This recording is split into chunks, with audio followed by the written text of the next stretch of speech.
Searching for the break of a day to follow away to you. 'Cause at the end of the day, I ain't looking for no reason to change. 'Cause everything is good for you. Baby, I can see we're gonna shout it out to the sky. Tell our secrets to the night, so we can see the end inside. We're gonna shout it out to the sky. When I look into your eyes, I can see no better light, better light than love. We're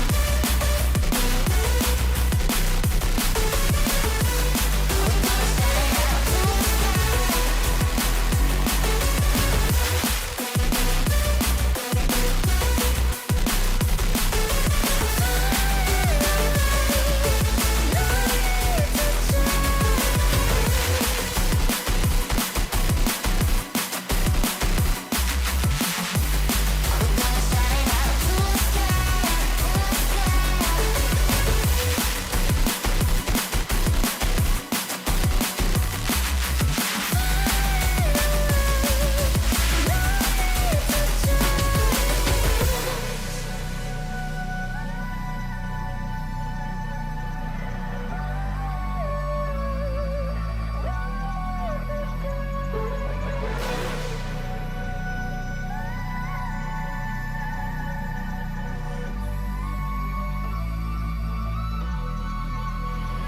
Baby, I can see we're gonna shout it out to the sky.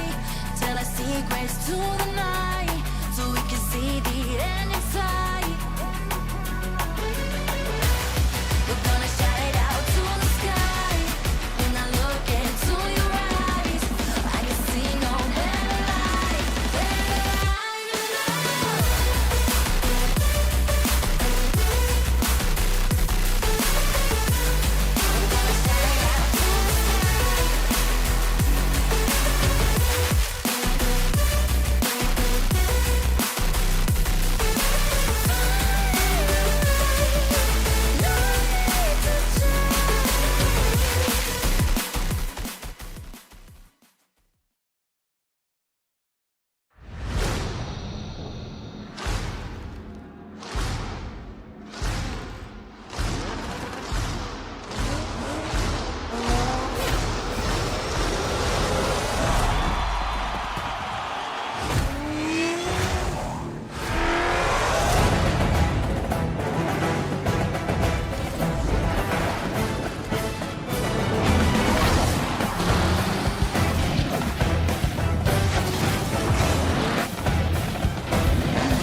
Welcome everybody to the unofficial, official RLCS OCE community broadcast stream, whatever you want to call it. We've assembled the God Squad here today for Open 1. And boys, we've done it. We've got something together. We've got a broadcast together. It was looking dicey 24 hours ago, but I think, Monty, we've done pretty well here. What do you reckon? Yeah, look, it was touch and go for pretty much all week, but as you said, we got it together, and I'm ecstatic to be here. Ecstatic for OCE to have something of this quality. I don't think people are prepared for just how good the unofficial, official community broadcast is. It's ridiculous. It's good to be alongside Max as well. Hi. Yeah. And Yummy, of course. High quality, but we've got a budget chopper read as well. So we're bringing up all the levels, the unofficialness and the officialness at the same time. Look, sorry, I planned my vacation, okay? I thought we weren't going to be starting until next year. I guess maybe we still might not be in some capacity, but we're here earlier. We're here in the capacity we are, and look, I'm just happy to be here. And let's actually celebrate Monty being on this cast, kind of in a way, his first RLCS broadcast. That's reason to celebrate. This is definitely counted. This might be the most. Yeah. I mean, obviously we love Fortress as well, and hopefully we can get something cooking up. But my goodness, is this production quality looking ridiculous already? We have to give a shout out to Hazza behind the scenes.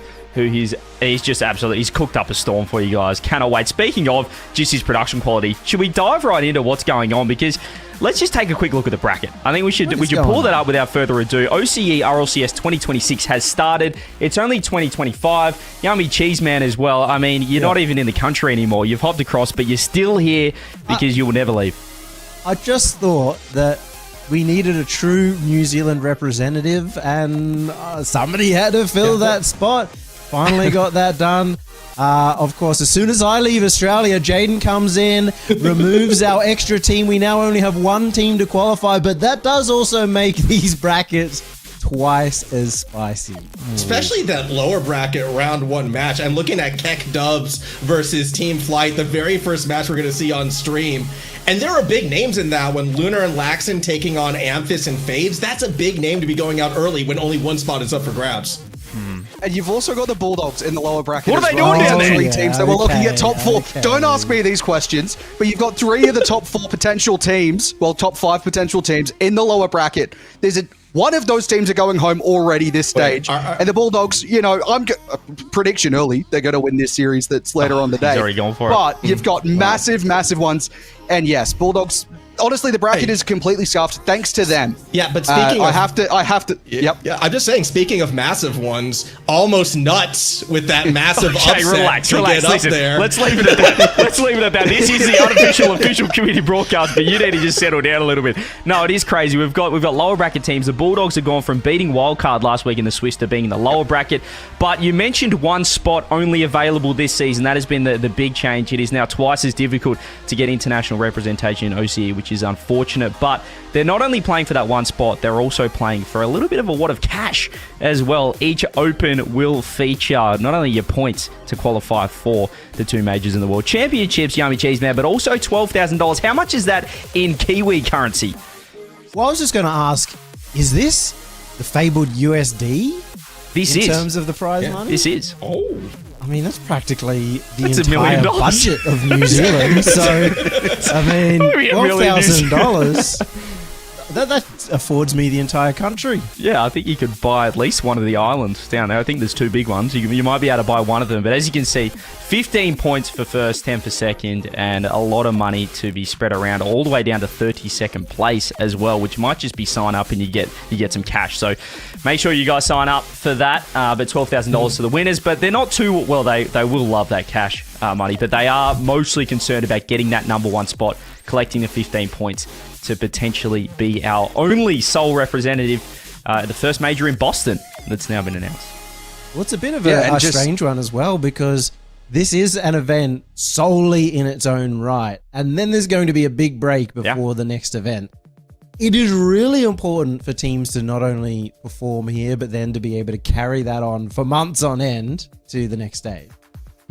Yeah, other regions get kickoff lands, we get kickoff regionals. So it's good to see. We love it. Kicked off our second stage. That's a good point.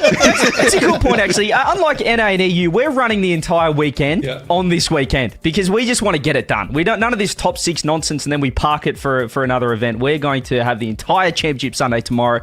But without further ado, we do need to get into these matchups. So first up, you mentioned what are we doing down here? Keck Dubs taking on Team Flight, which should be 2 top 6 teams form. Well, you've been looking at them throughout the qualifiers. They're here to just make the top 6. Yeah, it's kind of crazy, and we saw the point spread as well. 15 points for first, 10 for second, meaning if you go out 7th, 8th, you're pretty much cooked when it comes to going to Boston. Lunar has won regionals. Amphis has gone to majors. A big name is dropping out early, and Laxon, your boy, Yummy, from New Zealand, on the back foot already, and this entire event season is like only just begun.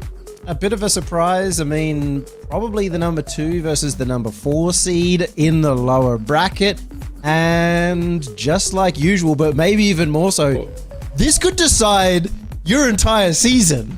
Because you're not just talking about missing the first major, but we know how important all the points are to get to Worlds. Oh, yeah, What really strikes me up about these 2 teams in particular as well is Cackles and Fades. 2 players that, top 8 sort of players. Fades, of course, probably edging that a bit, but these 2 players getting a chance to step up. But now they've stepped up. They're in the lower bracket. If there's going to be some nerves at this stage, it's going to be to those two players. All right, I also wanna ask. I need I your wanna thoughts, ask. though. J.R. Come on. Tins, I saw on that roster. What was Tins doing there? Someone explain that to me. Why There's a didn't polar his bear. name come Luna, up on my mate. screen? He's Luna's best friend. he's unretired do you once think? again. I wanted to know about Keckles, because they've had such good players in that third spot in the past, and now Keckles, obviously somewhat known in OCE, but he's never been a big name.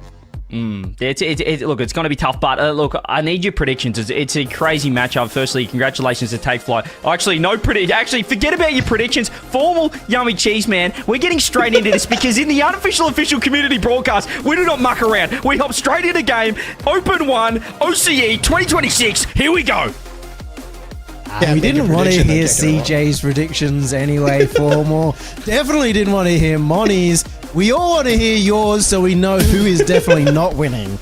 Yeah, I was about to say, I thought I could get away with one and not being wrong off the very first series again. But look, when I look at this matchup, it's hard for me to pick against Amphis historically, but I know Laxon, I know Lunar, they've been motivated. They believe in Keckles, so I believe in Keckles. I'm actually leaning on Keck Dubs. Okay, and therefore Take Flight are obviously the favorites. And I think that makes a lot of sense. Amphis, just a perennial at World Championships. Fades, I've been a huge fan of him even in recent times, but he's never quite made it. I've always felt like he's had that potential, hasn't been there, and obviously Scrubs has multiple worlds and major experiences too. The recipe is there, but Luna, he's got the X factor. I don't know how he does it. I don't know how he wins regionals. He just manages to do it, and so you can't count him out. I'm going to break the fourth wall a little bit here. The reason why there was that little bit of a delay, Amphis went for a bathroom break moments before kicking off the season on this unofficial broadcast. I don't know if that's nerves. I don't know what the timing is, but I do know Laxon off the cuff already was threatening that opening goal. I'm with you, though. It is hard to pick against either of these teams, which is why it's such a shocker to see them both in the very first game in the lower bracket, 7th, 8th for the loser. Well, the RLCS season 2026 has begun here on the unofficial official channel. And we will find out maybe one team that are going home early between Keck Dubs and Take Flight. And Formal, this is almost the opposite of usual as Laxon scores the first goal. The pressure is on these two teams. Going home early could decide the entire season, and Laxon's the one to step up. Yeah, and it's not too surprising for me because in a lot of ways, people have been clamoring to see Laxon step up, to see Laxon get to that major, play on the international stage, because he has been kind of that best mechanical player in our region for a while. But now with only one spot available, it would be disastrous for this side to lose this opening series. So I'm glad to see Laxon on form, finding that first goal. Air dribble demo, gets it past the midfield line. It's a good sign for Keck Dubs. It's almost a hindsight. It feels so bad. Laxon realistically had his best chance in the last season. They won some regionals. They got close in points. They should have taken that second spot at some point to his first major. And now that there's only one spot, well, there's no excuses. You have to be the best of the best. And that's stiff competition at the moment in OCE. Yeah, I mean, obviously the elephant in the room is, can any team take down Wildcard, right? Coming off that top 6 at Worlds. Best team in the region now 2 years running. No changes to their lineup. Everybody trying to find that right combo, knowing that there's only one spot. Yeah, ill afford to make mistakes, especially early, as Laxon continues to come around the corner. I mean, you have to look at every roster and be like, okay, how does this team match up against Wildcard? Because eventually, if you want to beat them, you're going to have to play and beat them. Well, they feel like they're rolling the dice, right? I mean, you just look at Take Flight. You've got Amphis, who's been sort of switching teams, trying to find that perfect combo to take down the likes of Wildcard, which he previously was on. You've got Fades, who's done the same. Scrub has been mixing and matching, and they just haven't quite found that perfect trio, and now you have to be that perfect trio.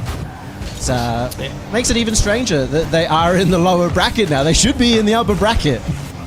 Yeah, exactly that, and you don't want to have those doubts happening early on. Granted, I feel a lot of these players would still have the confidence in their own abilities, as, almost the pass down to Amphis. Actually, a little uncharacteristic, put it high. little pop-up in the midfield too as Keck Dubs happy to hold on to the lead halfway through. 1 goal early on scored, and don't seem to be taking any risks from here out. Staying further back, letting Laxon have a bit of the run of the play, although Luna showing some mechanics of his own. Old dog learning new tricks. He's going to need him eventually to come through on this one. Keckles wants backboard. Awkward touch for Fades. Free shot for Lunar. Amphis was able to get underneath, but again, look how close to the net right now. Keck Dubs is playing the pressure. Has been suffocating, and Keckles will seal the deal. It's a 2-0 lead. This is a really interesting play as well, because Laxon, great first touch there. Fakes out the flip reset on the second, and you can see how much the defense expected Laxon to make the play. So much, though, that it faked them all out. Great stuff, great goal, and now a 2-point lead for Keck Dubs. Demo, though, we'll see it go back that way. Now, I do want to kind of highlight as well, because we are back. Community seems to be back in full force as well. Shout out to everybody over the past weekend and yesterday who was able to get those team streams going. I know I saw Bougie in the chat asking to turn my mic down. Bougie, I see you. Turn me up, please, production. I want to get loud. I just want to drown it all out. Okay, well, Formal's having a bit of an existential crisis here, but I will say, yeah, fantastic to see the community coming back together. And I'm glad that we get to do that in November rather than waiting all the way through to January, even if we will have to sort of do that anyway. It's nice to get everyone here together. I'm seeing all the love in the chat. Saw the love for Hazard as well, our brilliant man behind the production right now. And speaking of brilliance, Keck Dubs showing themselves, well, the favourites, and maybe Formal knows a thing or two about Rocket League after all. Maybe, just maybe, we'll see. It's only the first game, though, and plenty of time for things to go pear-shaped, at least. That's what Team Flight is looking for. Scrub with the real chance. Doesn't get the bump help, though, from Fades that they needed, and with under a minute remaining, possession now flipping back over to the opposite side. A controlled game should end game 1 for the team in blue. It doesn't look too good here for Take Flight. Team that did put themselves together. Try and take on the very best of the best. Game 1 not going their way as, once again, Luna has shown maybe some of the best smarts in Rocket League. He's held on to this lead very well.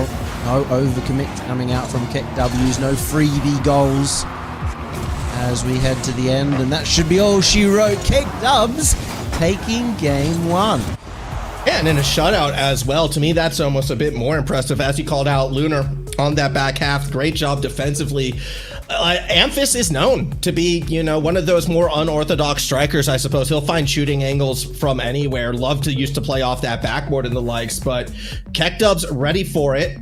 When I saw them play last weekend, actually, they were a much more aggressive team, but they were able to play a bit further back. They knew when to shorten the field. It was just solid gameplay all around, and yeah, Take Flight never had any opportunities to produce much on that offensive side on the field.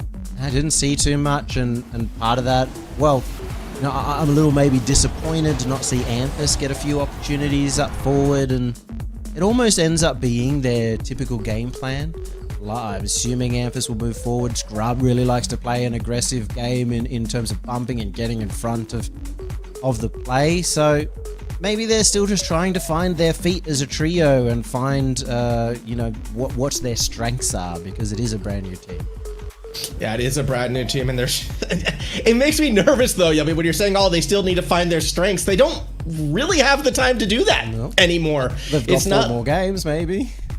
That's a really narrow window. So, hey, hopefully they can find that soon. Hopefully they can keep it together, but called it out before. Only one of these two teams has a registered coach, all right? And so if we're going to be expecting adjustments, again, I'd be leaning towards Keck Dubs.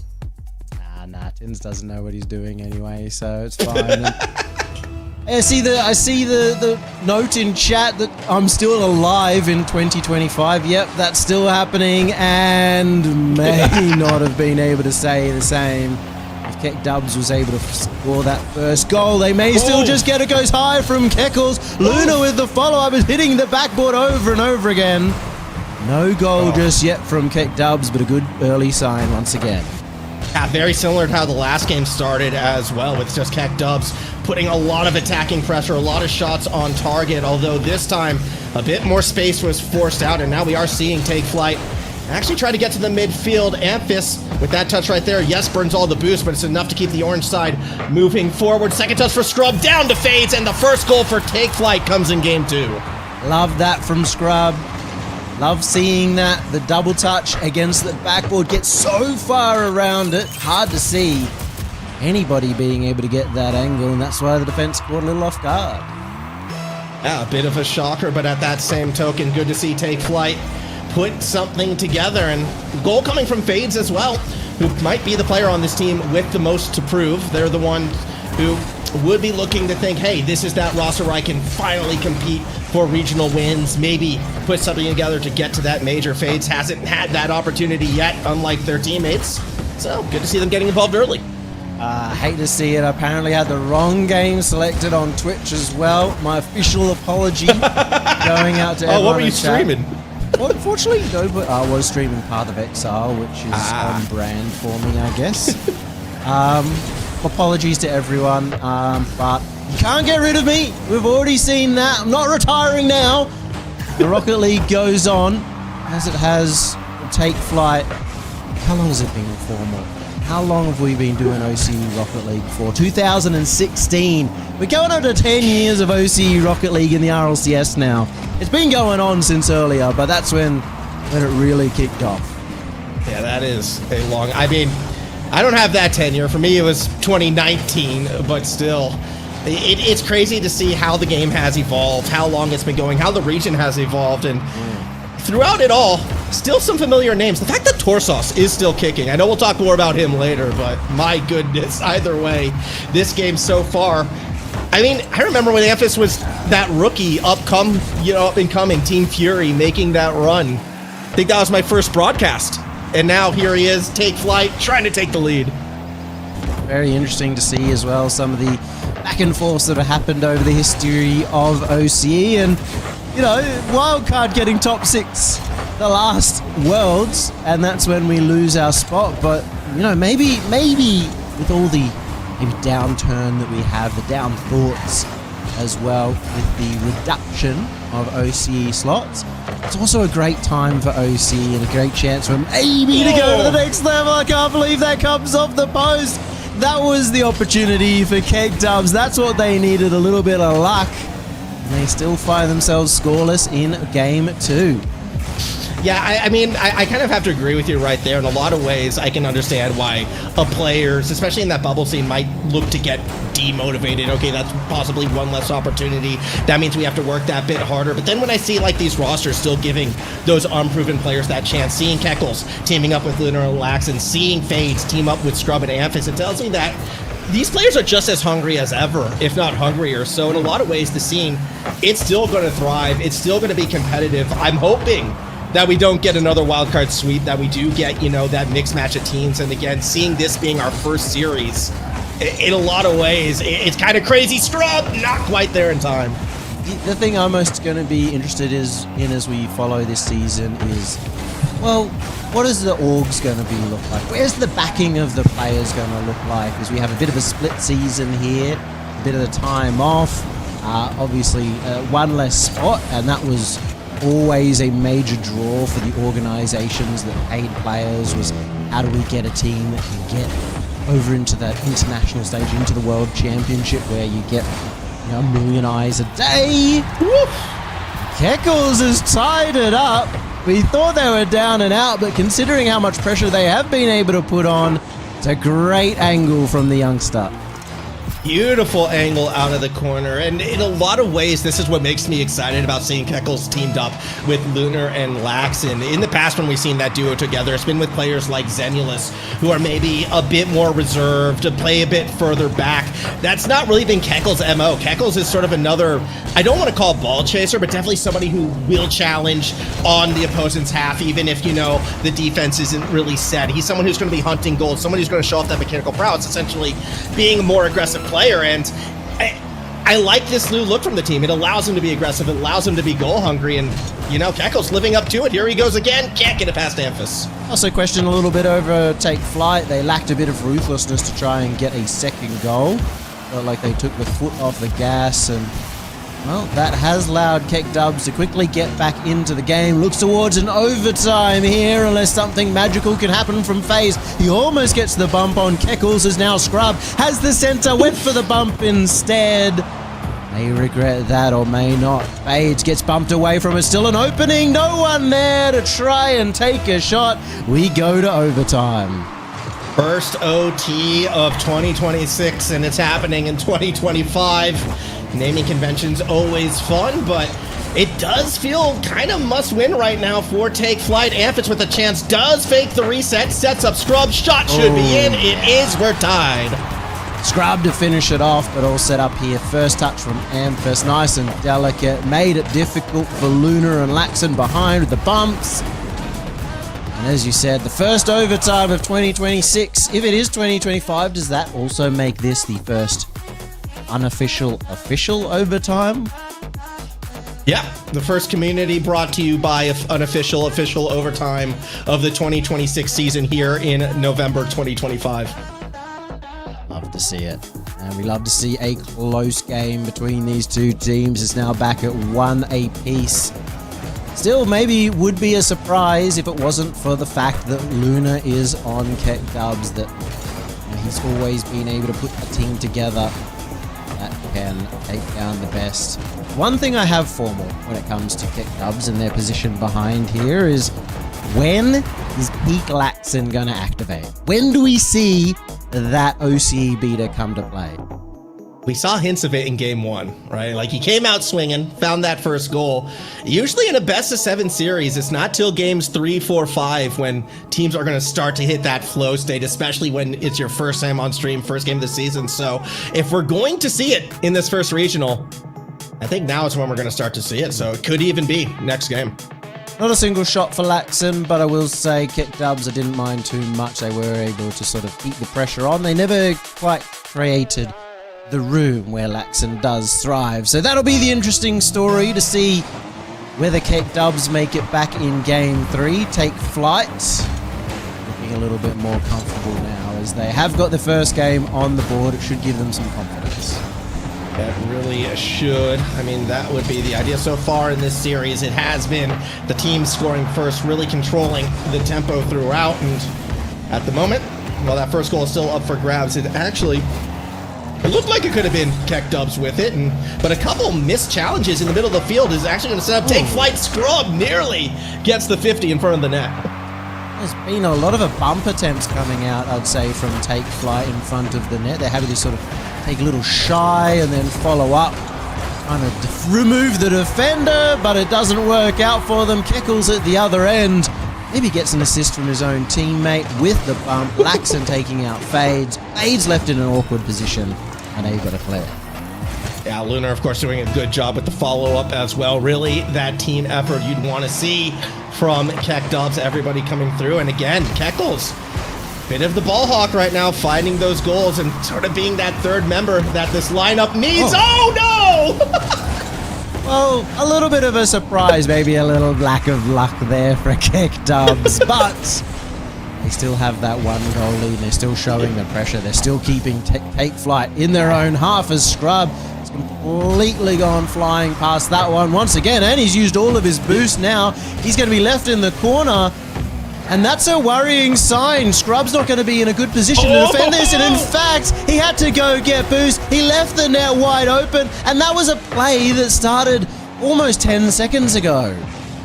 But again, I have to give credit to that Keck Dubs side. They recognized the misstep. They knew how to react. Rotations, pulling the trigger. Keckles still was saving boost, even when they found that shot. That's how on top of the play in the situation they were. So really well done from the Keck Dubs side. Now a 2-goal lead, and yummy. I'm not used to seeing a game this clean opening series lower bracket. I know that last goal maybe you could say was a little bit sloppy from the orange side. However, this Keck Dubs team, they're looking very composed. There's a difference, I'd say, between one player making a mistake that sort of dominoes and maybe what we normally see at the very beginning of the season as teams haven't formed truly, they haven't got the game time under their belts, and it causes a lot of mistakes and messiness to come out. We're seeing a clean game, and this is a clean goal as Amphis just plays to the low 50, fakes out the follow-up touch as well just to help out Scrub. Just very simple but well executed. Yeah, well executed, and it really had the intended effect as well. Keckles, despite making that initial challenge, just couldn't recover to it in time, so game still well within reach for Take Flight as Fades takes said flight straight over the top into Keckle. Scrub wants to follow it up, but Laxton's got the height. As it stands, though, relatively low resources, yet still Laxton goes for the challenge. Still Lunar puts on the shot. Again, Keck Dubs, they're not afraid to go after the ball, even without boost or in what could be a poor situation if they lose out.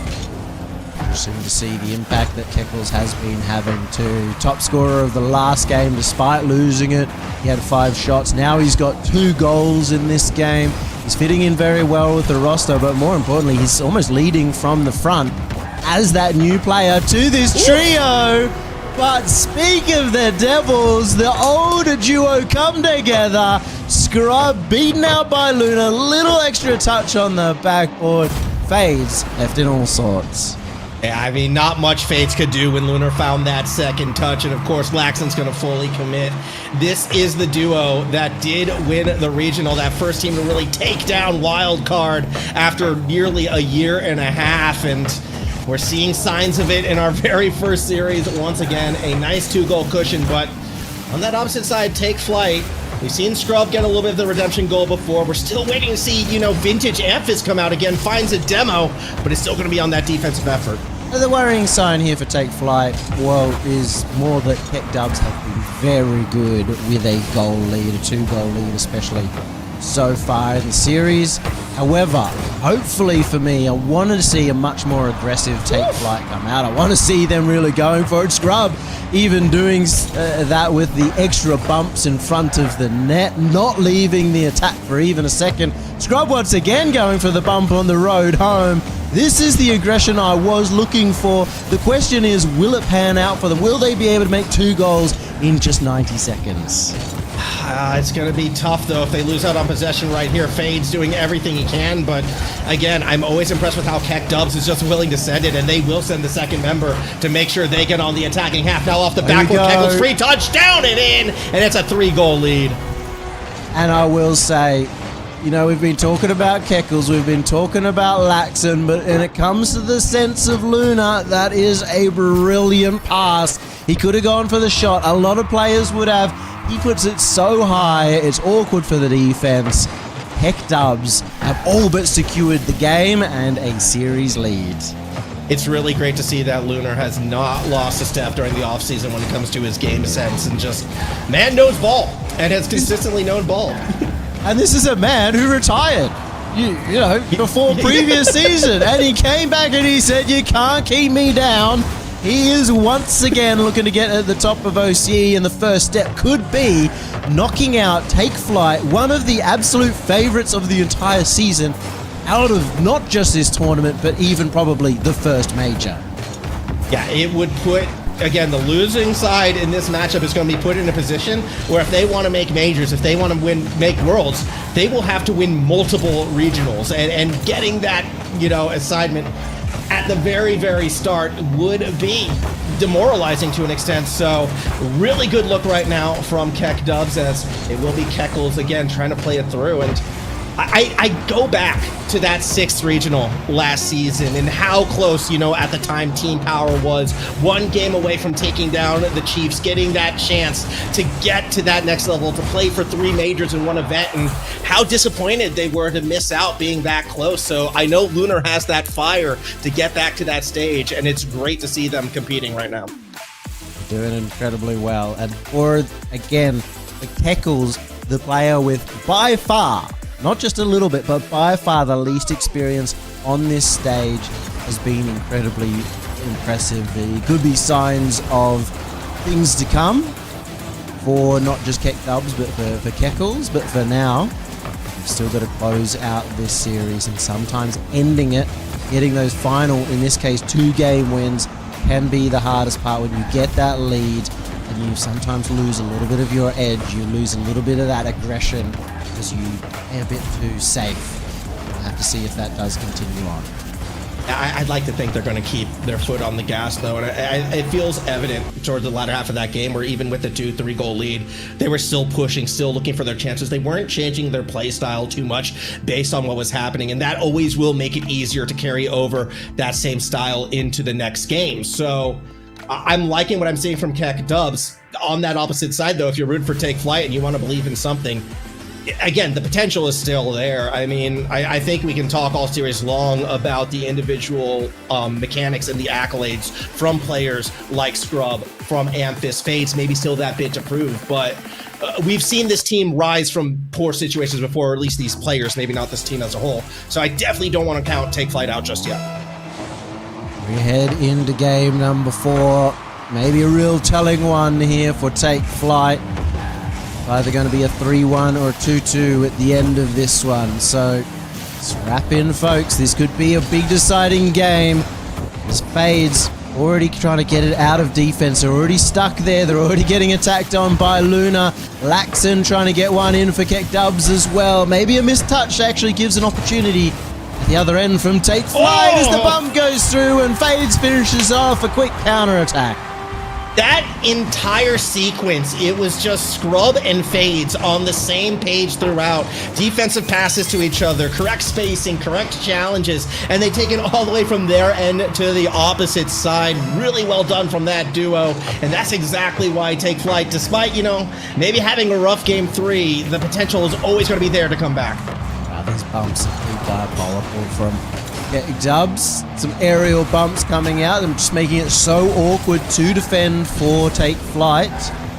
It's Scrub. He's shown he's got some bumps of his own. Laxon over to Keckles as the support in center from Luna almost pitches out, but Amphis gets to it.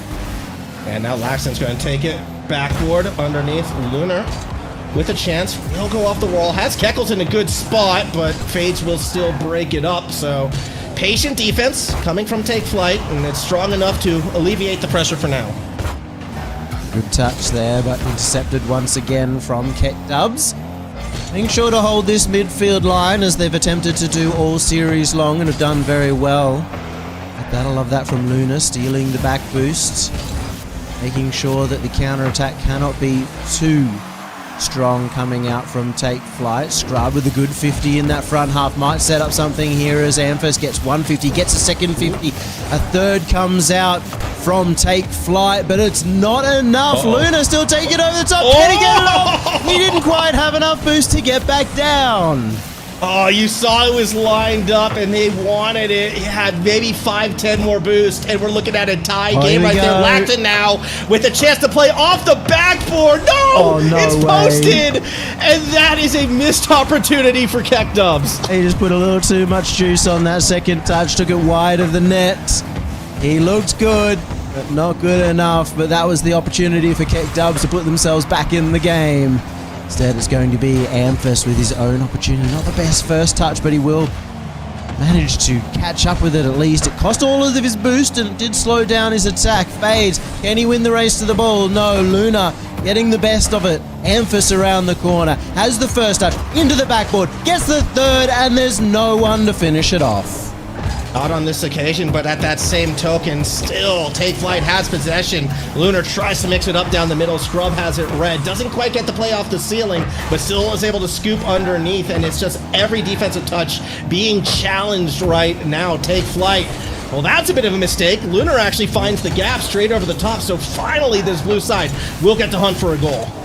It's been a big battle for the boost as well, as Take Flight have had to go back all the way to their own half a couple of times here just to get 100 boosts in the tank and to be able to continue on that long attack that they did manage to afford. And it's just midfield boost deals coming out between both teams that are slowing that down just a little bit. Scrub in the back half, keeping this defense alive. A minute 40, they Take Flight need to remain in the lead. That's a tough one as Luna looks to fake it out. 50 in front, and now the other end. Now it's the attack for Fades. Fades gets it off the backboard. Is there the follow-up? No, Luna gets back in time. I love the effort Amphis put in right though. 2 clutch 50s on the back end, nearly flips the map. That's a bit more of the Amphis that we want to be seeing from the Take Flight side. As it stands, so it's a bit fortunate that they have that 1-goal lead, so it's not the worst thing in the world that they weren't able to convert. On the attacking half, however, you'd have to imagine Keck Dubs, they've still got 1 or 2 more shots left in them. Could be right here, backboard scrub. Doesn't have it, but Amphis does. Good passing play up from Take Flight, making sure to follow each other's touches, never giving Keck Dubs really some room to get in on that ball. Amphis, he don't know, he doesn't have any boost left. They had to wait for the second shot. Luna just trying to keep it out of the defense, but they need to be at the other end. They're getting pinned in here, Keck Dubs. They're a goal down and looking at a potential tied series after they got so well ahead. Yeah, they are on that back foot. Granted, don't want to send too much right now for Take Flight. It could be a very fast counterattack. I think the big thing is just, again, making sure that none of these touches go uncontested because of how scary mechanically both Keckles and Laxon can be. As we are seeing, again, just good midfield control, nothing being given away for free. Now, though, could be that breakaway. Luner's going to pop it up. Laxon is there, dribbles it past one, gets it to the backboard. Here comes Lunar with the shot, no power behind it, and that should do it for Game 4. What a grindy Game 4. You saw both teams battling over boost, fighting for aerial control, 50s. Just a real classic game of Rocket League. Or maybe for OCE, not a classic game of Rocket League, where both teams are trying to play very grounded and take control of the game itself. Again, I'm still trying to adjust to the fact that this is a first game of a new season, that we aren't laughing about own goals or major open net misses. Laxon probably hits that one double that we saw before 9 times out of 10, but for the most part, I'm very impressed with how clean this opening series has been, and I'm particularly impressed with the pace actually from both these teams. They have the game feels faster than what it did at this stage last season, and that's a promising sign for the region as a whole. Yeah, early on, usually this is the time where teams are a little bit more tepid. They haven't got that kind of pace on them. And maybe even sometimes try to play a bit too solo, and that slows down the game a little bit. But for the most part, it's about staying fast, it's about stealing boosts, it's about getting demos on your opponents, and, well, it's actually pretty well controlled. I think that's why we're not seeing all the mistakes coming out. It is, and it has been, a lot of fun to watch, and I'm hoping this is a sign of the entire region, right? But you do have to kind of take that step back also and remember these are, as we said at the start, maybe our 2nd and 4th seeded team. These are the teams we were expecting to have this form. The only thing is we weren't expecting them to be playing first. So if we see this type of play from maybe some of those other surprise teams, Almost Nuts is the one I keep kind of going back to, seeing them in that upper bracket, then we'll have a good sign that, okay, this region is actually looking a lot healthier than, maybe the powers that be that chose only one team advances might think.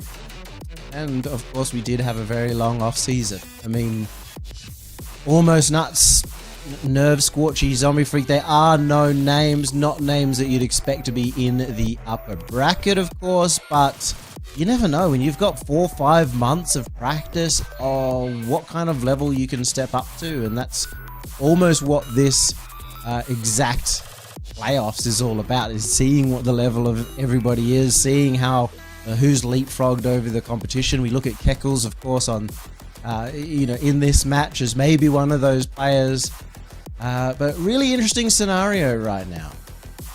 Yeah, it is, and it's been obviously exactly what we'd be hoping for an opening series as well. 2 top teams. They are going blow to blow. It's not like we're seeing one of these teams kind of roll over or maybe struggle a lot and explaining why that's why they're here. We are seeing both these teams, I think, bring their A game, which is why it's almost just as tragic that realistically one of these teams' chances are going up in smoke before the season has really even begun.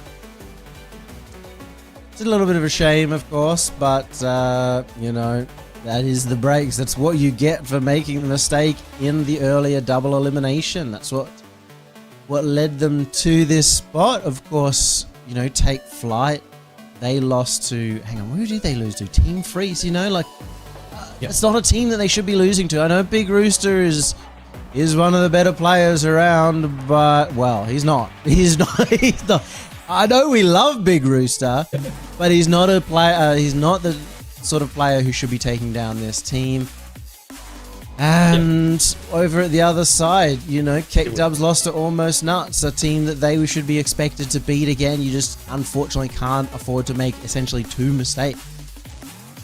Yeah, I mean, that is the nature of it. That second loss, too, is kind of crazy for me as well, because, again, Keck Dubs and Almost Nuts, they went together in the Swiss stage where Keck Dubs won that handily. So I'm really curious what happened in the second stage to have seen Keck Dubs fall. And the same thing, I'm curious what happened with Take Flight to see them here, but thus is the nature of the beast. Be fortunate that you have this extra life, that you can make that lower bracket run. It's just all about making the best of the opportunity given it to you. Make it mean something. Here we go, a chance to go to match point to avoid the disastrous start as we kick off game number 5. And I'm allowed to say this because it is the unofficial official stream, but we head to one of the ugliest maps that Rocket League does have to offer. One of the brightest maps and one of the worst maps to play on competitively to try and decide who's going to go ahead in the series. Is this going to happen all season long? I assume so. Oh boy, especially when you compare it to what was on map 5 last time with the Aquadome, right? Which was one of the darkest maps, very easy to see. You don't have the ambient crowd, which I kind of missed out, but to go from that to this is, it's easy to lose the ball in those corners. I just know Epic Games are sponsored by Whitney's Pizzeria and Cat's Jams, and that's why we've got this one going on. Are you saying are you saying you've never been to, what is that on the side, Big John's Burgers? I have not been at Big John's Burgers, but I'm looking forward to it after this game. We'll see how these two teams end up matching up. As we said, the last game was a real potential series decider. We ended up finding out that we are in the 2-2 spot. Can Take Flight continue on with that momentum from the last game? Keck Dubs get it back, because they've kind of been going back and forth throughout the series.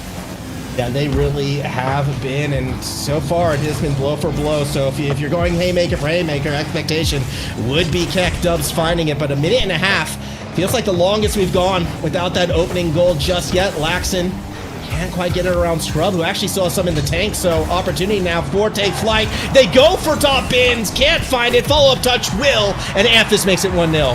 Good attack coming out from Take Flight. The boost level's starting to run low for couple of the members. It was all up to Keckles, and he got beaten by the crossbar.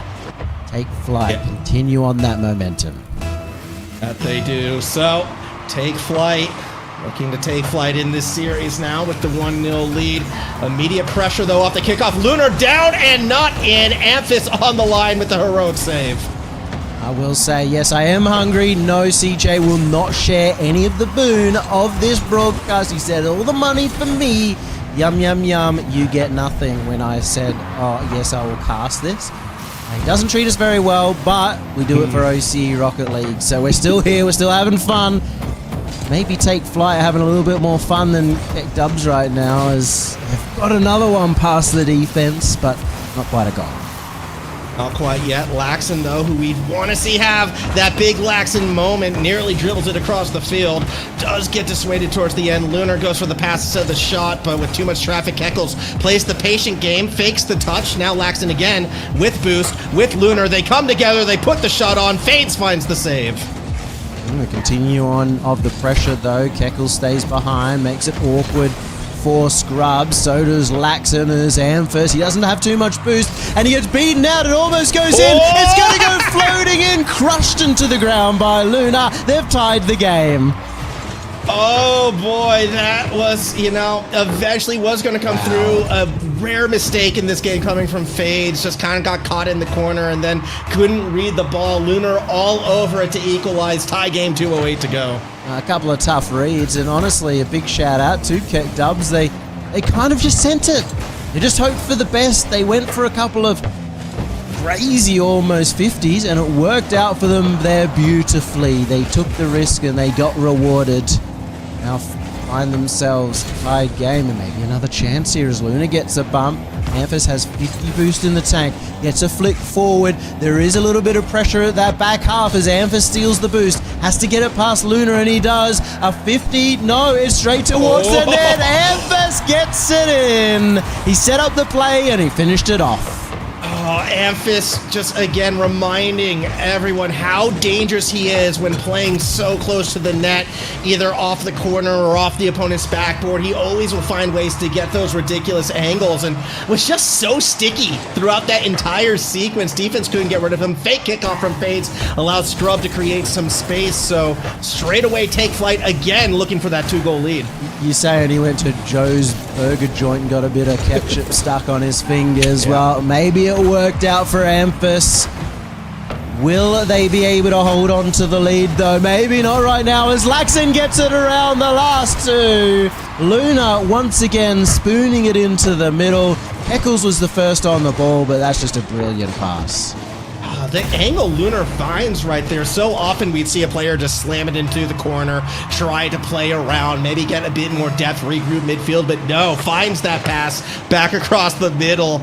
And they were ready for it too. That was called out, that was communicated. Tie game, minute 7 to go. Again, match point on the line. Whoever wins this one, and it's probably going to come from the next goal. Even then, I feel like if one team wins this, we're still going to go to a Game 7 the way that this series has been going so far. Scrub, pass back. No finish, and now the breakaway. Laxon, does he get up the open net? He can't catch up to the ball. He just had to settle on stealing the boost away from Scrub. Yeah, and unfortunately for Keck Dubs, that means the ball comes all the way back to their own half, so it kind of results in another midfield duel. This time Keckle's given the space, cannot get it around Scrub, who plays patiently. Laxon with a lob back, and we're just continuing to go back and forth, looking for that first opportunity. Amphis gets a beat on Lunar, sets up Fades, but no! Laxon finds the save. Two great touches, but Laxon still manages to make the save after all of that. I was very surprised that that was even possible. He's kept them in the game. He's kept them in a chance to go into the lead here. He's even going to have a chance right now at the very end to maybe sneak a final goal before overtime. We go there though, 2-2. Both in the series and in the game. Very important next goal. Game 2 overtime was won by Take Flight. So they've got the 1-0 record at the moment in these situations, I think, as it stands. It is Lunar on the back foot, gets a beautiful 50. Sends Scrub racing back, but Laxon's already there. No boost, no matter. Still expect him to find the pass, yet Scrub will play keep away once again in the corner. And a lot of these 50s seem to be going Take Flight's way back. Amphis open net, that will do it. It's all about the 50 games, and Scrub has been one of the better in this region. And Scrub just actually beat him to that one. Amphis follows it up. Great teamwork coming out from Take Flight. Well, this has been a very back and forth series. We head to a Game 6 with the advantage Take Flight, but are they going to be able to go and just finish it off 4-2? I don't think so. It's not been the nature of the beast in this series. It feels fitting this should go to a Game 7, and even in that loss right there, it wasn't as if Keck Dubs didn't have their chances to bring it back. It wasn't as if, Take Flight has run away with it here in Game 5. So timeout has been called. JR Tins is now in the ears of Laxon, Lunar, and Keckles. And maybe it will be Take Flight in 6.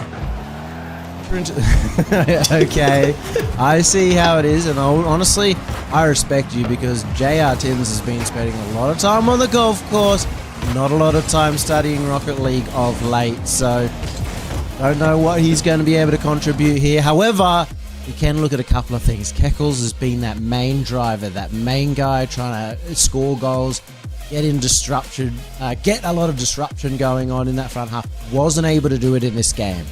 If I was them, I'd be talking get Keckles up. Just play aggressive. Play freely. That's what's been working out for them so far this series. And this is going to be such a good test as well for a new player on the squad trying to prove themselves that they should be amongst those top 4 teams, right? It's a game plan or a game style that is largely focused around the new player, how they impact the team. They were kind of made inconsequential game 5. Can they bounce back? The top players can. The top players shrug off the situation, come out game 6, game 7, and make things happen. So if Keckles, maybe it's a little bit earlier than they were expecting that they would have to prove themselves, but you're against a top 4 team in the very first series, back against the wall. I'm here for it. Let's see what he can do. A lot of that comes from experience as well, and just the unfortunate nature of the beast is that Keckles hasn't had the chance yet to get that experience, to have maybe a bad game and really bounce back on the RLCS stage, because, well, as we said, this series can decide the entire split. You can decide whether you have a chance at the major or have zero chance of the major. And that's what's on the line as we head here into game number 6. Keck Dubs know that their split may be over in terms of major hopes right now. Take flight on the verge of victory, but are we going to go to a game 7? All right, Yummy, here's my question for you. Do we see the fastest breakup of a top team from whoever loses this series? Do we break the record before the day is done? Roster already gets smashed and rebuilt. I don't think it will necessarily be the fastest, but I do think given the time off, there's a good chance that teams that do not make it, that feel like they don't have really a major chance, will potentially change rosters before the second event at the beginning of January. I could see that happening as well. Here we go. Amphis around the corner now, looking to take this one back. Some pressure from Laxton underneath, but can't go too far with it. Lunar tries to create something, but already it is Take Flight trying to shorten the field. It allows Lunar to cheat forward, looking for a straight shot on, but Amphis is already there. The defense holding on quite well for Take Flight. Lunar doesn't really have any boost here, but they don't know that just yet. Do now as they get on the counter attack. 50s have been the name of the game. Luna has won a couple of them in a row here as the extra touch comes forward. Luna didn't have boost, but just trying to apply some pressure. Let's Take Flight managed to break out of that defense and even maybe get an attack of their own. Scrub in a good position here, goes straight for the shot. It doesn't work out. Will they be able to finish it off? No, fades. A little late to that one. Oh, I feel like they were just one quality touch away from getting that goal right there. Yeah, they weren't putting it in, but they were burning the resources with each challenge, and they were stealing boost eventually, though. Credit where it's due from Keck Dubs to dig themselves out of that hole. They might have to do it again, as that's an awkward pass back over to Fades. Laxton drives it down already. Scrub is there. No exposed backboard. Lunar will do what he can to slow it down. And even though the defense is bending, it ain't breaking, at least not yet. A little touch into center. Laxton takes the shot. Tried to just sneak that one in. Saw Scrub a bit back-footed towards that front post. Thought he might be able to get it behind him. Scrub too good on the defense. Laxton going for round number 2 now as the 50s once again in the midfield trying to control the game. Amphis was searching for the demo. Luna actually fakes him low. A rare situation where that occurs. And as we hit the halfway mark of this game, it is interesting to find that both teams 0 goals throughout, and you know what, it's been pretty low scoring throughout the series. It has been actually a surprisingly low scoring series for a few reasons, and credit where it's due again to some of those defensive players. I mean, Amphis has been playing, I think, a lot further back and has been very clutch on the defense, more so than maybe what we've seen in past years. Lunar as well as Laxton on the opposite side. A few key moments, and now that is match point. I mean, both sides erring a bit more on the side of caution, not willing to concede that one go-ahead goal, as this one is shaping up to be a 1-0 game. Amphis just pops it up. Scrub has Fades in support, gonna go for it himself, tries to get the 50. Keckles just manages to keep it out. The dream alive for Keck Dubs, looking for that game 7. Looking, hunting, not finding it yet. Lunar maybe around the corner, wanted a bit more pop. Doesn't quite get it, so Fades will control for now. Laxton has to do something magical through the corner, pops it up high. Keckles is there. Where is Lunar? Not in time, and the ball once again gets cleared. It's going to stay around this back half for a little bit, but this is exactly where Laxton likes to take it. A little bit of time for Laxton to set something up. It's intercepted well. Take Flight, respecting his mechanical ability. And once again, Laxton with some room on the ball. What can he do again? It's the backboard. It's the third. It's right in front of net. It's a disaster. They had 2 chances to get that one in. Either Laxton to finish it off or for it to bounce out, but it went crossbar and away from his teammates. It's okay, Yummy. He knew Monty was running ads over the top of our stream, so they can't score it yet. They gotta wait for the ads to come off break. I think people should be coming back around now, though. 45 seconds. All you missed was good defense. Haven't missed the goal yet. 40 seconds to go. Lunar pops it up, but Anthus will find the save. It's just another classic CJ money greedy moment, and it's going to be going on all weekend long, folks. So, unfortunately, we can't help that. The only thing you can do is subscribe and give him even more money. That's exactly what he wants. And right now, Keck Dubs wants a goal. They want to go to that Game 7, but the defensive take flight has been far too good. 15 seconds. Is this one of the rare OCE 0 all overtimes? It just might be, or we could see our 0-second goal. Here comes Keck Dubs again, looking to take us to Champions Field. Not going to find it on the first attempt. The second is going to go the other way, off the roof. Amphis down, does not find Fades, and we go to our 3rd overtime of the series. A 1-all in terms of the overtimes. Both teams showing that they have got some ability to play under the pressure, but sometimes these overtimes can be decided very early on. Laxton trying to be that decider. Eccles a very safe play, taking it back to the wall. Didn't want to take the risk. It almost worked out as Luna flicks a bit too high. Uh-oh. Fades. Lurking in that corner. Gets beaten out in the end by Laxton. Scrub now with his own chance. What can he do? It's over the top of the defense. Laxton.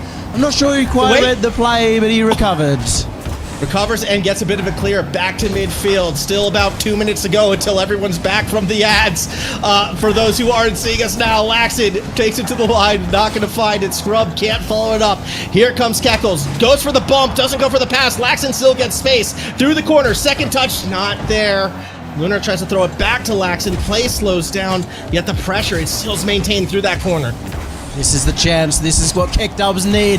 That one goes against the crossbar. Low boost now as Fades uses all of it to get the clear. And Amphis on the counterattack steals 2 boosts. Does he have the support from his teammates? No, he's going to go try and do as much as he can himself and give them a little bit more room. Creating that space, and well, once again, it does look like Keck Dubs might be able to find something, as Keckles is just being so annoying, parking the car in the corner. That angle is not enough! Thought Lunar had it, not quite tight, and now it will be the other side. It will be take flight on the hunt.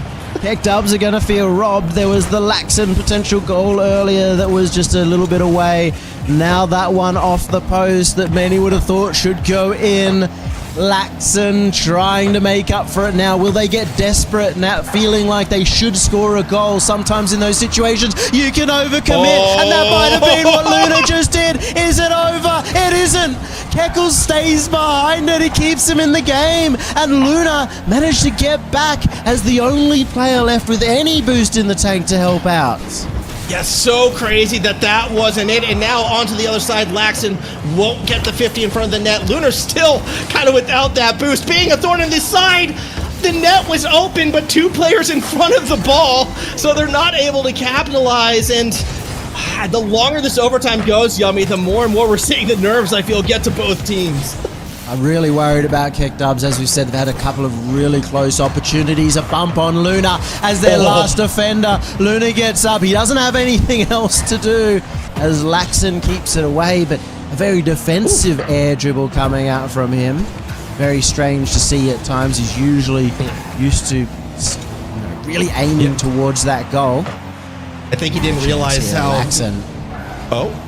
Reset in front of net. Fades. Able to get that save, and now once again we're seeing Amphis as a lead blocker, unable to find Keckles. Ball still makes its way to the corner. Fades will slow it down. Keckles still doesn't have the boost to challenge. Finally finds it, but is back in net, plays the patient game, and we go back and forth. But so far in this overtime, Take Flight really has done that better job in creating opportunities. Feels like they've had more chances as we hit the 3 minutes, nearly 3 minutes, 30 seconds into this OT. Still no goals. 8 minutes, no goals. And well, you can see there the situation. Keck Dubs did manage to get a ball high in an area that they could have attacked on. don't want to risk it. They don't want to go for a high-flying maneuver where Take Flight could counterattack you from, so they're just going to play it safe for now. See if they can build up a better opportunity on the attack. Speaking of, Luna cancelling an opportunity from Take Flight. Keckles, what has he got? He can't quite get enough past Fades, but they have continued on the attack now. Laxon looking for the bump, can't catch up to the ball, but clear from Scrub. But Keckles, he's got plenty on this. He's got the extra touch, but nothing more. Yeah, Scrub tries to find Amethyst. They can't connect. It will be Fades instead. Looking to ride through the corner. Keckles now going for Lunar. They don't find it. Laxon with boost actually comes out a little bit worse for wear on that 50. Kind of more neutral than anything else. Still big bump from Lunar. Gets the second bump, but it's a swing and a miss from Laxon. And now Fades to Scrub. Can't end it. Lunar makes the save. There was too much traffic there from Laxon to go through, and Luna had no boost. He's not able to catch up to the ball, and that's GG's. Take Flight, hold on to their nerves. They get the goal. Just took one little mistake, one lack of boost for Take Flight to take advantage. It was more than just that lack of, I mean, the goal was the lack of boost, but if you go back to that overtime as a whole, they had a couple opportunities where the net was open, but just the positioning not there. Keck Dubs had their chances in that series to find that goal in that overtime, but when it's all said and done, that's 3 overtime losses, and that's an entire season now in danger. Again, one team qualifying through OCE, a 7th, 8th finish. It doesn't matter if you've won regionals in the past. This team, not where they need to be. Many times the people would argue, your opponents would argue, or they would say that they're unlucky Keck Dubs. And the unfortunate thing is, luck doesn't take all into account. They're the ones that hit the crossbar. They're the ones that hit the post in that overtime. They're the ones that could have sealed the deal. And now, through luck or through skill, they find themselves not just out of this tournament, but as we believe, out of running for the first major. That's how big this loss was. On the other end, well, the hopes stay alive for Take Flight. They've got a long lower bracket run, but they are one of the teams, or maybe the team, I think, of the lower bracket who should be able to do a run like that. I mean, yeah, it depends on who you ask on who's going to make that run. I tend to agree with you. I think they look good, but I do know that there's, other teams like the Bulldogs. Monty seems to be a big fan of those, and they're the ones who are coming up next. So we're going to be going to a break. When we come back, don't worry, CJ will be back, as well as Team Freeze taking on the said Bulldogs in our second lower bracket match.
dream just to be where you are, in a world I can see where you are, though you are meant to be.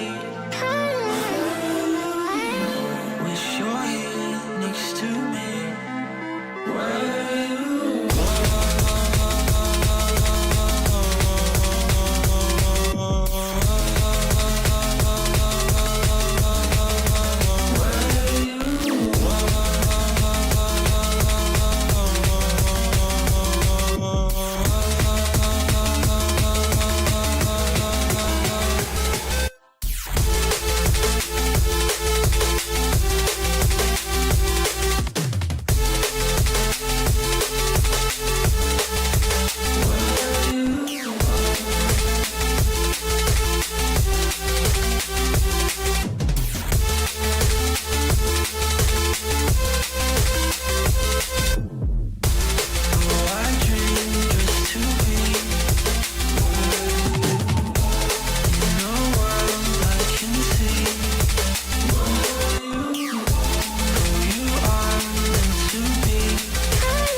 dream just to be where you are, in a world I can see where you are, though you are meant to be. Wish you're here next to me where you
We're officially back for round number 2. 2026 season has kicked off with a banger.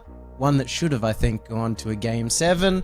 Instead, it's going to have to be, Monty, your team down here in the Bulldogs up against Team Freeze.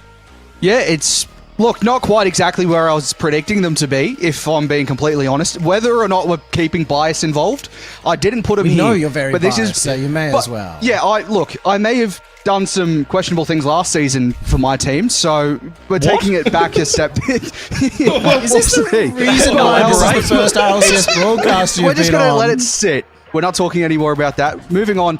The Bulldogs, they're used to being in the lower bracket, is all I'm going to say, because they dropped down to the lower bracket in double elim, so they're back where they not belong, but where they're used to being, which is exciting to see. And I say exciting very minimally.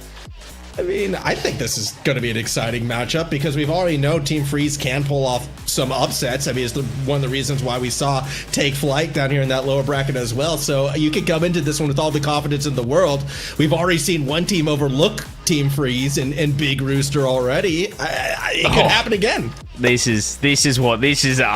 I mean, this puts bums on seats, this kind of series. When you've got a big choke taking down the Bulldogs, it is the series that I've penciled in the calendar. Playoff Saturday, open one. I knew it was going to happen. I thought about it. I dreamt about it. And the Big Chook's in form, Yummy. I don't know if you caught yesterday, but the Big Chook is clutch. He's here. He's in the top 8. But he's got a mighty team to take down to get top 6. Well, we do know you're here pulling the strings, stealing the money, making sure that you get to cast the big chook of all things. I know you put yourself on this series, and it is a bit of a doozy. We can't forget to mention Chubb and Matthew, who, in particular, look at Matthew, who sort of started to being on the come up a couple of years ago, and then fell out of vogue. Is he back? Is he on the come up once again, Formal? It might be. I mean, I know off-season there's always various little tournaments and lands that pop off, but he did win one that happened over in WA. It was a local land. Seemed to be informed then, was popping off those wins. And look, I look at the overall thing, all right, I know this is the in-depth analysis we come for, but last time the Roosters played the Rabbitohs, 36-6, Roosters won. I think this is a good sign. I think this is a good sign for the Big Chook. Geez, it seems like he seems like you're reaching there, but look, let's see what happens here, Monty. I'm going to take you into the cauldron, into the cathedral of Rocket League here, with the Big Chook taking on your boys, the Bulldogs. I cannot wait for this one. I mean, wait, what am I doing here? I thought we were getting. CJ, rosters. guys, Listen, he's I lost have no his idea what's touch. happening. Not that he ever had too much of it. I've seen him never on the run this thing RLCS before. stage, but he's gone. He's just totally gone. Anyway, for you folks at home, we've talked a lot about Team Freeze. We've got to talk about the players on Bulldogs in particular. This is a team that should be performing. Gus? Maybe a couple of players. What's Gus doing here? That's a great question. What is Gus doing here? That's meant to be Caleb. Gus playing on two different rosters. See, I Nothing may wrong not with know that. what's going on in the stream, but I know these rosters inside and out. Hakaka Hunter and your boy Caleb. I'm disappointed that you realized that before I did. I've been doing nothing but talking about these guys the last 2 weekends, and I just skipped over that. So I'm a little bit disappointed. There you I go. don't know Caleb's what on you the guys screen are now. talking about. Caleb's been here the entire time. Again, you're just losing it upstairs. But yes, 3 players here that, you know, maybe have never been known as the superstars, but they have certainly made an impact in OCE. That they have. I mean, look, we're just Cabo away from recreating the greatest roster of all time. I feel like every roster is one step from an old roster. That's kind of where we are right now in the washing machine of OCE Rocket League. Everyone's had a crack at teaming with everyone else, but yeah, we'll see if the combination works. I mean, Caleb and Gus, easy to mix up, money. Those two are a bit of a power duo for a little bit, so we'll see how this roster goes. Yeah, and speaking of power duos, Kaka and Hunter as well used to play on Chiefs back in 2024. So another allegiance that I had to them back then, but it is what it is. They're running it. I think it's time for predictions. Yummy? Sure. I mean, you don't know why you're asking me. It's great. It's great for you to take over the host, but yes, let's get some predictions in. I'm going to go the Bulldogs. I'm just going to get out there, getting rid of the biased take from the end that we know what the answer is. I've got the Bulldogs every day of the week. Yeah, I mean, look, I can make jokes about the rugby side, but CJ said that's a reach. The Bulldogs should win this. That's where it's going to lie. Hey, excited to see Matthew and Big Rooster in top 8. Well done to them, but it doesn't come through in this one. I'm a little bit concerned about the hashtag that is trending amongst the chats at the moment. I know this is the unofficial official podcast, but it might not podcast or broadcast. It might not make wait, what hashtag's happening in the chat? Yeah, Can you tell us, something about CJ? CJ? I need fearing to the know. What chook, is it? and they should fear the chook because you know what? I'm going to go for the upset. I'm going the upset here. I'm all about the chook, and I love the Bulldogs boys, but as I just know where Monty's going to go, so I have to give some respect to how good Matthew is looking as well. I mean, Chubb's doing his thing. He's just happy to be here, but I'm all about the big chook. What do I've you been fear undecided more, the right chook until this or the point. Chubb? Chook. You're undecided. Come on, Monty. I You had know been, you- honestly. No, look, to be honest, the Bulldogs have had some rough games recently since, really the start of the event. So there was a question mark, but look, it's going to be the Bulldogs. I'm going to have to choose them. I just needed some sort of not hype, just like question marks over if I was going to pick them. Just because you all said like it was a straight flush, it was going to happen. So I just needed to put something else in there. Yeah. Great flushes work on win for a doing that reason. one. Let's head to the game. The second match underway for RLCS 2026. Well, now here we go. I went a little early a couple of minutes ago. Excited to have the big chook taking on the Bulldogs. Your Bulldogs, Monty, but we're going to be jumping right into this one. You're the expert of that team, and I feel like I've watched enough of this Team Freeze to know it's going to be a match. It's going to be a series, and I hope it goes a distance. Yeah, well, you say that I'm the expert on the Bulldogs, but you did watch 2 of their games yesterday, and one of those didn't look, well, 2 of those didn't look too great for the Bulldogs either, which is why there's question marks for me over how they'll perform in this stage, and potentially, you know, they did struggle against Miami Metro in terms, I think, the nerves. Being in this stage now, it's a similar storyline, potentially not the same quality of opposition like we saw in the previous matchup, in terms of experience at least, but being at this point in the lower bracket of sorts is definitely scary for the Bulldogs as Kaka looks to kick us off. And, well, that's going to be a nice, easy save for them to get themselves steadied in the series. Yeah, I actually loved how Matthew was looking yesterday, looking comfortable and really taking it to any team they were facing in the group stage. So it's good to see the Team Freeze have made their way through. Great to see some support from some orgs as well here in the OCE RLCS scene. Hopefully we can get some more broadcast cooking, some more eyeballs to the scene, which hopefully in turn, Monty, will lead to some more orgs joining as well.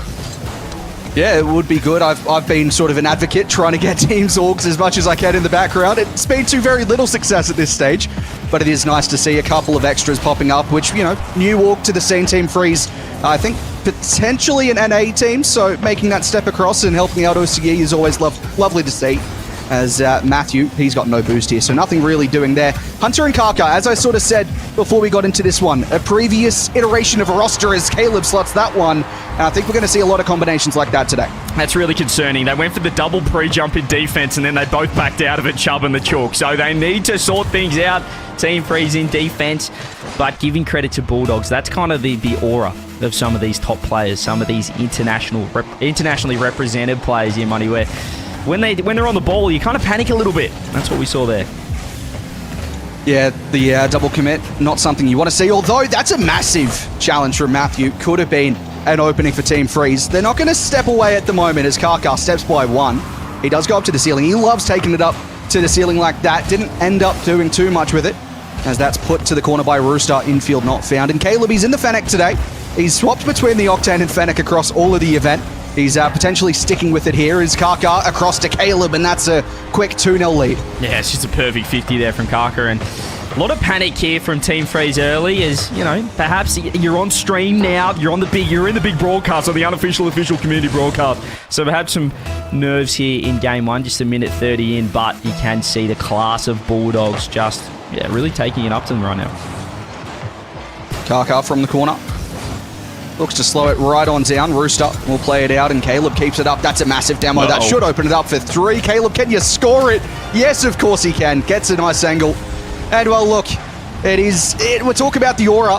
It feels like they are playing at a very high level right now in terms of not only the aura, but also just the quality of play as Caleb doubles that one in. They're looking a lot better than yesterday, that's for sure, so far, the Bulldogs. I don't know what was going on yesterday, but certainly in that wildcard series, it was rough viewing. Right now, I love that from Caleb. Took his time, just made sure he got it on net. There's almost one more here, Chubb low boost. They just seem to be really struggling to get this ball out of the defensive third, as you can see now, Kaka just keeping the ball. I mean, they just look a little bit more locked in, the Bulldogs, but that's a double commit, double 50, maybe a skip. Oh, net, stop it! The Chalk nearly clipping. That would have been a ridiculous way to announce yourself in this series, as Kaka wants to find Caleb, and he just fakes it, and it's from one goal that could have been insane to one that's slightly less insane, but it's still a really nice fake from Caleb in the end. Kaka doing pretty much all the work here, Caleb just misdirecting the defense of Matthew. Yeah, what do you do there if you're Matthew as well? Even if he pre-jumps that top corner, Kaka's just going to shoot it low left. So many options off that fake, and they just locked in. It just feels like they're more warmed up. This is a true game 1 sort of experience here from Team Freeze, or is it just the quality of the Bulldogs? We'll have to wait and see. Chubb's low on the back wall here. He does well to get it to the corner, but the boost had been stolen by the time he got there. The Bulldogs will look to make something of this. And look, I'm going to be honest, you put a Bulldog and a couple of Chooks around, I'm not sure which one's going to end up winning that battle. Right now, the Bulldogs are coming out on top, which, you know, for you, your prediction isn't too good. But yeah, well, there's 3 Bulldogs. You know, there's only one Chook. So he's 1 on 3 right now, which I feel like that is pretty tough in any sort of fight. But as you said, it is only early, still 2 minutes into game 1, and really just time for them to get settled. This feels, well, I don't want to say it's over, I don't want to be that person, but time to sort of, for a Team Freeze to get set here and, you know, with the pressure off now. Matthew, he's trying to do what the big Chook couldn't do earlier. Didn't quite find what was necessary. Kaka puts that a long way downfield. Chubb across into the corner. Matthew, good catch. Demo just opens things up for Matthew for a moment, but Caleb shuts that door very quickly. as the Bulldogs look like they're looking for a fifth. Hunter to the corner. Great speed from Karkar. Put across, and Caleb will keep it in. Hunter still in amongst it. Good save from Chubb to play it to the corner, but the Bulldogs, they got all the pressure at the moment. Yeah, they're looking for little doomsy dish shots as well, as Matthews had a bit of a tough game one on the boost. Oh, this could just be a goal. It's wide open, and Karkar's the only one in net, which is the wrong person to be there because it's wide open. And, well, Team Freeze, just too good. Dominating the 50s, dominating the boost, and dominating game one. Too much for Freeze to handle. The Bulldogs out in force at the moment. And as you said, it's really dominant. 5-0, minute 20 left. I don't think there's really any hope in this one for Team Freeze. We talk about potentially momentum shifting if you can get a couple of goals here, while the Bulldogs, they succumbed to a bit of momentum shifting yesterday against Miami Metro. They're susceptible to it, although for Team Freeze, it's a long way back in. If they can get a couple, then potentially it swaps back in their favor, and, well, that's not going to work out. Hunter across. Caleb might get another good save in the end from Rooster. Yeah, it's tough, though, isn't it, for Team Freeze? See Chubb here, 0 boost, kind of just pops it out straight to Caleb, and they're dancing around him at the moment.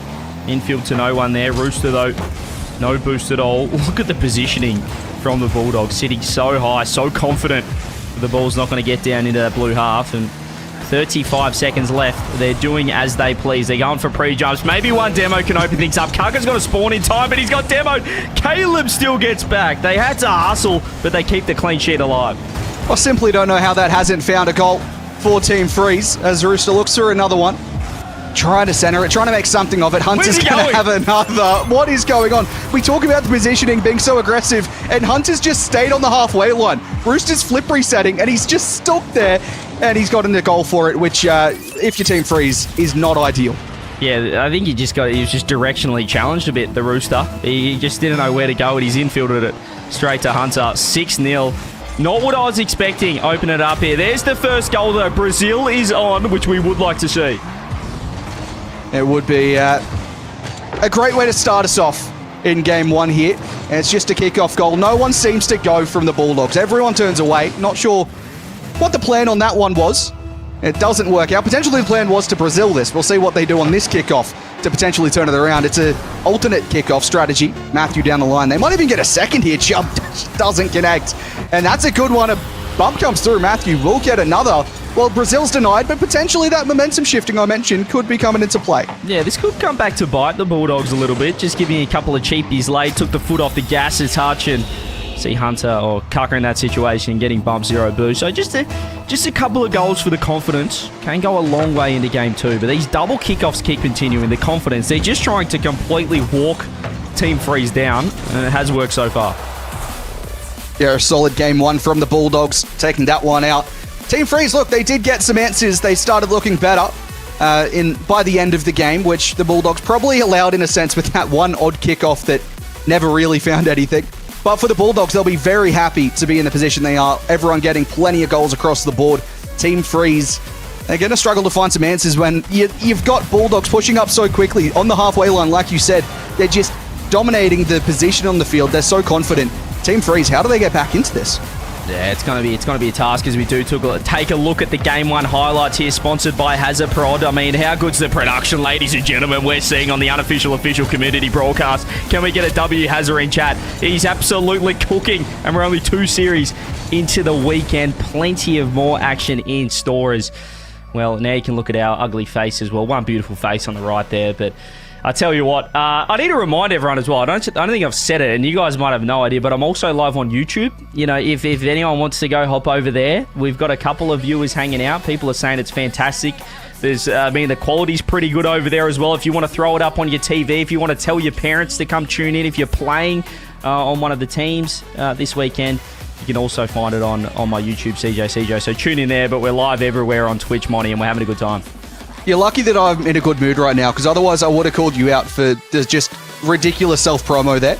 If any of the other casters were here and it wasn't their first RLCS stream broadcast, they probably would have called you out. So at least you've done it now. You get that out of the way. The bitrate's insane on YouTube, I have to say, though. So it is a good watch over there. But as well, all the Twitch streams, stick around. Potentially, if we're self-promoting, Monty OCE, check that one out as we get underway in game two. We can promo away. We are the Unofficial official community broadcast. I can't even say it anymore. There's that many unofficials and officials in there. But yeah, really appreciate your guys' support in, just watching, tuning in. And yeah, if you, I even see, what was it, Rowdy Divergent? I'm not sure if Formal even shouted you out. Gifted 5 subs, if you don't mind as well. 2 Formal. Your support goes a long way. Ideally, we can, be able to support the people like Hazza who are just putting on an absolute clinic. So anything that you guys do supporting, well, at least on my channel, I'll flick it around to all these guys, the talent and our production as well, because would not be possible at all without them. But as we get back into this one, on game 2, let's see if the big chook can get cooking.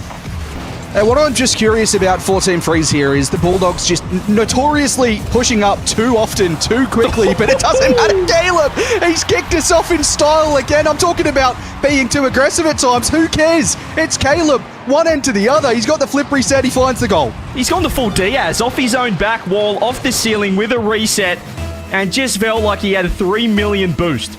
That is ridiculous. He was looking like Gus there. I can see why we got a little bit confused with the rosters. I mean, he is in form, and when he's playing like this, he's, I guess you could say, just experience-wise, he's the 3rd rung on this team. It's scary. It is really scary for the competition. I've been looking at the 3 of these players, and I think there's probably more to look for Hunter so far this open. Caleb has had his moments, Karka's had his moments, but Caleb again stepping up as Hunter. He wants to make his step up now. Flip reset inside. Karka was waiting. Matthew and Chubb now working away. Rooster will wait in midfield. Caleb, that touch went wayward as Chubb plays it across. Rooster was up for it quickly. Hunter was able to deal with it. Here is Caleb on ball, looking for the bump instead, and Karka underneath. That's the teamwork we have seen from the Bulldogs, but I guess on the other side, if you're going to be that optimist, which you would need to be as Team Freeze, it's a lot better scoreline than nearly 2 minutes into game 1. It's just 1-0, the deficit so far. A little bit more pressure as well, a little bit of chaos, and low boost for the Bulldogs. Gives a bit of a chance and a bit of time for Team Freeze to get to work. As well, Team Freeze do have a coach, I believe, so potentially something to work their way back into it. Make sure not to drop their heads too quickly. Hunter went by with 0 boost, gave an opportunity to move down line. Karkar takes over now. He's got 20 to work with from the corner. Can he find the infield towards Caleb? Matthew got a piece. Now Hunter drops a shot in. Rooster, no boost, makes the save, but they have to be there for the rebound. Caleb hit the crossbar on that one. You heard the ding as Hunter plays it up to Karkar. This is just confidence from the Bulldogs, and it doesn't pay off that time. They need to settle down. That's a triple commit now. It's just Hunter in net. Chubb just rips it, though. Low boost means the counter-attack isn't ideal. Not as strong as Team Freeze would like. Here's Karkar, actually. This time it's a fake. It's almost a double fake. You can see the low boost and panic from Team Freeze defense. Hunter works it across. In the Octane, usually see him in the Fennec, but he does like to float back and forth. As Caleb finds that double. And look at the teamwork. They are just, as you said, the confidence is ridiculous. The fakes are ridiculous. And the panic from Team Freeze continues.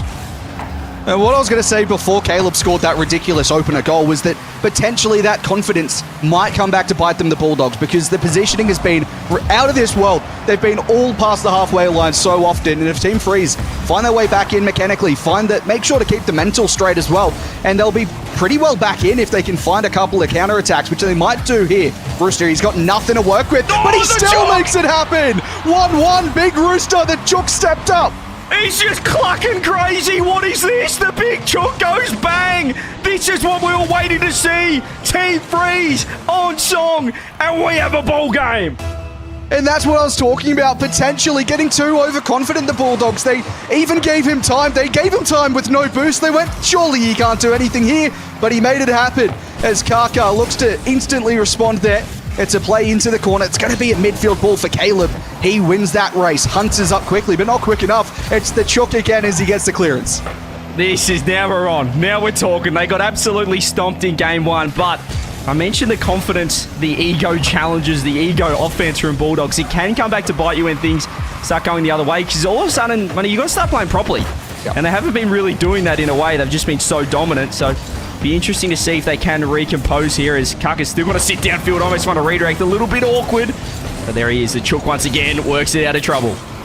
He does well to get it into the air. Hunter with 0 boost looks to challenge on that occasion. Caleb doesn't get the best of touches. It might give a chance to push up here as Matthew plays it across to Chubb. Can he double it? Dangerously, no. Caleb clears, and the Chook will be aware to that situation as Karkar, no boost on the push-up, and we're starting to see even the boost change sides as Team Freeze seem to have more in the tank. Chubb sidewall, wants to get that infield, does well, but no one was there quick enough as Kaka will find the sidewall. It's going to be Rooster once more, and he sends it across Hunter. Plenty of time to work with. He just lobs it up to Caleb, and there's still confidence across for the Bulldogs. Yeah, they're still playing well, but just we're a little bit worried about the double commits from Team Freeze. It is utilising a lot of boost that is at a premium for both sides at the moment. Rooster throws it across. He's actually dropping on Chubb. He's got a one-on-one out of nowhere. Caleb does so well, and now Rooster has to find his way across with 0 boost. Could it be the Bulldogs to steal it in regulation? There's a little fake. Actually, he's made himself a human ramp, keeping the ball up, but we finally get OT, and we're back on. I love it. If there's anyone that you don't want to end up in a 1v1 against in terms of having to attack the defender, it's probably Caleb and OCE, and he stepped up big time, potentially even a 1v2 there, but it does force the OT as that clearance drops to Hunter. He takes control. Matthew with a bump. Somehow couldn't find the demo. Might work it into the midfield from Hunter. Caleb has no boost to chase as Chubb will get that down the line. It's going to be Kaka to turn onto it. He wants to take it upstairs as he plays it across towards Hunter, and he gets a touch across it again. It just drops into a position where Chubb can control. And Team Freeze, they're taking these controlling touches now. They're not giving away possession like they were in Game 1. Here's Caleb, though, with the bump. Rooster has to pop it up and go himself. Still a little bit of boost drop. You can see Chubb has to go back corner, but as you mentioned, the 50s just seem to be falling their way. As Banana Head would say, sometimes it might just be divine intervention, the reason why it's falling in the laps of Team Freeze at the moment, but it's got them back in the game. That's a big whiff, though, from Matthew. Now Caleb with 0. All he can do is try to find a teammate. He hasn't found a teammate. He's found the big chook, who just misses the double. Caleb will have time on the back wall. We know he's dangerous from his own back wall. Gets the flip reset by 1. This time they're alert to it. Matthew for Chubb. He tried to get the flip reset. Hunter gets too much on it, and it's the chook from the sidewall. Now Kaka a chance to break the other way, but it's cut out. Matthew, Chubb was there. Hunter was quick off the line as Caleb keeps it inbound, but that's just giving away possession, and Matthew will look to slow it down, compose potentially as it's across towards Hunter. Great touch on the sidewall. Takes it across back to the back wall now, and it's going to be a clearance away, and Kaka has to be alert. This is dangerous. He gets the piece he needed. Might have given up possession, though, as Matthew was right there. Not sure if he was aware. Rooster has to control. He wants that corner boost instead. He's just going to opt to keep the ball in his possession as the more bumps are coming through. I will say Team Freeze look more panicky than the Bulldogs, but they're just finding a way, which has kind of been the story for them here in Game 2. They're right back in this series. That's a little mistake here as Caleb dodges the bump somehow. Saves a lot more boost than I think Team Freeze realises. Finds the pop to Hunter. Here we go. Pops it up. Nice close touch. One more over the top. Gets bumped off at Satthews right there. As Caleb double to the back wall. Rooster tried to control it again with the second touch, but Kaka did well. Chubb with another save on the board. Cleared by Rooster. Only finds Caleb at the halfway line. Kaka will turn to it. Infield across to Hunter. 1, 2, 3. But it's denied and saved by Chubb. He's got 0 boost. Matthew has to go. He's getting bumped. Chubb in net. They're just playing a slow game, though. It's awkward here. They're a little bit close, the Bulldogs, to capitalise. And these little extra touches, huge. The pre-flip from Matthew, even better. He's got a 1-on-1 with Caleb. He doesn't realise he's got 0 boost. Can he find the low 50? He's pitched it into another dimension. There's a world where that becomes an own goal. Just didn't quite work out for Team Freeze, but they are well and truly in this as Matthew sends a big one towards Rooster. It's going to be Chubb to the sidewall. Caleb should intervene and get a touch forward towards Kaka. Hunter with a demo will open it right up for the Bulldogs, but they've given it away potentially. No, Caleb back to it. Flick across. Kaka to the sidewall, and that play goes missing for the Bulldogs. Not finding what they need as Hunter hits to the back wall, gets bumped out of the way. Matthew to Kaka, now Caleb. This is the play that sets up for the Bulldogs. Hunter, low touch, takes it with his time and finds the corner. Caleb again there, but the Bulldogs not really looking threatening. They're sort of just playing with their food right now, but their food is alive and clucking, which is really concerning for the Bulldogs. They've had so many chances, you feel like, to score, to capitalise on the low boost, on the desperation. This has to be it right here. Rooster's got no boost. Kaka with the reset. Over 2. Follow-up Hunter. 2-0 to the Bulldogs. And it's the combination I mentioned at the start of the series. Kaka and Hunter combined. It's Kaka in the midfield. What a play across to Hunter. And there's a timeout call by the looks of it, as Kaka also wants to change his car. So interesting stuff. But the Bulldogs get the job done by the end of Game 2. And it looked close at times. Questionable from the Bulldogs, though. Team Freeze, as you said, alive and clucking in this one. There's absolutely a chance for all them in this series. Absolutely. I mean, a huge turnaround from Game 1 for Team Freeze, but think those boost concerns are still right there, front and center, where they're double committing. They're just kind of throwing the ball away. They're not being efficient enough as a team, whereas it's just that field territory, really, that the Bulldogs have. They've got access to the mid boost to their back corners and currently just dominating the aerial game. So eventually it felt like the damn wall was going to break, which it did. Team Freeze, a lot better than that first game. Some crazy goals in that match as well. Flip resets to set up at least all three. It was Caleb that set it off his back wall to start us off in game 2. And then, well, we've got to talk about Big Chook's goal there. That was ridiculous as he tied it up. The 0 boost flip reset, he had me fooled. I was going, there's no way he can do anything here. And then he did something, CJ. It was absolute magic. It was absolute magic to watch, and that's why we do love him. At any moment, he can just surprise you with the mechanics. But yeah, goodness me, I need to apologise as well if I keep calling Matthew Satthew. Look, I've talked about Satthew for about 3,000 years in RLCS, and all of a sudden there's a Matthew in there. It's getting confusing for me.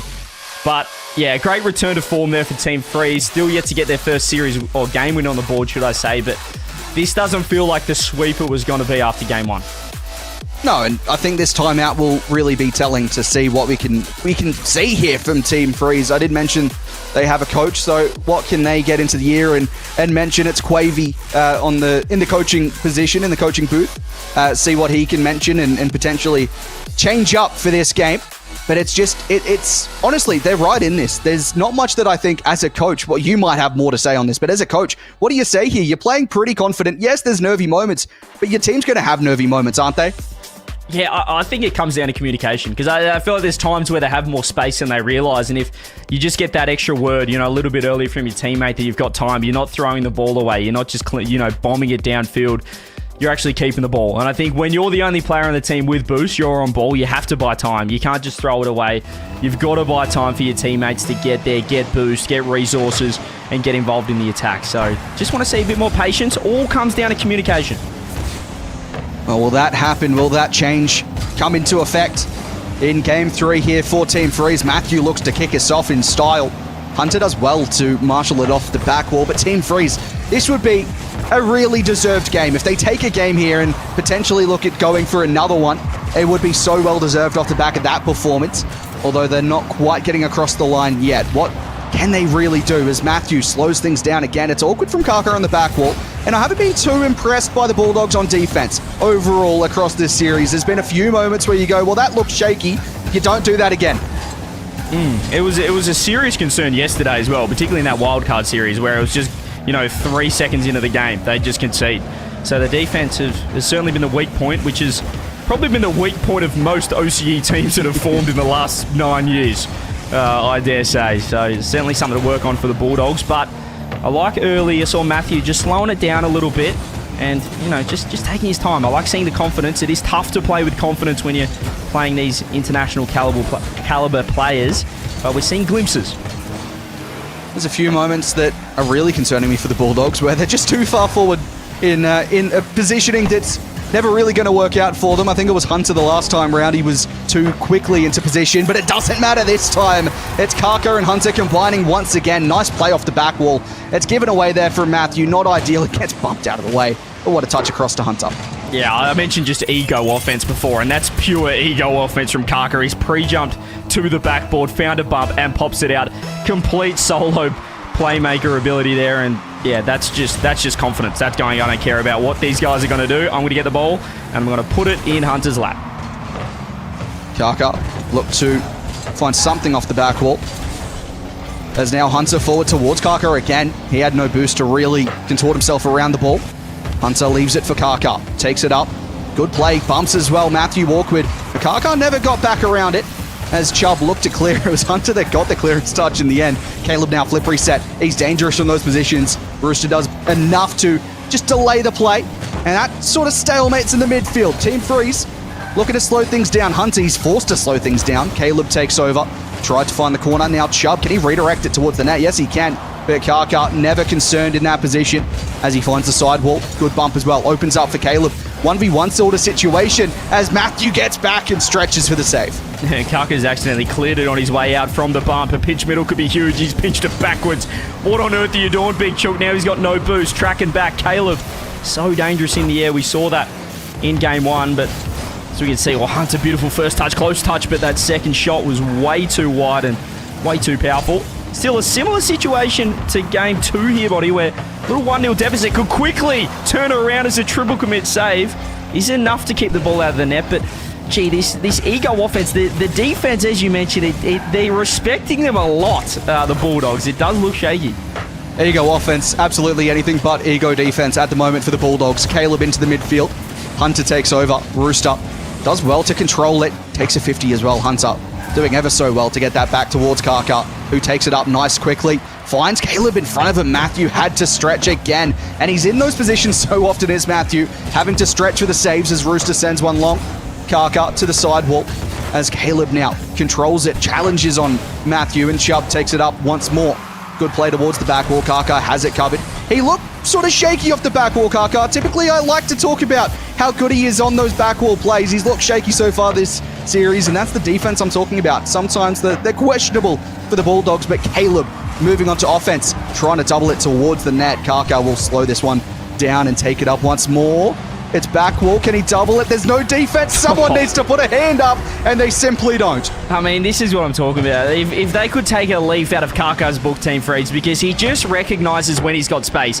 He put it in reverse, backed up, gave himself even more space, and then just took him to town 1v3. Free backboard, recognised where the gap was in the defence, and he executed. It's beautiful.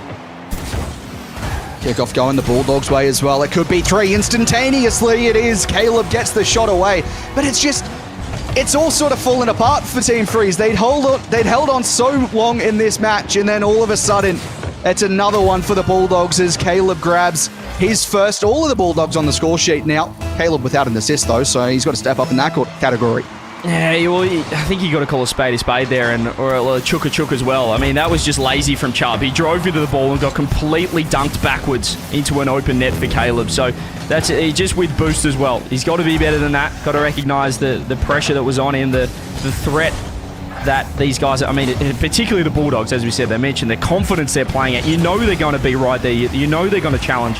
You have to be aware of the dunk threat, which he wasn't in that situation. 3-0. This game not trending in the same direction as we saw in game 2.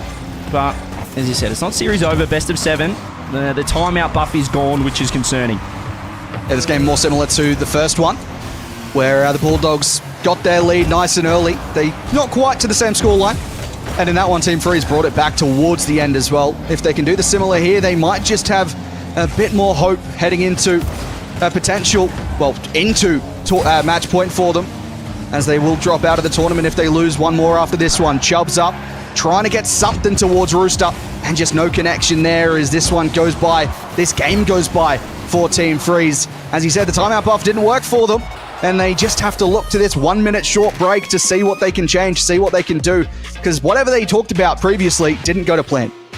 And they're just reading them so well. Less so on the goal line, the Bulldogs, but just everywhere around the pitch. They're one step ahead. Feels like they've read Team Freeze's playbook, and the creativity just isn't quite there. We saw it once in game 2 from Rooster. We saw the solo play, but that game, I mean, the Chook was asleep. It clearly wasn't sunrise for the Rooster yet. He was just completely non-existent. Chubb as well, not getting to work. Matthew trying on the goal line, had 3 saves to his name, but that was pretty one-sided. It was nearly as one-sided as game 1 in terms of how they dominated the pitch, dominated the gameplay. And yeah, I mentioned after game 2 it's probably not going to be a sweep. I'm a little worried about a 4-0 right now. Yeah, well, what's concerning for me, really, for Team Freeze is that they had 5 shots across the board, and as you said, Rooster didn't seem to wake up for that one. He had none in that game. Matthew with 1, Chubb with 4. So there's just not enough there for them at the moment. Chubb's not the one that I typically look for in this roster to really get the goals, and he's the one taking the shot. So something's going wrong positionally there. Rooster needs to step up, and I think we need to see, obviously, Matthew stepping up on defense, but they just need to figure something out going forward, because Team Freeze, they've got something in this series. There's certainly something there for them. We just haven't seen it yet, aside from that sort of hint of it in game 2. Well, I like what you're saying, but unfortunately, Zevu in chat disagrees with every single thing you have said so far, apparently. So cop that. That's disappointing. I'll do better. That's going to hurt. That's going to hurt the analytical side of your game from that. But you know what? You get what you get sometimes. Ladies and gents as well, welcome everyone in. Nearly 600 of you here in our first stream. Playoff Saturday. Champ Sunday awaits as well, top 6. But who will we be sending home? We've already sent one team home today. And right now, the big chook, he might be going back. He might be going right back where he lives. He might be going back to the farm here, Monty, because Caleb has done it again. He's ridiculous off the back wall. I used to look at Kaka as the player of the region that plays off the back wall. Now it's Caleb. Twice in one series. That's ridiculous. And it's the first goal, as it was in Game 2, it's the first goal from their own back wall, going coast to coast. And it's just not a great start if your team freeze. That's not what you need to fight your way back in. Rooster, though, well, that one's played into the corner. Hunter will clear it. Kaka, he's up already. There's a bump involved as well. The Bulldogs back to that confident side that we saw earlier in the match, in the series. As Hunter works it out, there's no one going to be able to chase that as Chubb puts it down into the midfield once more. Kaka reads that one well. Should get back to it, but Matthew there, team freeze. They're looking as though they could find something here, but the Bulldogs not giving them anything. Chubb not able to make that challenge, but does secure the boost. Even there, the chalk had space. Yeah. But he was just distracted. I don't know what Caleb did on the back ball, but he just said, hit me. He shook his tail feather at him or something. And Rooster, instead of controlling it, has just thrown it straight to him. Hunter doesn't make the redirect go to work, and I mentioned it before, they just need to make more use of the space. We need to see the bumps, but instead they're just panicking a touch. Caleb's got nothing to chase this down with. Just put the pressure on. That's a dive in from Kaka as well. Hunter has to chase back. Caleb got a demo up the other side. I thought he would have been demoed. Not the case here. As Team Freeze, they had a real opportunity there just to put some pressure on, get a decent shooting opportunity, and they never really found it. Kaka looks to go the other way, finds a demo. Hunter will take it up top. Flip reset one time. Looks to get by. It's a decent play. Chubb not to be fooled on the back wall. He's just low boost, though. Can't keep it as close as he'd like. There's a bit of a misplay. There's a big misplay. Luckily enough, Hunter's back in time, and Caleb wins the 50-50 race to the boost. Still awkward here for the Bulldogs until Caleb just throws a musty straight in the lap of Kaka. Up top, instant reset. Not to be as Rooster deals with it, but I mean, they're just finding it. Ever since Game 1, the connection that these guys have as they transition the ball into the offenses is first class from the Bulldogs.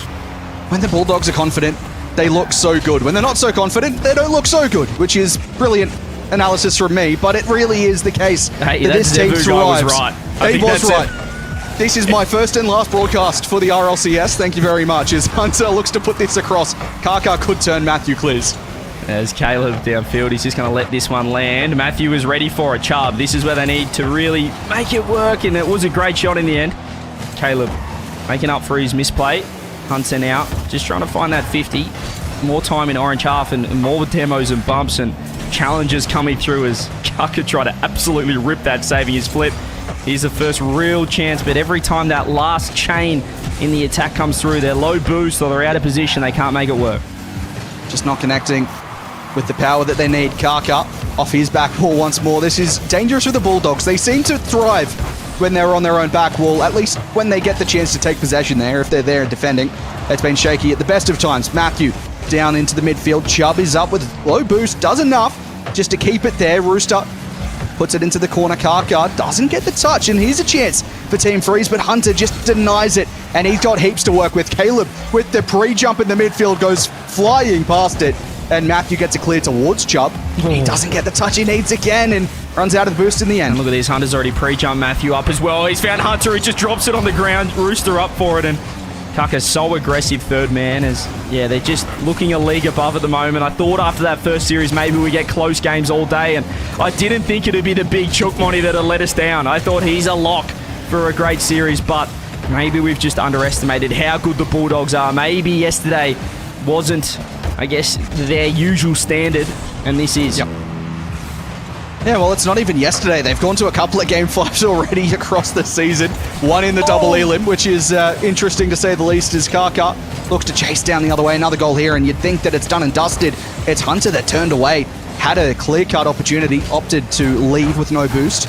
And it's Hunter's turn off the back wall. What can he provide? A pinch across to Caleb. He'll find a double off the corner. Can he? Yes, he can! Caleb steps up again, and he scored a hat-trick of incredible goals across this series. This is the link-up we're talking about. It's a Hunter ceiling pinch to a pre-jumping Caleb, who has redirected off the corner to himself.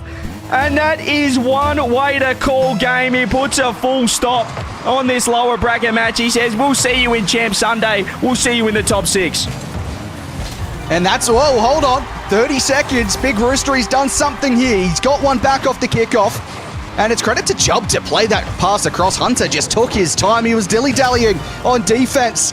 And hold on, there could be something in this one. Yeah, I think Hunter put the car in the shed. He thought this was series done, and I thought it was series done, but he needs to be worried because the Rooster will never give up. Throws the infield pass across. Anybody there? It is Matthew. He has to throw it back to Rooster. He's throwing it wrong side of the net as he's trying to get to work, but his teammates aren't linking up with him at the moment, the big chook. All Chubb can do is take it back. 15 seconds left. They have to go right now. And Chubb takes it up to the ceiling. Hunter has none of it. 10 seconds remaining, and it's open at the back. Matthew towards the back wall, and the Bulldogs get back in time. As Karkar gets a touch, it's still up in the midfield. Chubb, he's there. Full boost to work with, across to Matthew! And it's a 0-second banger as they tie us up in Game 4. I think they might have trolled here, the Bulldogs, but have they given Team Freeze a sniff? It's a beautiful pass. Matthew absolutely nearly beamed that, but he'll be happy to follow up. Just jams its way into the top left. 2-2. It was series done 10 seconds ago. Oh, Think again! what? Think again! Oh my goodness! Call the cops! They've stolen Game 4! What have they done here, the Bulldogs? It's just not a good kickoff play again. And Team Freeze, as you say, have stolen one. That is ridiculous. Not only from Team Freeze to equalize at the death at 0 and then take it in OT, but what are the Bulldogs doing? They've absolutely had a mess of that game, and Team Freeze has said they've got something in this series, and now they have. That's one of the biggest throws I've ever seen. We are so back. OCE is so back. That is an unbelievable toss from the Bulldogs, who just fully put the Q in the rack. They were on Liquipedia. They were pulling up the bracket for Sunday. They were working out the matchups. The big chook said, hang on a minute. Let me think about it 2-1. I'll let you think about that. Matthew, 0-second goal. And then they go to sleep in overtime on kickoff. Do we have a series here, Monty? Oh, it's game on again. As you said, they were looking at the next match. Who have they got? Well, it's not one of the teams from the upper bracket. It's one of the teams that's still in front of you. Team Freeze has found something here, and that is genuinely a ridiculous way for the Bulldogs to have lost that game. If there was any game through the course of this series, I probably would have said this one and the first one would have been done and dusted. Bulldogs had it all written up, and they were done with the game, with the series. Maybe Game 2, potentially Game 3, they could have found something in those. Not this one, but they turned it around, as you said. With about 30 seconds remaining, they get one back. And now they have a chance in this one as, look, that is just... I can't even analyze that. That was just, what are the Bulldogs thinking? I don't know how we're here. I don't know how we've made our way to Game 5, but if there's anyone we need to point the blame to, I'm going to point it to Hazard, our production here, because he joined our chat early. He thought it was series over. He said, we're done. So if there's anyone that you want to blame, if you're a Bulldogs fan, blame Hazard. He said, we've done this. It's over. 4-0 sweep. And as soon as he joined, they go bang, bang, bang. 3-2. Series back alive. Goodness me. That is, I can't believe we're here. We should be in an ad break right now, but we're still cooking. I did just hear the Discord notification of, hey, he's here. And I went, hang on. There's an aerial play at 0 seconds. What are we doing here? And yeah, look, it wasn't the greatest of plays from Hazard. I think he said that he cursed it GG's, which is, yeah, unfortunate for him. But look, it is genuinely, we should have been in a break right now. The Bulldogs have had an absolute massive mare there, and I don't know what they were thinking. They, as you said on that goal, that I think it was the potentially the first goal back into it, that Hunter just put his car away. Yeah. He'd hung up the keys. It was just, what are you doing? You're falling asleep at the wheels, Bulldogs. You get 100 boost. Oh. Yep. Just drive forward. Series done. I can't believe it. And this is the thing, you don't want to give Team Freeze, the underdogs, confidence on the Bulldogs. Because once you let the chook get to work, he's only going to get more and more confident. Felt like at the start he was kind of, the Rooster was entering the hen house. He was walking in and he was a little bit nervous. And I feel like now, Hunter's just giving it a little bit of confidence. And once you let a chook get to work like that, I think that he's only going to get better and better. The confidence will grow. This Team Freeze, they've been given a sniff. They've been given a taste of a Champ Sunday. They've got to start a massive reverse sweep right here. It would be an insane tale to tell. It might still be, as Chubb puts that one in front of the net. Kaka had to turn away, and Team Freeze have come out the gate swinging. Goodness me, I thought that was 1-0 for sure as they're passing it. Now Bulldogs are so nervous they're trying to put it into their own net. Oh, it's off the crossbar. Matthew had a clopen start to this game 5. So you can see Caleb stealing boost, but look at the chaos now for Bulldogs. They've got to, as you said, they've got to put the keys in the ignition again and get going. They've got to warm back up because Team Freeze are on the attack. There was just some moments here where the Bulldogs had all the boost in the tanks and it looked like they had none, but it doesn't matter as Hunter sends one long. Well, Team Freeze, they're notoriously good after the back of Game 4 at making a comeback. Maybe this is a strategic idea. Hey, give them a couple of goals, let their confidence fly sky high, and let's see what we can get by the end. I like the optimism, but that was interesting. They were just a little bit too aggressive there. The bump came through. Roosters in the far corner. They've got someone back post, no one home. And that's a beautiful pass for Caleb. Does lose a 50 to Rooster, but against the run of play, Bulldogs find one. That'll just settle them down a little bit. I'd say they were slightly rattled, the fact that we're still going here. Kaka, good touch, but Matthew does really well, tries to pinch it across into a danger area. Caleb, nice and composed on his own back wall. Chubb just keeps it involved, and Kaka gets back. This is not looking any good from the Bulldogs. I talk about potentially, the no ego on defense, the fact that they're struggling on defense and looking so good on offense. There's a chance as Kaka gets an open net from the bump. From one end to the other, I thought Team Freeze might have been equalising. The Bulldogs have 2. Yeah, that's beautiful. Hunter just gets to work in the 50, the double commit once again in defense, and the extra bump from Caleb leaves Kaka with a wide open net. 2-0. You don't want to get too excited. I'm not going to go the early crow this time or the early chook and say series over. We saw what happened last game. The Team Freeze probably have just lost the momentum. Oh my goodness! Goal of the tournament! Put down your glasses, Formal! The chook is here! It's just another banger from this series. It keeps providing.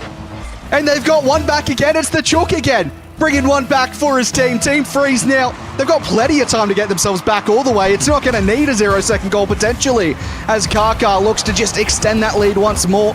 The demo buys some time here for Team Freeze, and it's just again awkward positioning from the Dogs as Chubb puts that across. And Team Freeze, they are alive and thriving right now as Caleb, he'll have some time to work with this one. Oh, it's the same situation as the last game. They look down and out, they look a different team, and it's game over, and all of a sudden, the Rooster, the big chook just gives them one. Just gives them a little look as the redirect comes through, low 50, lands off the post, double commit coming through, everyone committing from the Bulldogs as all Caleb can do is buy time.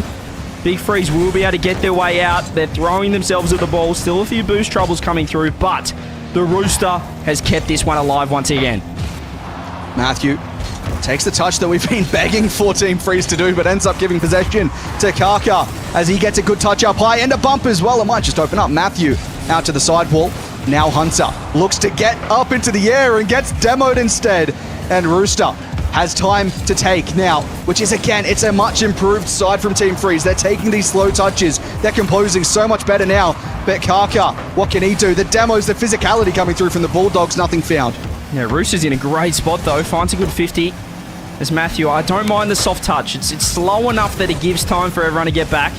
Kaka does take that time. Delays one, pop around 2. It's a triple commit again from the Bulldogs. Relax, you're up a goal with 2 minutes left. Trying to toss this one again. We saw it happen last game. Chubb with a 50. Hunter should be able to land, but that boost spawns right at the perfect time here. Kaka should be able to get 2. This is very dangerous. He doesn't have the angle to shoot. Oh, Rooster was happy to let that one go past him. Minute 50. I don't like the aggression from the Bulldogs. I feel like they're trying to give up a goal again, but Team Freeze, they're never out of it. That's a good infield again. And Hunter will take over to the corner. Chubb, he's got nothing, and this is the problem for Team Freeze. They're doing the right things now. They're taking the touches. They're slowing it right on down, but they're giving away all their boost to do so. As Rooster will have to turn on this one. He's got a bit in the tank to work with, but Caleb takes him out, and Hunter might be able to make it 3 off the back wall. It's back the other way. Matthew has Rooster out to the right, uses him to the ceiling. Can he get back to it? Yes, he can, Matthew. Kaka makes the stop. Oh, goodness me. I thought that could have been it. They had 2 cracks at it. 2 slices to score as Kaka goes for the fake instead. Matthew up. Rooster just wants to leave this one for Matthew, but he's only got 7 boosts. Chubb to come up huge here and perhaps land on it. 1 minute left. We know we've seen the magic in Game 4, but we need to see something extra special from here for Team Freeze. That wasn't the ideal touch from Matthew. Chubb will make something of it, though. Matthew to the sidewall. Caleb and Hunter both full boost. It's Caleb and takes it up.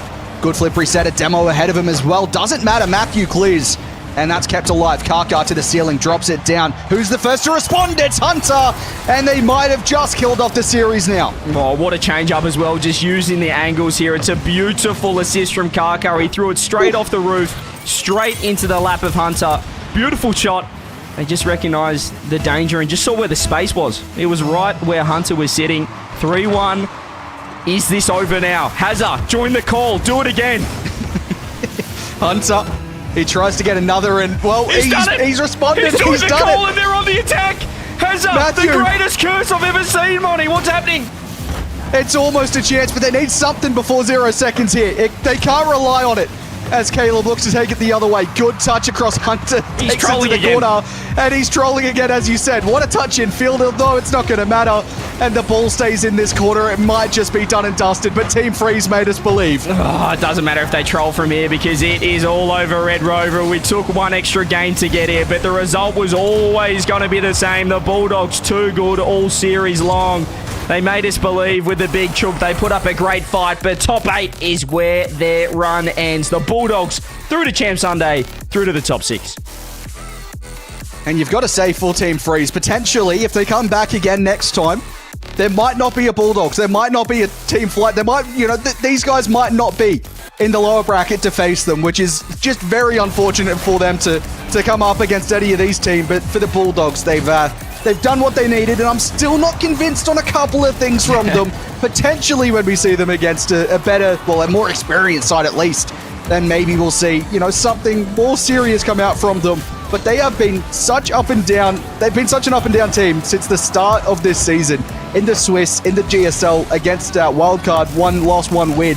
And then they've looked pretty good at times and pretty horrendous at other points in this series. Yeah, it feels like they're playing on pure talent right now rather than a set structure. It's just kind of let's feel it out. Let's see who's playing well. And right now it is working. There's some beautiful plays, but I tell you what, a 4-1, it was a very one-sided series in the grand scheme of things, but that's what Team Freeze, credit to them because they still are an excitement machine. You put the Rooster on the team alongside Chubb and Matthew, and you just have fun. You know it's going to be a good time. They're creating some highlight reels themselves. Ladies and gents, throw a 1 in chat if you're enjoying the unofficial official community broadcast as well here for OCE Open 1 that we've put on for you guys. Because even when it's to the 4-1s, 4-0s, we're still having a good time along the way. And the best part about this, Monty, is I believe we've still got a couple big series coming up as well. Yeah, a couple of big ones left, and well, I think potentially a caster shift as well. We'll see what happens across when we come back from the break. But look, it is 2 massive series, isn't it, CJ? Look, there's probably some easy predictions for some people, but it's still, the bracket is just up in the air, and I can't wait to see what it provides. Let's do it. Let's head to a break. After this, we have upper bracket games. Our top 4 teams coming out of that group stage will take their place for the first time here on the unofficial official community broadcast.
On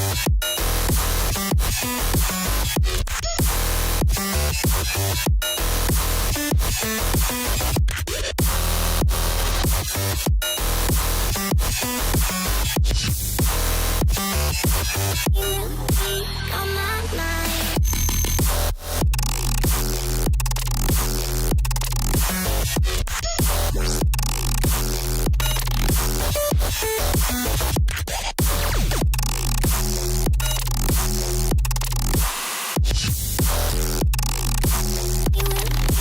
On my mind.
We are back, everybody, and because it is Yummy's bedtime, yes, he's in Who's New this? Zealand, so he has an excuse. We're bringing him back, CJ. Last time he was here was Get him back over here. 2021. Then he went off on Twitter saying never do an OCE again or something. But now he's that back, was the Gex. How you doing? Yeah, it's been too long indeed. And look, CJ was like, look, we're begging for you. Come out. We can't do it without you. It's not happening. No, it's great to be in here. Monty, you and I have had a bit of a talk during the off-season stuff about other tournaments and stuff like that. We have had some shameful casts together there. That was excellent. But yeah, now it's back for the big leagues. CJ, I haven't been here since I was casting you, so it's an interesting turn of events for me. And look at us now, huh? Look at us. I mean, gee whiz, what a fall from grace I've had. I'll tell you what. But no, it's great. All right. It's great to be here. Yeah, it's great to have you as well. I know you're a busy man. You said, look, I'm busy, but I'll come for the second half of Saturday. I said, look, whatever you can do, whatever time you can give us, that's good enough for us. So it's great to have you here for the final part of the day in the upper bracket here, Formal, as we look to the top teams. Yeah, exactly. We're done with the lower bracket. We're done with the elimination games. And now we're getting a peek at two of the teams maybe who pulled off a bit of an upset to get where they were going to, or at least one of them almost nuts, about to go up against Power. Loser of this match down against Team Flight. This is going to be interesting because, I mean, either of those next quarterfinal matches are not teams you want to be going up against, at least not in 5th, 6th. Yeah, I mean, Power, this is, I guess, my first look. Of course, if you've been tuning into team streams, you'll have viewed them otherwise, but first time for me at least, and I'm guessing probably first time for some of you guys as well, but they are a roster that are dangerous. It's not a team you want to play, but if you want to play them anywhere, this is probably the part of the bracket you want to play them. I mean, the question would be, at this stage, is almost nuts. Are they on house money right now? Because look, this is the team. Everybody covers their team for the team streams and all of that. I was with Almost Nuts, and we were like, our goal is top 8. We'll be happy if we get top 8. They now have a chance to get top 4 here, CJ, and that really, for a bubble seeded team, when you're given that opportunity, it changes how you approach it. Yeah, look, I mean, I know we had an off-season, some roster changes, but tell you what, Gex, looking at Almost Nuts in the upper bracket, this is the polar bear in Arlington, Texas meme. What on earth are these guys doing here? Nerve, Zombie Freak, and Squatchy have found their way into the top 4 for now. At least through to Champ Sunday. Even if they lose this, they've done very well, but this is a massive game. Yeah, I agree. I mean, I don't think it's... I think it's unlikely that they made it this far, and they're definitely going to be happy with it. But I've been watching Nerve for a while. He's had the potential there. Scorchy as well, for me, is a big shout-out. Zombie Freak's the only one here that's a total mystery card for me. That's the wild card. Excuse the name change there. But yeah, Almost Nuts could be Almost Nuts today. It's going to be hard to break through the almost part of that name. So I think Zombie was playing in OCE before you were casting in OCE. That's how long he has been around, but disappeared, came back. He's a vet. I don't know how he's still here. I don't know how he's still kicking it. He might have actually outlasted Torsos at this point. Yeah. I don't know. He just seems like he's been playing forever. Great to see though, but yeah, excited Monty about this new Power lineup. I think it's going to be good to watch. Yeah, it is just good to watch. I don't know what to really expect from them in terms of, are we going to see what the Bulldogs were doing? Are they just going to be completely egotistical on the offense? Probably. Probably defensively, are they going to be looking shaky as well? Who knows? But something interesting as well is Freaky in that role as the coach. He was a part of the Chiefs roster, I think, at the end of last season. Steps across with Fiber onto Power this time. And Max, you were a bit about Chiefs last season. Any insight there? You know what? Fiber was a beast last season, all right? I think he deserved to go to a few more majors than they did, but they came up that one game short. And this roster, when you look at it, it's designed to overcome that. Their goal is to go all the way, which is why I'm taking Power to win this one. I mean, this lineup is too good it's right now. Power across the board, surely. I don't think we need to do this. I think it's just Power. Just suck it up. Well, it's only because we kicked Yummy out. I know Yummy was super into Almost Nuts. He was saying they're going to be that team, sleeping on it. Zombie and I used to team back in Alpha or whatever. So if he was here, we would have called out the bias then too. Surely, there's no way we give Yummy that pick. Surely. I think he deserves that pick. I think that pick is perfect for Yummy. Fair. Yeah, come on. We'll see. We'll see what happens. But Gex, I'm going to take you in. You've just come over here straight on the show. Back in here, I was playing. That felt like 45 years ago. But it's a pleasure. True. But it's a pleasure to be in the caster booth. Upper bracket, playoffs, OCE Open 1 for RLCS 2026. And a couple more new rosters make their debut on the unofficial official community broadcast. Yeah, like you said, long time coming here, so I am keen to get into this one for sure.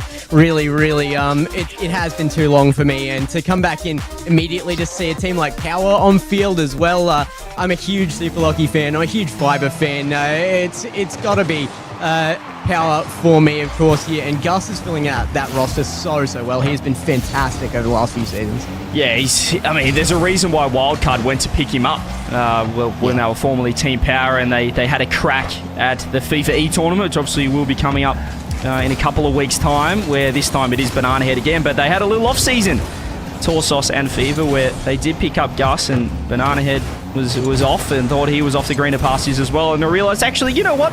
This wildcard roster isn't too bad. Top 6 at World certainly confirms that. But yeah, interesting to see this lineup. It kind of feels like the OCE washing machine again. You kind of mix all the top players outside of wildcard together. But if they can find something that works, one spot now, they can put the pressure on wildcard for sure. You know those weird little plastic balls you put in the washing machine to keep stuff separated? That's what Almost Nuts is going to need here. They're going to need to separate the players. They're going to need the little weird washing machine ball. That's what they're going to need. That might be it. Zombie might be it. Maybe just a full field redirect from Zombie with about 20 boost in the tank, and the disrespect from Fiber pushing up, not realising Super Lucky ain't back in time. 1-0 to the underdogs. Yeah, unexpected start to the series, but that makes it more exciting. If we're going to come in here for a bit of a fun day, I want to see the underdogs coming up well. Fiber up to try and take it from them. Zombie will 50 that out of the corner with a save to his name. Scorch will have to get in behind that again. Zombie now just turning on this 100 boost. Takes the close touch. I like it. We didn't see that confidence perhaps from Team Freeze at the start of last series, who were also the underdogs, but early on, confidence boosted, or will it be because Gus just snipes the post 1-1? Gus to even us up real quick here, but Zombie just couldn't quite make the connection with Nerve there that might have gotten them not just past it, but downfield, so Gus powers one home, and there we go. Now back on track, I suppose. Power is going to be happy with their position. I noticed, like, right off the bat, very, very mechanical. I think they want to make some pretty goals out of this one. The concern I have with that is last series, the prettiest goal we got out of it resulted in the only losing match for that side. Yeah, it can often go that way. You've still got to score more goals than the other team. Doesn't matter how good the goals are. There's no pictures on a scorecard, as they say in golf. Very similar in Rocket League, which is why I scored a lot of goals. None of them very good at all. But here we go, 1-1. Back to regular programming, as you said, Team Power. I think they can just breathe a little bit and get themselves set back into this one with a tie ball game. I'm going to avoid saying stuff like that, because the one season I did, I got told you can't talk about CJ like that. And now we're here, so you know, was it it my ruin mother any that said friendships, that? apparently. Well, it may have Was been. she looking out for me? She would have. I sat with her at Worlds. She would have had words for me if that was the case. Yeah, exactly. She used to have a lot of stern words with Yummy Cheese Man when he used to just completely bully me on the broadcast when I was playing. Luckily enough, I can bully him back now in this position where there's, I guess, a little bit less scrutiny in some ways or another. But 1-1 here, halfway through game one of the upper bracket, our first upper bracket game. Super Lucky a couple of times now. Just needs to be a little bit careful, third man. Yeah, I'm a little bit worried by the positioning. I think Super Lucky is, as he was in that first goal against them, just not taking the opponents quite seriously enough. But it's been close enough to keep this even so far, and they're still pushing into their opponent's half. Well, 2 minutes to go, and a lot of pressure here for Team Power. Feels like they're back in control, as we probably predicted or suggested after that equaliser. And a lot of time in this attacking half is Fiber. Tries to block it, but a lot of confidence here. Ooh, don't like the double commit coming through, and I don't like Scorch with 23 boost. Doing a little 360 in net, but he does get something on it. He'll be happy with that defense, but he needs the team to back him up. Nerve coming through now. Scorch underneath, goes to the air. Great dribble. Pops one. Super Lucky in position this time, well and truly. Gonna respect the shot, put it out towards Gus, and they take control back in the midfield again. Super Lucky doesn't get the reset. He wanted the pass middle. The Scorch does well to intercept, find two. Nerve has to control. Only one with 100 boost here for Almost Nuts, but Super Lucky is throwing a little layup. Viber's trying to catch with a reset, finds the dunk. Still so much defense being played from Almost Nuts, but the scoreline has not been changed just yet. No, I mean, no lead from them, but you got to say 1-1 here with Power on a game that they look like they were pretty confident to be dominant in. It's got to prove to some of the doubters why this team made it into this bracket, how they've gotten here in the first place, and they are looking good against Power. Yeah, that Power are starting to pepper this net. Just the radar a touch off for now. 35 seconds left. Will we see game 1 OT, which certainly Almost Nuts a take, or maybe they can steal this game as well, as unfortunately when they are finding someone downfield, not enough boost to get to work to keep pressure on. Just more of throwing it out of trouble for now, out of sight, out of mind. Super Lucky, speaking of, does just that downfield. Team Power back on the attack. 15 seconds. Vibe, you can see the fake almost coming through. As Gus, luckily enough, just respected them enough there, or have they? Oh no! Speaking of things that will prove why they earned their spot here, game number 1 will do them well, and there's only one kickoff left in this to take it from them. Power now down off a play that just comes out of the corner for a banger. Zombie up with both the goals in the series. Almost Nuts might have this. 5 seconds. Gus has to go right now. Take it up. Needs ball in air. One more over the top, but Nerve is right there. It's still going to be up off the post. It's blocked out. All 3 members of Power with absolute donuts in the tank. The demo won't help. Scorch fakes. Almost Nuts. I say still game 1. I don't think they did it all. They just got the job done. It's earned. I mean, it is earned. They took the hammering on defense. They held out, and Power just couldn't break the line. Almost Nuts, given the same opportunity on the other end, they've made absolute use of their shots here. That is a well-earned game. And this is the pressure that you put yourselves on. If you're Team Power, they have played such an aggressive style that really what it does, it puts a lot of pressure on the individual to make the touches when they are playing so spread out and really, I guess, playing... it's like it's less safe. They're playing a risky play style. And that's what happened right there. Gus is last man for a while. There's a lot of pressure on him to get 2 touches, to at least keep it close in the corner. He makes a mistouch off the wall. There's no one back. It's a wide open net. So, wow. I did not expect that game 1, Gex, at all. Yeah. I mean, I gotta say, as far as mistouches go, there were very, very few from Almost Nuts there. Power may have had the more mistakes in game number 1. Of course, I think that's the benefit here. It is a game number 1 length of series here. I still expect Power to come through, but they do need an adjustment. They've made the mistakes early enough to make those adjustments there. Yeah, and I think this is, I mean, we always say it, if you're the underdog, you want to win game 1. You want to win early just to kind of, stem the flow. And I think we saw last series a little bit of magic in game 4, to deny the sweep, but it's too little too late so often in those situations. To reverse sweep in a best of 7 is so tough, particularly when you are a clear underdog. But winning game 1 just kind of throws things out of whack a little bit. It throws Power, out of alignment, and we'll see if they can use this momentum. It's not what I expected. No, not at all. We will be getting back into game 2 here, though, with momentum on maybe not the side everyone was expecting. Almost Nuts with game 1 as Super Lucky takes to the air. I think they're going to be looking for very early goals here. Like you said, stem the flow is what Almost Nuts were looking for. Now it's going to be reversed. Power's going to have to shut down the momentum. Yeah, I think if you're Team Power, you want to return to regular programming, which, as you said, is an early goal, an early lead to think, okay, we are the better team. But if Almost Nuts can get the first goal here again, the doubt starts creeping in. There's a lot of pressure on a team that, should be, you'd say, 4-0-ing, particularly if they're going to be a team that can take down Power, potentially, to take down Wildcard, potentially being the number 1 team in the region. But it's not to be right now. Now, looking for a pass down. Zombie's got nothing in the tank there to reach an absolute banger of a pass. The Super Lucky will take control. It is good control. He's pumped off ball. That's a slow recovery, and it gets banged back upfield. That's well-controlled midfield. I like the touch from Zombie. Nerve, that shot him just a little bit weaker than he would have liked. Can see Scorch now throws it across as I can see Mr. Yummy Cheeseman in chat. Yeah, I had to kick him off the broadcast. He was just bullying me too much. So we will see Mr. Cheeseman back against Morrick, and everyone give him a bye, Yummy. This guy's, he said he's too tired. He's too tired after his day of cricket. He doesn't want to hang out with us anymore. Gus now throws it downfield. Energy. Yeah, oh, hang on a minute. This is a beautiful pass, but it's for the wrong team. The back skim and Fiber reads it best. Fiber has identified the situation so well here. That skim off the backboard, it comes and Fiber dunks it down.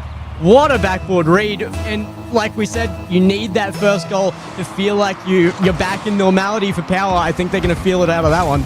Yeah, I mean, Nerve hit it backwards thinking there's got to be a teammate there, and Fiber was just one step ahead. He read it like he was his teammate. They might have to link up next season if this doesn't work out for either side, as that connection was fantastic. Anyway, 1-0, but we did see this at the start of game 1, and we know how that went. Nerve! Oh, he's got a broken ankle on the post. No, don't hand off to me here. Don't make me talk about this. It's too much. Nerve! Stuck on post. I felt that, but you know, it's something I expect to see less at this level. Unfortunate. I think Nerve's definitely taking a play on field right now for almost nuts. Man, he's like the 40-year-old dad that's playing social basketball, thinking the joints will still hold up. He's just completely rolled his ankle, and now it's 3-0. Oh, it's falling apart. What a start it was for almost nuts, but Power are running away with game 2. I thought we were just talking about Yummy again for a second, but social cricket. 3 of them. Yeah, exactly. Power up 3-0. This is back to normality. You can't call it anything else. Yeah, this is... sometimes it just takes that one goofy moment for Power to kind of shake off. I don't want to say the nerves, because they're never going to admit they're nervous in this sort of a matchup, but just kind of to let them know that, you know, give them the confidence that they are the best team, and they've run away with it now 3-0. But having said that, we've seen crazier things. We saw crazy things in the previous series, so it's not over just yet. Yeah, would love to see a response here from Almost Nuts. Even if it's not for this game, you've got to see this be a series that they can take another game in if you really want to prove yourself in the bracket. And they've secured a top 6, and I think a lot of people will be questioning how well earned that is. You've got to prove that it's not the bracket, it's not the luck of the day. You can do this back to back, and you can make it not just a top 6, but you have the potential to make it a top 4. Yeah, it's just puts you on the right side without, well, they're on the opposite side of wildcard right now, so you want to win this and stay on the opposite side if you are Team Power. Huge match to win, because you really, particularly when there's one spot now, it's not really about making the grand final. It's about winning the whole thing, and this will just give them one step closer to that ultimate goal, even though it is only open number 1. Minute 50 left, still 3-0. Great response, and we're expecting a tie ball game if things keep going this way. Yeah, I think at this point I would be strongly expecting that, and that might be another. What a save from Zombie. There is touch on that, got a couple of pixels off the nose of the car, and it does make its way back out to midfield. Nerve down to Zombie, going forward. Can they find one? The minute 30 left. It's got to be a defended game, surely. I think so. That's a beautiful little Zen touch, or Zutch, I think is as Stumpy likes to call it, the Zutch. As he always has kind of had that aerial control, just moves different. For flip resets, automatic, very similar to his former power duo in Caleb. Just very good in the air, very mechanical players. But minute left, still 3-0. They haven't added to this, they haven't really extended the lead, but you'd say 3 goals is enough with 55 on the clock. Yeah, I would definitely say so. I mean, they're still advancing in their opponent's net. Another shot from Super Lucky, saved by Sport, and it's going to just keep getting peppered.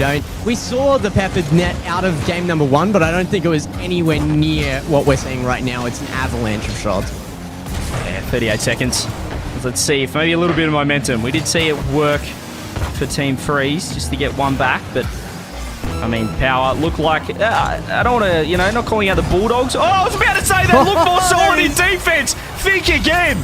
Zombie scores 26. There's a chance. There is a chance. I mean, that is a kickoff goal probably needed here, and then you've got time left over. So I would love to see it. I mean, that could come either end of it as well. So I'm just watching these kickoffs. I don't think it's unlosable here for Power. They're going to have to respect this and lock in. and momentum doesn't look to be shifting too dramatically there.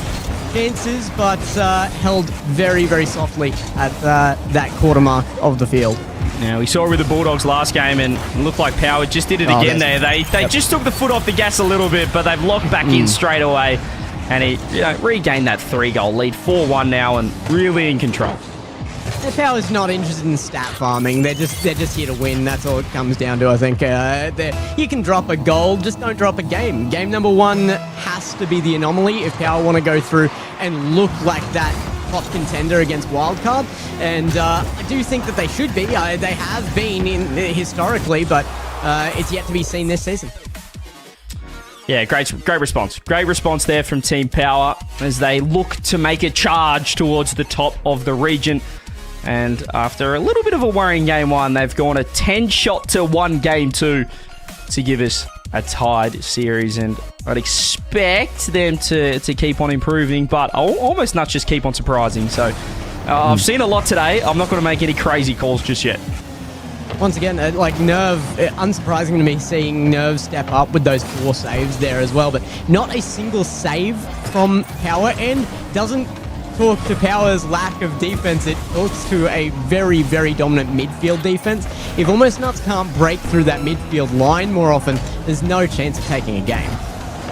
Yeah, it's all about really sustained offense, and you can kind of, as you said, you can pinch a game, or pinch a few goals, maybe a goal or 2 here and there with some counter attacks. But if you're not keeping that ball in the attacking half for more often than not, you're not stealing boosts, you're not starving the opposition of resources, it's tough to just win on counter-attack Rocket League. Maybe back in the day, your tangos back in the day. I know this is a blast from the past, but you're right there with me. The Riot Gamings that used to just sit in net against me and counter-attack. I mean, the players are too good now. It's less common, it's harder to do. So, yeah, Power well and truly in control. We need to see some more offense and sustained pressure from Almost Nuts. Good to know you don't let go of a grudge. I'm going to be very careful I hate about what I playing those say, sitting there counter-attack players. Don't get me started. I could talk about... I need to make just a whole podcast based on those sitting net cheap wins, counter-attack. The next episode out, expected.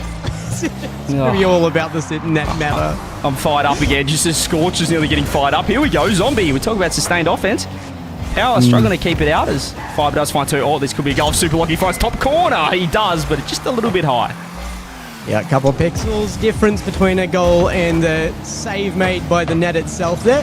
Great shot down and put away there. Fiber gets back to it, but it's going to have to be a reset to his own side, and pressure begins again. It's breaking the midfield line once more. A shot on, and just about the same level of placement as that shot earlier from Super Lucky, but this time with a defender there to block. Yeah, had to sit in the top corner. This is a double commit out of nowhere. This Nerve shoots and scores and fires. It's 1-0, and it is.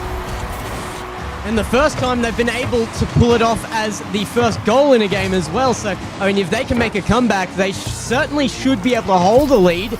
Yet to be seen, of course, and it's early days, but that first minute of play down now with Almost Nuts firing in all cylinders.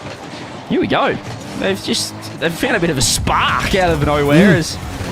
I mean, it's just how common. Oh, the bump would really help things. Almost lands. They do need to get back now. Have they overcommitted? Nerve's done very well there, Gex, with 0 boost. Yep. But my goodness, as I said, with OCE, you can't be sure of anything game to game. You can't make too many sweeping statements, but I keep on doing it, and the other team keeps on surprising. I mean, look, this is my first series in for the day, and I haven't experienced an own goal yet. I'm disappointed. This is supposed to be OCE. I don't know where I am in reality, but no own goals yet, so there's still surprises to be made on field for sure. There's Power just continuing that aggressive first man or even second man, just sitting downfield looking for redirects, and I think the more they do that, it's hard to own goal if you're in the other end. Or the bump. If a full field own goal is pretty tough, so I think that's what Power's trying to ensure, that they're not too close to their own goal line. But maybe we haven't really seen too many own goals. I guess even in the last game we did see the assisted own goal in a way where Nerve passed it back to Fiber, so it is doable. Whoa! Great save there from Scorch. That is barest of margins, but pinches it out off the post, and now they can chase forward. That's a great touch off of Gus there. But Fiber gets it back in control, and the pressure begins again from Power here as they reform on the mid line. I want to give a shout out to our unofficial official watch party here as well. Hercules in the chat. Has spent more time dissing OCE though than anything, which is concerning for our unofficial official watch party. We might have to send an unofficial official reprimand for Champ Sunday, but we'll see. We'll see. We'll see. Just check your mailbox over the coming months. It might take a while to get there. Oh. Here we go though. 1-0 still for Almost Nuts. As a little bit of an unexpected margin right now. It's kind of game one. It's a similar story. Yeah, I mean, especially because it's down to, again, the defense here from Almost Nuts just standing up that peppered net again. Power have been putting the shots on and, or at least towards that side of the field. There's been plenty of setup opportunities and it's been answered time and time again by Almost Nuts. They're holding that 1-goal scoreline well, but there's no comfort in it. No, but I do like that they're ready for the little gimmicky plays here from Team Power. Yeah. They're looking for the extra pop across. They're looking for the fakes, but they seem to always have someone in that middle of the pitch. Having said that, that person has just been completely removed from the play. Crossbar on, double commit, kitchen sink, thrown, redirect, not on target. Should have been 2-0. Power went for it and nearly got punished. Mutual demo there as Super Lucky and Zombie take each other out. Shot is on target, and that one demo opens it up as Power moves upfield. Ones across the board, scoreline and clock showing us exactly where we should be, and that is dead even. I mean, the demo opened it up, but only a crack. They still had to be good enough to slot at top bins, and we have 5 ones in front of my eyeballs, and that is visually pleasing. I enjoy that. And more if you consider the series scoreline as well. 1-1 there as well. So a lot of ones involved in play right now. It needs to still be one more for a victory for either of these teams, of course, and put themselves ahead in the series. And it could be anyone's. It's right now Almost Nuts with control, but it might get away from them here as it gets back downfield. Here's Zombie now. A little bit of space, more demos. This time returning serve. We're seeing Almost Nuts getting involved. I like the confidence. You're seeing the underdog go for demos. It just feels like the mindset's right. They're taking it right to Team Power, but that's a terrible 50. Zero boost pre-flip. I think he just did enough to create a mirage. Super Lucky didn't want to bite, and maybe a counter-attack down the other end. Was the Mirage Zombie himself has created the player out of thin air as far as Power are concerned? And they might have another chance here, but it will not be a Mirage to stop anything this time around. That was a scam! How did he not get demoed? That's a demo! He's supersonic! He's supersonic! Show me the replay! It's robbed. That's it! That is a robbery! It's not just Herc that's going to be receiving letters in the mail. That's what we're saying here. Surely Gus dies there. He's supersonic. I can't believe it. Oh, hang on. No, they got it. Oh, it's a flop shot from Zombie. Vernerd, double, reset, goes for a triple, pop up, Fiber, panicking. I'm panicking. Still up somehow. Low boost though. It's not over. It's trouble. It's not Popping. over. Gex, help me. 2-1. I think I was just clutching you there. It's, yep, an embrace at the end there. Fear for me, but Power do step up. I really thought we were going back to 2-2 there. Almost Nuts. Very almost nuts there at the end. So close to bringing us to an OT. Show me that last goal. I wanted it. Show me that last goal again. Can you run the highlights package in slow motion on that last goal? Do we have the ability for that? Because I need to see. That was definitely a demo. As we roll through the other goals of the game, and I just think Almost Nuts were unlucky. This should have gone to 1-1 overtime. They had a crack in 0 seconds as well. They probably should have scored. But I just need to have another sneak peek. Here we go. This is what I'm talking. Tell me if this isn't a demo. Gus has 0. There's the bump! Oh, He got bumped twice! Nerve Supersonic, look at the trail! He got bumped twice! You're kidding! That is just robbery. That's daylight robbery. Are we allowed to go to VAR and like take it back? We go to OT, surely. That is ludicrous. Tough. Yeah. And it's going to sit in the minds of Almost Nuts, surely. They know it. They've got to know it. That was a save by that demo, but denied them. And now we go into another game with somehow we don't have an even ball game right now, and it goes to Power. I think we need some unofficial, official referees as well. I think we run that game back. Who's with me? I think if we get 1-1 in chat, we run it back unofficially. That's just not on. That's my eyeballs are not appreciating the fact that this is 2-1 to Power right now. Should be in overtime. Here goes Nerve, though. We are going to just keep running, apparently. I've been getting word that that is not possible, which is disappointing, to say the least. It's going to have to be a show match at some point, I think, just for the sake of all of our minds. Scorch's going to turn back on that one. And Super Lucky with great control way out past the midfield, but Nerve takes it back. Yeah, great control, but Nerve just kept following him and waited for him to lose possession for a moment. Here's Fiber, though, still on the attack for Team Power. Feels weird seeing Super Lucky as well in Power colours. He's kind of made his way through every other top org that has been in OCE.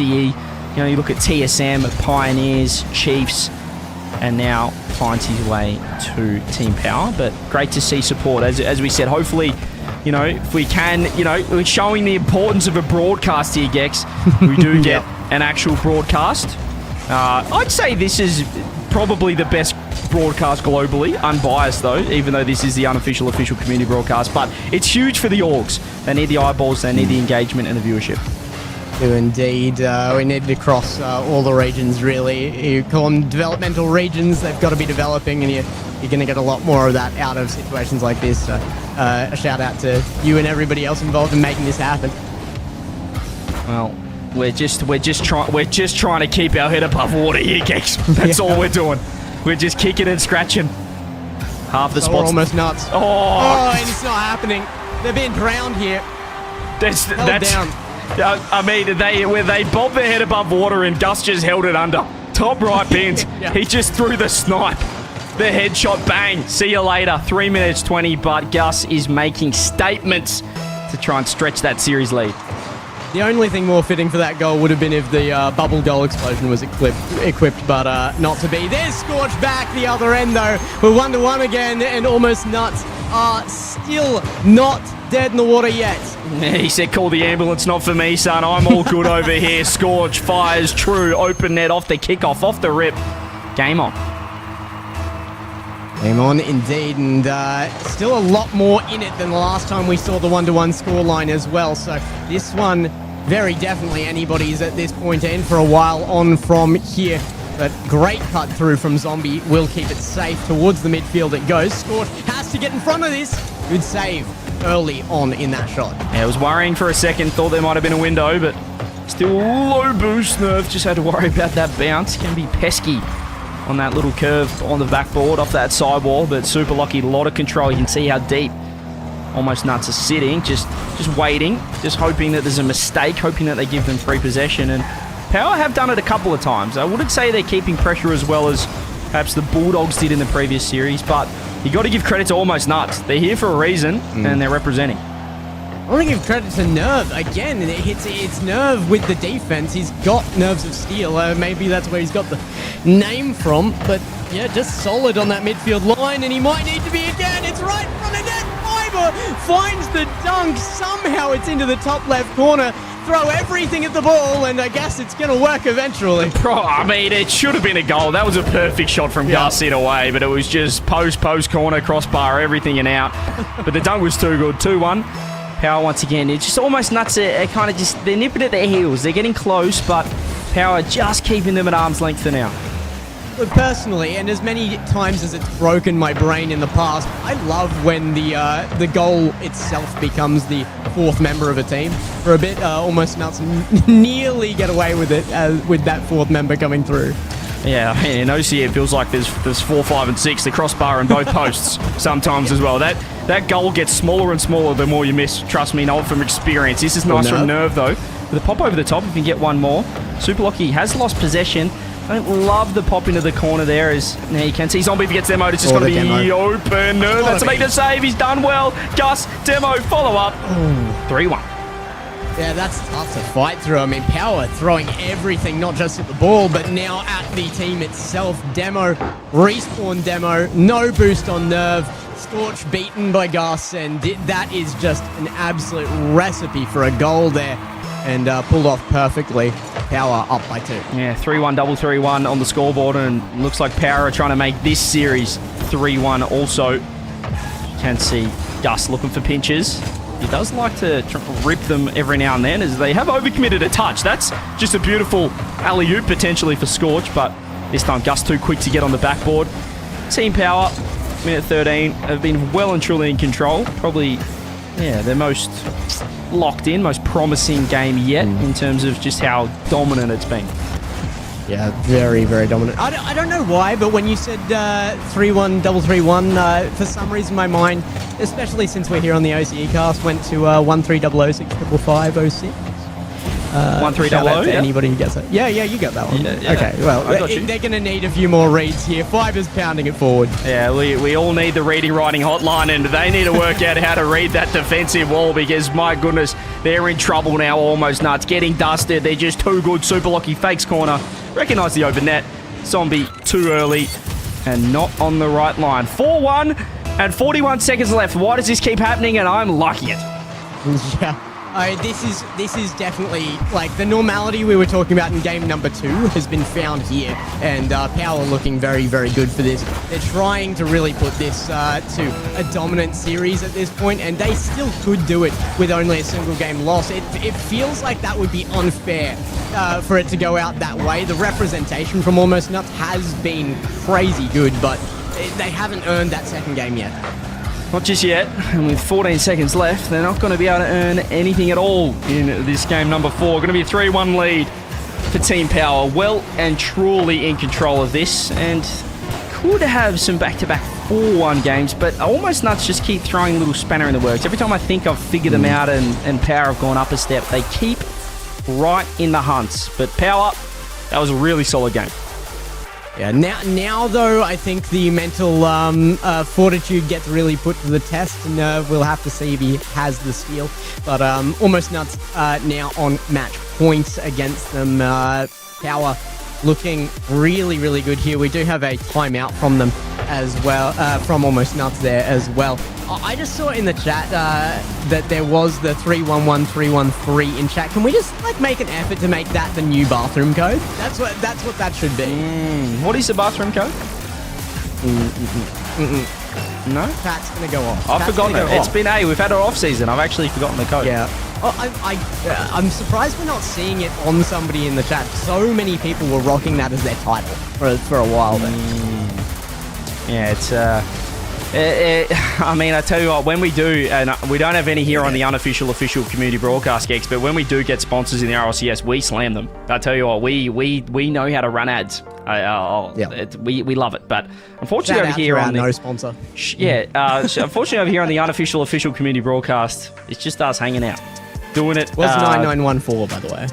There you go. We're just hanging out doing it because we need to, because we have to have a broadcast. So we have to. It's so important for orgs, for the players, for just, you know, your family members. Hey, I'm playing in the top 8 of the RLCS Rocket League. I'm playing for a huge wad of cash here in Oceania. What's our prize pool looking like? It's something nice. $77,000 US for Open 1. Which goes a lot forward further for OCE as well, though, the USD element of that as well. And it's important as well for the rest of the world. I think people underestimate how much the importance is there that this is a global esport as well. You can't be a global esport without the regions. Yeah, and you just need the storylines. You need everything. And just, you know, looking back, would I be where I am now in terms of being a commentator and stuff if we didn't have an OCE broadcast? Absolutely not. We were so fortunate back in the day, Gex. So we had PAX LAN qualifiers for Worlds. We had, you know, an Auckland LAN qualifier as well. We were the first region to have LAN finals for our regionals back in the day for our season. So very fortunate back then to have that. And if you don't have it, we're looking at Steam friends lists. That's all we're doing to find out results, and that's not good enough. So appreciate your support. All the support will just go back to making sure these guys get looked after that have come help us out. So if you guys drop any gifteds, any bits, any whatever, we'll just look to help these guys, because it's been unbelievable to see the support, and still got another game, another series after this, and more action on Champ Sunday. So it's only going to get bigger and better. Just as Team Power in this series, Gex, are only getting bigger and better. You said the word action, and they were like, yep, cool, time for a goal. That's the trigger word. We're activated like sleeper agents. Gus fires it on target, and the net had been absolutely emptied there. But all the discussion about like how you, had the ability to come forward and be what you are now out of the scene, just makes me convinced that what we need more of is tiny little cars being introduced to stage. Yeah, I think, what's happened to walkouts? That's the question. We need people to really start cooking with those. Shout out to the OCE boys, though. It was beautiful to see in Lyon at the World Championships. More baguette the and 90s with baguettes. Yes. Yeah, we need more baguettes in our walkouts. It certainly worked. It was great to see Wildcard get the crowd on side and, putting OCE back on the map. So hopefully, even though we only have one spot, we've halved the amount of representation at each LAN this season for 2026. Hopefully, we still do see that incredible support for the OCE team we do send. Could it be team power? That's the question. We're still finding out more about them, Gex, as this series goes on. Yeah, I mean, they're certainly making a good look of it here. If they can continue to hold a lead for this one, they will take it out with only a single game lost. And that game, it was a deserved win from their opponents. They have not been facing a challengeless team here. Almost Nuts have multiple times risen to the occasion, and they need to do so again. It's been on their line for what seems like a year now, and apparently they've phoned home and are getting out of trouble time and time again. Well, right now, it's honestly, you don't want to be trying to be an optimist in a pessimistic situation. 1-0 isn't the worst scoreline here for Almost Nuts, because there's been a lot of pressure, a lot of demos, but haven't been too effective just yet. But eventually the ball, the damn wall, Scorcher's done so well with 0 boost to bench it off the post and keep it at 1-0. Yep, a shot on target there, never likely to go in, but it does create a little bit of relief, only for a moment. Super Lucky just runs the field and puts a powerful shot on target. Top right corner, not close to a save here, says Super Lucky. Get out. That's going to be 2-0. You're not going to get more stat padding on those saves. If that was kept out, maybe they had a little bit of magic, a little bit of luck, a little bit of, as I mentioned before, the divine intervention that Banana Head seems to, that all 50-50s are decided by. Maybe they had a little bit of that, but not to be. Super Lucky shot too good. And with half a game left, this is looking just Team Power getting better and better, which is good to see in terms of those top teams in form ahead of Champ Sunday. Really is off the backboard now, though. Great save from Zombie, and Scorch will have to be the one to turn here as Zombie goes to boost. Way out across net. This 2-0 lead now with half a game left, looking very, very threatening against Almost Nuts. I feel like 2-0 does provide a little bit of comfort, but Power are looking way too comfortable right now. Almost Nuts need to find something. Yeah, they're just in their zone in the element. I don't think I was hang on a sec. Before that triple commit, I was about to say they've learned from the Bulldogs, but they've triple committed. And can we see a goal here? Zombie fires. Super Lucky has to dive across net. Well, maybe they are going to troll in the final 2 minutes, because this is right in. Super Lucky's whipping. There's a shot. It's a fake. Fiver's pre-jumping. They should be scoring. Almost Nuts are going for it in the final 90 seconds. They're living up to their name right now. It's Almost Nuts, but it's not pushing through the line. The crucial moment where it turns into a goal never found here. Nerve now pass back will be superseded by Gus. He doesn't care if you've got boost. He's just going to slam it off the crossbar, and goal number 3 there. Power, they want this. They want to push forward into the bracket here, into tomorrow, the last day of our first regional, with a big scoreline for their final game. I mean, that just hurts, doesn't it? That just hurts. When you've had so many chances on net, when it's just been last-ditch saves, it goes straight down the other end and they score. It's just one of the worst feelings you could possibly have. And now it's 3-0, and it's looking a little bit out of reach here with just a minute 15 left. Almost Nuts have to become nuts and take the almost out of the name. Yep, they have to right now. It's not an ask, it is a demand. 1 minute left, and it's not looking good. That could be the nail in the coffin. Power coming up with Gus again as the shooter, and the nail being put in by the hammer. He just hung around like a bad smell, did Gus, and threw that ball in the back of the net. He's got a hat trick in the deciding game to, well, all but lock in this one. Maybe a bit of style points here for Scorch if you find a reset low 50. Super Lucky, though, his goal line defense has been pretty much immaculate. they're looking for more. Like I said, they want to come out of this with a big scoreline. They just keep sending stuff at net right now, and they're expecting nobody to be there at this point. I feel like it is just beating on your opponent when they're already down here, and they're kicking and kicking. Zombie trying to get out here, avoid some bruises as they come out of this one, but it's already too little too late. This is going to be the series win.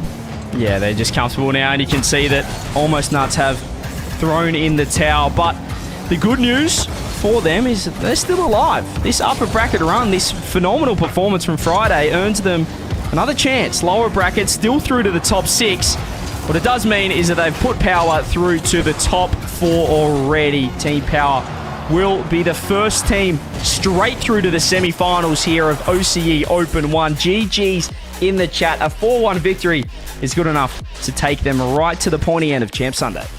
I mean, top 4 confirmed now, and you really couldn't expect less from Power. I think they're looking for more as well. They are looking for that grand final position here, and to prove that they are still in this region. It's not a one-team region, and I think they've got the chance here. Power played very, very well. There were a few chances given away there, but in the end of the day, they clutched up and made it a dominant series.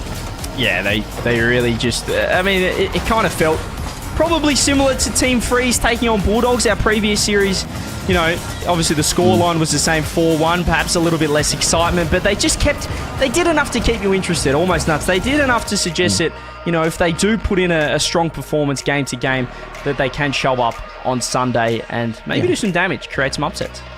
Yeah, and it wasn't just the one game that I was impressed by. I think they did push their opponents. Time and time again, you did see those moments of brilliance out in pretty much every game there. It was really only that last one. There was that bit of a lockout on Power coming up as the team expected there. But I was very impressed, I think, Almost Nuts. While they weren't expected to make it in the way they did, I could maybe see them doing it again if they get a similar bracket. They did show me some brilliance there. The Power, they've got their deserved top 4 here.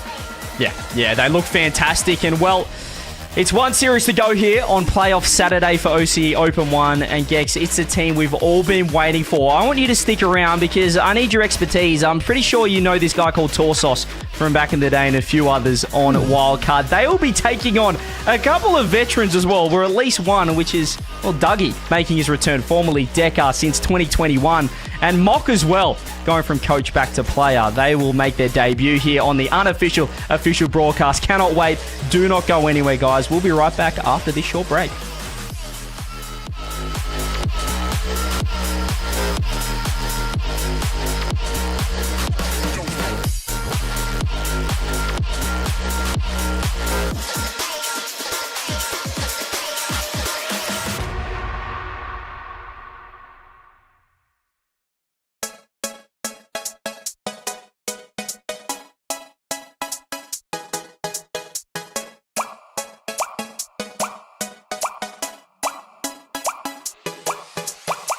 All I wanna do is to put my arms around you and watch these moments fall back into place. All I wanna do is to make you stop and love me. How can I be blue when you catch me in these feelings like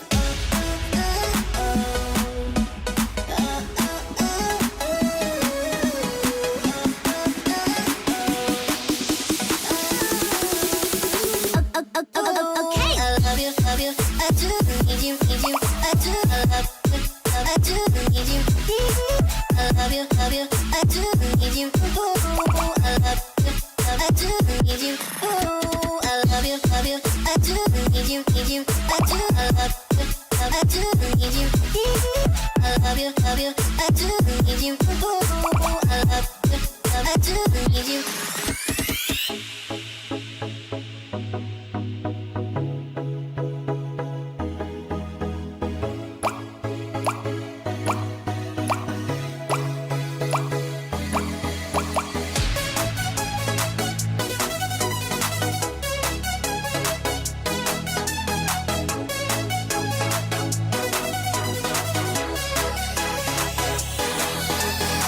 All I wanna do is to put my arms around you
Go wandering eyes that I seem to follow. Can only stay still for some time. I've never aligned with the city's pulse, so that makes it easier to leave behind. I just wanna get to know brighter lights in Tokyo. Someone hear it whispering that could be the one you're missing. I just wanna get to know brighter lights in Tokyo. Someone hear it whispering I could be the one you're missing.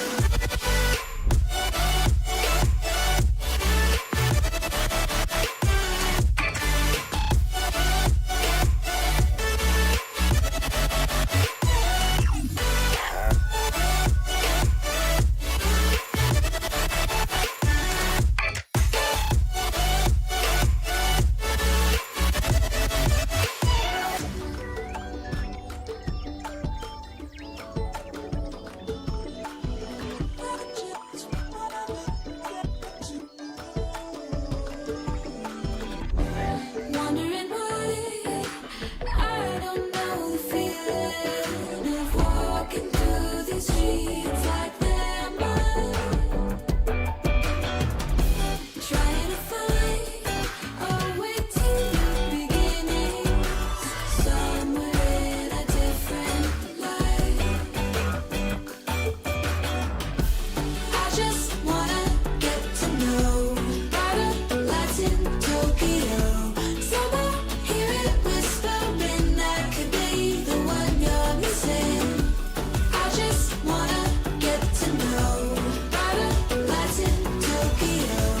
Someone hear it whispering I could be the one you're missing.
Welcome back, everybody, to the playoff Saturday of the officially community broadcast OCE RLCS 2026, something like that. And we are through to the final series of the day, ladies and gents. Hang on a minute. I don't want to leave Gex out here, but I do have some. If we're all just going for it, I mean, Oh, This is It's got a. yeah. There we go. Oh, and now There we're we talking. go. Now it feels like the vibes are right for the unofficial, Yeah. official community broadcast. We have finally here. Well, I say finally. It doesn't. I could go all day. I mean, relax. I didn't mean to say it like that. I could be here all day with you guys because we're having so much fun here on the unofficial, official community broadcast, and we're into our final matchup. But before we jump into that, just a quick look here, Gex, at the results from today, the bracket. I mean, look, I got to go through Take Flight's run yesterday, so I'm pretty happy to see them up here and rapping well against Keck Dubs. But from my understanding, very, very close. They're only 1 goal difference in most of the series and in overtime at that. So I think it's been closer than expected across the days as well. The one game across for Team Freeze and then the one there for Power as against Power as well. Maybe not in series score, but like the games have been at the very least entertaining, and I don't think we always thought they would be. Closer than expected, almost nuts in Team Freeze. What a game! What is it? Come man! No, I'm not talking series scores. All right, everybody has eyes. Come on, Max. I mean, come on. Look, we were expecting some sweeps, but we didn't quite get them. But, I mean, it's all eyeballs to this final series. And when I say eyeballs, you can't see any of our eyeballs here on the unofficial community broadcast here, Monty. But all eyeballs head to this final match because we do get to see Wildcard make their debut here in the playoffs for a new season. Monty, the last time we saw them, top 6 at Worlds. Yeah, it's exciting to see. I mean, we've had other parts of the world have potentially good performances at Worlds and then maybe not so good performances coming back home, and Wildcard are looking to avoid that in this one. I mean, if you go back last season when they went to Worlds, maybe didn't get that top 6. They came back and then continued their regional winning streak. So I feel like the curse of coming back from an international event and then having that slump is well and truly gone. What I'm happy with when I look at this roster is the fact that they're running it back for Take 3, which historically, again, we've always had issues in OCE, roster swaps, silly season, and all that. But this squad is sticking together, and we bared the fruits. We were rewarded. They got that top 6. I know the idea is like, all right, let's get that top 4. Let's go to that next level. And the fact that they are poised to do that this season, it has me excited. Don't forget that they did actually break up momentarily before last season, just to put it into, they did break up for a moment. Doesn't count, and they've righted the ship. Typical, it's OCE roster mania at its best, really. That's just to be expected. My concern is that you've got the APAC host here in me, and that was kind of the curse for Wildcard at World. So I'm hoping I'm not bringing any bad juju across. Look, it's a little bit different now though, because I feel like when Banana Head kind of left, there was a bit in that, it's kind of like let's take a break for a little bit, and it's like, oh honey, I want you back actually, and then they had this honeymoon that happened at the World Championships, whereas now now they're fully locked in. Maybe there is a bit more of a slump early on, or maybe they peak early on, I'm not sure, but hopefully that motivation from getting top 6 locks them in. But on the other side of things, as you guys can see, hopefully you were taking a look at the left side, Dougie, are we in a time machine here? We have some veterans returning to play. Not only Mock, who was a player turned coach of Pioneers, we saw him at Majors, saw him at Worlds, is back to playing. And decided that coaching isn't great. He'd just rather just play. Fantastic to see. But also Dougie, formerly Decker, making his return to the RLCS stage. His return to a playoffs formal for the first time since 2021. Yeah, it's crazy. It's crazy. Like when we last saw him, he was with that wild card lineup that had a lot of hype. I think Caveman Ben was still playing with them at the time. It was a long time ago, but now he is back, and obviously top 4 form. There's 3 players who have made this upper bracket semifinal who have retired and come back, because you had Zombie in that last series, Dougie, who you're mentioning now, Mock, something has brought the old heads back in. I mean, even Gex is here again, so I don't know what's going on. Maybe being vintage is hip again, but I'm excited to see how they look, and I don't want to overlook Rez either. I think Rez is still something to prove, has constantly been in that 5th, 6th, 3rd, 4th position for the past couple seasons. Maybe this is the lineup for him. Yeah. I think that the old heads coming through is actually not that surprising to me, as the esport is maturing and continuing to grow. I mean, we've been going a long time now, but it's still growing year by year. The real lock-in factor now has been consistency, and it's the old heads bringing that in, particularly for these developing regions. I like the older guys. Well, for the final time today, I do need to get some predictions. Obviously, we've got our goal. We've got our sunglasses on because of with the superstar aura of Wildcard coming off that top 6 at Wells. It's just they're so bright in our eyes, and I think it's hard not to predict them. So I'll just go first. I think Wildcard will show us why they're a world-class team. It's tough not to predict wildcard here. I don't think anybody should be. That doesn't mean I haven't experienced Formal's wild takes in the past, but I have no idea what he's going with here. I'm going with wildcard. I'm going to have the sense about this one. Well, top 6 at Worlds. I'm not looking past that. I'm sorry. You can't coax me the other way. It's going to be wildcard. But I will say this. I think it's going to be closer. I think this is going to be that close series, and we do go 7. If this was the official broadcast, I'd go wildcard. But because it's the unofficial official broadcast, tell me. Give me You Not a Clown. You're not a champ, you a clown. That one. You not a clown, you a champ. Doesn't even know their team and he's going for it. That takes bravery. Yeah. Yep. I didn't even know that team was playing. Listen, I absolutely love it, but we are going to the party decks. We're going to leave these two to absolutely get to work. The best in the business, Formal and Monty. Take it away for the final time today. Ooh, boy. Yeah, you're not a champ, you're a clown. Might be the best name. If we were going by team names, Monty, I think this one, the stock is high for them. However, wildcard is wildcard for a reason. They are 2 years running now that defending OCE champions.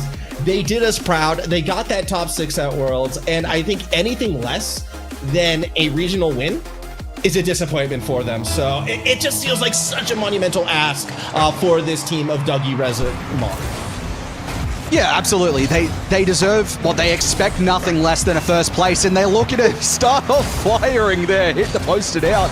Mock gets credited to save. I don't know if he actually got that. But look, for You Not a Champ, You're a Clown, I'm just excited to see what these guys can get up to. I think you touched on the fact that Rez probably getting overshadowed by the returning Mock and the returning Dougie, but he is such a good player, and we saw him have some relatively decent success last season. But all eyes realistically in this one is how do the coaches from last season fare against the best in OCE? Well, that's just it. And we were kind of talking about this, behind the scenes a little bit. One of the things that kind of separates this wildcard lineup from a lot of the other teams is this is the professional squad. Like, this is a team, they treat the game like professionals. They have that mature attitude. They've been playing together now going into their 3rd year. You're not just going against 3 of the best players, but you're going against the best well-run machine in OCE. And for a squad, a couple returning players, maybe even scrimming each other for a month or 2, it's going to be a huge ask out the gate. So we'll see how they fare up. But Banana Head, second shooting attempt, this time it goes in. Yeah, not hitting the post that time. That's just unfortunate from Rez. Hit the corner. Dougie couldn't get there in time, and B-Head, he's not really going to miss an opportunity like that one. We have seen, obviously, on the Bulldogs broadcast, there was a match between Wildcard and Bulldogs a couple of times. In that one, Wildcard in the Swiss stage lost 3-1. So they have been beaten so far in this event, although it was relatively early on considering it was the Swiss stage. So you can't put it past a potential loss, but also I think Wildcard have a history of losing in Swiss stages and then just going on to win it all. So again, you probably can't write too much from that. Yeah, I mean, I didn't make an NFL reference yet, so I'm going to drop one now. I feel like they are the Kansas City Chiefs of OCE, in the sense that, when it's time to start playing, when it's time to take it seriously, they'll step up and start winning games. And unless you properly take them out, they're just going to get stronger and stronger as the season, as the event goes on. And well, last season they lost to the Eagles in the Super Bowl. Maybe it'll be a little bit different here. Maybe they'll lose an early round, and the Chiefs this season look disastrous. But either way, Mock, with a bit of a chance, is able to clear past midfield, but the follow-up not quite there in time. If you missed out on the team streams as well, Mock just scored an insane goal yesterday. It was an insane redirect from the midfield, had a lot of pace on it. I said he still got it, and at the moment, it's looking all right for You Not a Champ, You a Clown. They're keeping up relatively well. Maybe it's the big brains of the coaches from last year being able to keep up with the pace and understand the gameplay from Wildcard to a higher degree, as Mock just leaves that one. Oh, no! It's posted in from Rez! Oh my goodness. As Herc says, how about them Cowboys? Well, you see the Cowboy goal explosion right there. Fever, what happened? just like the Ravens defense just completely disappeared, or the offense. Either way, goal gets scored, 1-1 game. I'm going to stop the gridiron references now. Thank you, Jerry Jones, for Micah Parsons, as we are seeing a tie game here. If we're taking comments from chat, I'd like to take the one from Zev, who I think was the guy talking bad about me earlier, but he did say formal. No one knows what you're referring to. Yeah. So I do want to shout that message out because, I had no idea what you were saying. Who knows exactly what I'm talking about. And I also want to shout out Guru right now. How many do you think this is going, Monty? 6 or 7, sorry. No, you told me behind the scenes that this was going to be a nightmare for me. Not in that exact phrasing. You said it's going to be fun, which to me goes, yes, it's a nightmare. Well, okay, and I have a bone to pick, all right? Dictionary.com said 6-7 was word of the year. That's not a word. There's 2 random numbers. How can that be word of the year? Disgraceful. Either way, tie game, minute 50 left, Banana Head moving down the pitch right now, double touch backward, not there. You can like spell 6 and 7. Not that I really want to get into that topic too much, but that just confused me. Should have been as B-Head looks to get one here. I don't want to deal with your brain rot on stream right now. Aren't you meant to be the old guy? What's going on? I am. Exactly, and yet I'm more hip than everyone here. Still a tie game. Hey, hats off where it's due right now. A lot closer than we expected. Mock diving back makes a save. Banana Head still looking for something, but isn't able to get that one away from Torsauce Fever. Sidewall. No one underneath just yet as we continue to go back and forth. There was a miss there from Rez. Dougie up next for United Champ.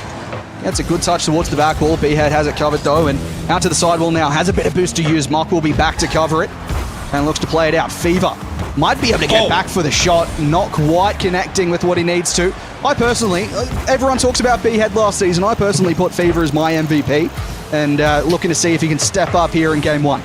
Until we got to Worlds, and then it was Torsauce reminding us who he is, just like right now. 2-1 lead. Big T gives Wildcard the late lead. Yeah, and it's just low boost from the blue side there. No one had anything in tank. Dougie was left desperately diving across and just couldn't find the touch that needed. And Wildcard, they've got the lead again, which, as we said, probably expected. They might even make it another goal lead. Not quite. Rez gets back and does the dirty work as B-Head from the corner looks again. And now is a chance, but there's chaos with the bumps, and it's Big T to make it 3. Oh boy, I was waiting for a little dose of OCE chaos, and you get it right here. The elusive triple commit opens up the doorway for Torsauce, and that will be the 3rd goal and the dagger for game number 1. You say elusive, I'm pretty sure I've seen that about 4 times today. So maybe not so elusive in the big 2026, as Mock would like to get something back here, just see what they can find at the end of the game. Dougie wants to get that central. Mock will slow it right on down. Torsauce is there. And can I just say, Dougie is a difficult name to say as a commentator. Like, it feels so just unserious when you're trying to be serious at the best of times. Yeah, like that's 90% of Australian nicknames, all right? Yeah. All you do is just add an E at the end to it.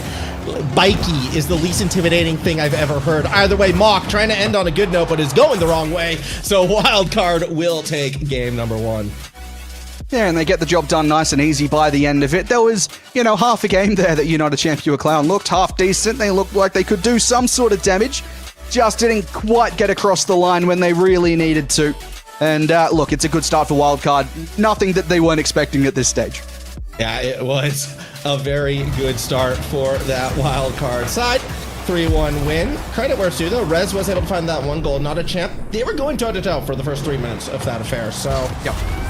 Can't imagine that it's going to be the biggest cakewalk in the world, obviously, later into this event. But what has me happy, Lonnie, is, yeah, they dropped a game in Swiss, but, on a stream, even if it's the unofficial official one, all right, the entire community, we've all come together. We're watching this team. We want to see Wildcard continue to show us that form that got them that top 6.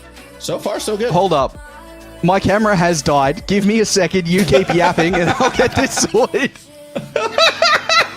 Yeah, wait, now I have to get up close to match you. Here we go. All right. That's how we're doing it then. Get right into each other's personal space. Nice and I have to look back to actually speak in the mic. I have to move the mic. Oh, I just knocked everything over. We might be back in business. Production. We're back in business. What is going on with Max? I've tuned out momentarily. I got drink all over my chair. Oh, I'm very blurry. So this isn't. Look, this is a rough last series. OCE for either of us production, here. baby. We back. This just RLCS, man. OCE production. It only back. took 3 series for us to get back to this level, and look, I'm here for it. Oh, good. And we got to pause because guess what? Guru uploaded the wrong map again. Oh, of course he did. OCE is back, baby. Wrong maps. Camera's freezing, and it's not even me this time. Usually I'm the problem. Yeah, look, I got this camera yesterday, so I have no idea why it's blurry. I don't know what I'm meant to do. I'm just perma blurry at the moment, which is it's That's not ideal. OCE. How much did you pay for your camera again? Let's not get into that on broadcast. Well, let's just play over and under then. 500. I don't like this game. The answer Can we is go over. somewhere else. How about 1,000? Can we not play this game? I want to go somewhere else. Over. Yeah, all right, anyways, we'll stop it there. We'll stop it there. And this is the quality you get for that money, by the way. Just putting it out there. Wait, I'm trying encased to in make it jello, work. and I'm okay with it. Good luck, Monty, says Gex. I'm trying my best here. Give me a moment. I'm desperately needing us to go to the next game so that I can work on this in the background instead of being on camera while I'm freaking out and trying to make sure my camera gets back to half decent quality. Dude, it's okay, all right? I one time did an APAC cast when like my microphone was through my PlayStation controller. It's all good. As we get ready to go, it does look like game 2 is about to fire. We are on the right map, and we are underway back to your regularly scheduled program. In that case, let's just let you cover for a moment. Have fun with the series on your own. All right, some solo casting. Fair enough, Fever. Backboard. We'll try to create some space toes and straight to Mock, who with no boost still wants to ride it through the corner. Torsos, though, is there. Nice little touch. Midfield cross, opposite side. Torsos actually is going to stick with it out the corner. Mock tries to throw a pass back over to Dougie. Banana Head will get there first, though. Intercepts that one away. A demo in front of the net might open something up. Banana Head wanted to pass back, but Fever was a little too center for it. So Rez will get the opportunity to clear back to the other side. Torsos back wall doesn't find much. Banana Head goes up for it instead. Off the roof, looking for that second touch. Backboard down, and someone there. Not this time. Torsos plays corner instead. Fever now up. Mock a little bit faster. Burns all of their boost in the process to get to that play. Torsos now their own backboard setup, as we're seeing time and time again. Wildcard, they're attacking the backboard, trying to find the path to the backboard, but patient defense coming from the champ side allows them to survive that initial attack. 1 minute in. Monty, how you looking? I'm back in business, baby. Just on time as B-Head dunks that one through for a 1-0 lead. Perfect timing from me. I need to see what actually happened here, because all I saw was the last touch. Big T finding B-Head off the side wall, and Paul Mock had absolutely nothing he could do about that one. What? Oh, that's Is it? What was that? What happened there? You know, it's all good, man. You know, we're having fun here. Chill day. Mock across the middle. Winds up going straight to Banana Head instead. Still 3:43 to go. There's a game of Rocket League, Monty, happening, and I would really appreciate it if you could just focus up and call this game with me. Yeah, that's my bad. Sorry. I'll try from now on. That's a great shot. It's saved off the line. And look, this is just, it's really good from B-Head as he plays it to the back wall. It's just some good Rocket League right now. I've got no idea. I barely watched this game, Max, but, you know, we're back into business. Yeah, that we are, and it's going to be Banana Head now, trying to come across the torso. Second touch, backboard. Waterfalls down. Is there a shot? Not this time. Again, playing the goal line. Credit where it's due at the moment. You're not champs, you're clowns. Doing a good job when pressed back against the wall. Unfortunately for them, they haven't been able to flip the map, get their own attack on the opposite side just yet. We're never doing this again. I agree with this sentiment. Mock takes on a 50. This is dangerous for You Not a Champ, You a Clown, as Dougie went up, but it's dangerous for them now as the counter-attack opens up. It's missed and it's scored in the end. B-Head gets back to it and makes it a 2-0. Yeah, it was just, again, another triple commit. Opens up the doorway. Yep. All three members of You're Not a Champ, You're a Clown go for that one. Allows for the breakaway. 2-0 lead. I'm a little bit surprised, actually, that we kind of seen that happen a couple times where just everybody is full sending it and getting caught out. Expecting better from the coaches, as I like to nickname this team now. expect better than the triple commits we're seeing from them. Have to do better in those situations. Rez, he might get a second in this series. Only one to score so far for United Champ. Looking to make an impact here as Mock plays it to the corner. He's got nothing in tank, so B-Head clears for now. Rez out to the sidewall. There's a demo in the back of play. Fever might just clear the space here and leaves it up for B-Head to clear back down the other side. And Wildcard, they're pretty well in control at the moment, Max. Yeah, that they are. And again, this is sort of what we're expecting from this team. I don't want to sound like a broken record too early, but for a team whose expectation is we want to win all 3 regionals, we want to be that competitive team on the international scene, they kind of have to dominate these games. And yes, you know, this champ side, you could argue is a top 4 team based on the results already in this region, but to be that tier above where they want to be, yeah, this is kind of the performance we're hoping to see. And now we're going to possibly see another goal. Banana Head can't quite get the dunk. Mock slows it right on down. Looks to get the challenge. Gets the demo instead on Sauce by the end of it. Fever up to the ceiling, pinch across. That's a unique looking pinch. That Sauce will find the back wall. He's got nothing left as Dougie stretched up for a clear away. Infield from Rez. Mock gets to meet it and looks to find something off the ceiling. B-Head very easily enough to just move it off his back wall. Seen a couple of full-length pitch plays so far today. Might be another. B-Head hits the crossbar. Yeah, it was close, but not quite near it needed to be. Same issues, though. Again, we're just seeing all the attack coming from one side, and we haven't really seen much at all, unfortunately, coming from that team in blue. Looking at the shot differential, Wildcard already up 8 shots to 4. That's where the attacking pressure has been, and it's where it's coming again. Mock has elevation, has res. They'll clear it through, but the musty to get it to Dougie is a nice touch. Fever gets in the way. Mock follows it up, and finally they get their goal. Yeah, Mock following up in the right position there. Rez did a lot of work just to get that over the top, and Fever, not the touch he needed. Back within 1, and well, look, if we're going off any other series we've seen today, this is entirely winnable for United Champ Hewitt Clown. If we're going off the fact that this is wildcard, maybe less winnable, but let's see what happens off the kickoff. Rez will get 100 to work with. B heads up with no boost.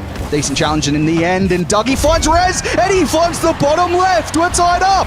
Oh my goodness, that was just great control out of Rez. Beats the first challenge, finds the teammate, but stays on the play, stays forward, and we finally see that snap goal. Yeah, you could argue it's a kickoff goal, but they'll take what they can get. 38 seconds, and maybe we were too quick to crown wildcard in this one. They might be able to bring it back.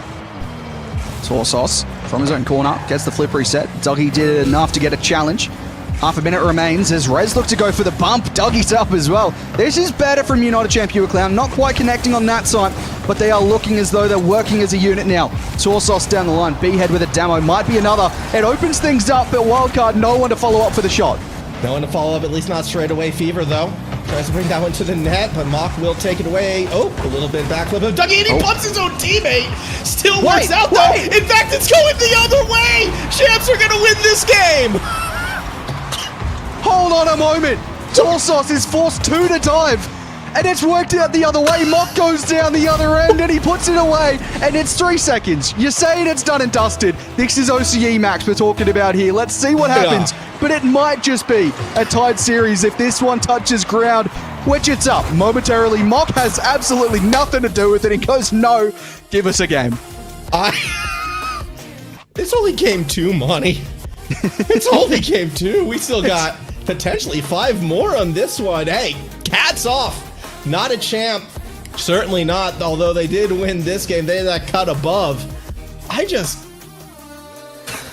can't believe they turned that situation where they're, bumping their own teammates out of the way. Finds the goal. Champions. What is going on?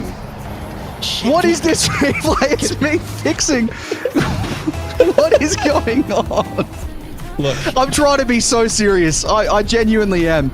But Hazard has other ideas for us. Action. Look, we got to give you the action highlights. All right, this is what it's all about. And I'm gonna take my glasses off for this one. CJ, thank you so much for letting us come onto your stream, cover this game. I hope we are doing your name and your brand proud with this one right here, and that the gameplay is living up to it. Arguably, this is the best content CJ's ever had on his channel. Arguably, it's just definitive. Lock it in. Lock and load Okay, it. Let's fair go. enough. Game 3. And we're actually on the right map this time. It's so hard to be serious when this series is happening, to be honest. When I got told that I'm on the last one with Max, I went, oh dear. And look, partly it has been my fault. I will own up for the camera just dying halfway through, but it's holding up to the standards, and Fever holds up to his standards as he finds the opener. Oh, Fever's just too good. You can't give anybody on Wildcard a free touch like this. Fever, just like the rest of them, will find a way to down it. Perfect placement on that shot, more than enough power, and it takes 6 seconds after a bit of a messy loss in that game too to retake the lead. Behead lead into really no space where anyone was, and it works out for United Champ. Mock sideball skim. He hit a redirect yesterday, looking to find a skim today. Not quite working out. Fever gets involved. There's a demo. This might just open up for United Champ. Cloud. Then Dougie puts it behind Fever, and it is a tied game. You know, as much as I was just kind of like, giving Fever credit, there's been a couple little oopsie moments, and this one, again, a little bit of panic causes Fever to overextend. Can't park the bus fast enough. Dougie, veteran of the scene. Yes, maybe they had a bit of a hiatus, but now they're back. New name, new focus, and great little goal. Good challenge up high from Mock. Beard takes over. Couldn't get back to it, and Dougie is there again, and it's just really decent challenging from the United Champ Clown roster as Torsos gets a decent touch again. Controls it nice and easy. Couldn't do too much with it. Behead into the midfield. Fever to follow up. Takes the shot denied by Rez. And it's a minute gone, but it feels like it's been so much longer played in this match. Monty, you got to ask you to stop putting your face up on the screen, all right? I'm not doing anything! You're taking away from the exciting gameplay of our defense. This is the first time the people have seen top 6 in the world wildcard, and your face just keeps popping up. Production, what are we doing, please? But hey, at that same token, I don't want to take away from what Mock is doing right now either. Wins a couple 50s, gets the bump. Where's the follow-up? Dougie, a little too slow getting to the play. Torsos clears it out to the sidewall. Dougie will turn, and infield Rez is up, and it's going to be a 2-1 game. This is incredible from United Champ Clown. They just keep on scoring goals. That's another one for Rez. It's just awkward moments on Wildcard's defense. Like, ball gets put a little bit too far forward on the pass out the backboard. Both members who were sitting a bit further back for Wildcard extend that little bit too far, opens up the doorway, ball goes in, and that's not the first time we've seen that from the Wildcard side. They're just not playing patient on the defensive side of the ball right now. They really want to play a fast game. They want to play that aggressive game, and sometimes it'll cost you a goal or two. That's a decent touch in from Torsos. Fever controls it, looks to get the bump as well. Behead to bury it top left. And well, it's back equalized now. Wildcard, they've given them away one game. They don't want to do another. No, I don't think they do, and that's another good touch. We've seen this a couple times on the other side too, whereas free touches, free shots, and the placement from the strikes. We've seen Fever hit a couple of them. Now we're seeing Bannerhead do it as well. Torsos game 1 found a couple. Everybody on Wildcard can strike it, and that's why you can't give them the free play. I like that pass attempt to Dougie. That would have been a goal. In fact, it still might be. Mock shot high and saved by Fever. Now Fever looks to counterattack. Finds Behead, and it's going to be 3. Surely it is. What a pass and a really good placement on the finish from Behead. That's what you expect to see from really the favourites of OCE. Fever finds Behead, and just look at that placement. And again, it was an unchallenged shot.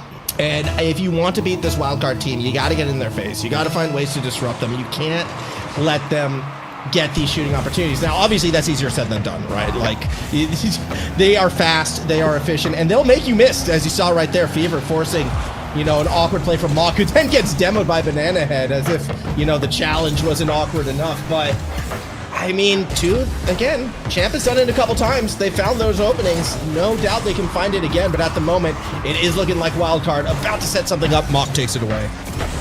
Dougie up for the challenge. Bearhead was there and waiting. Now Rez.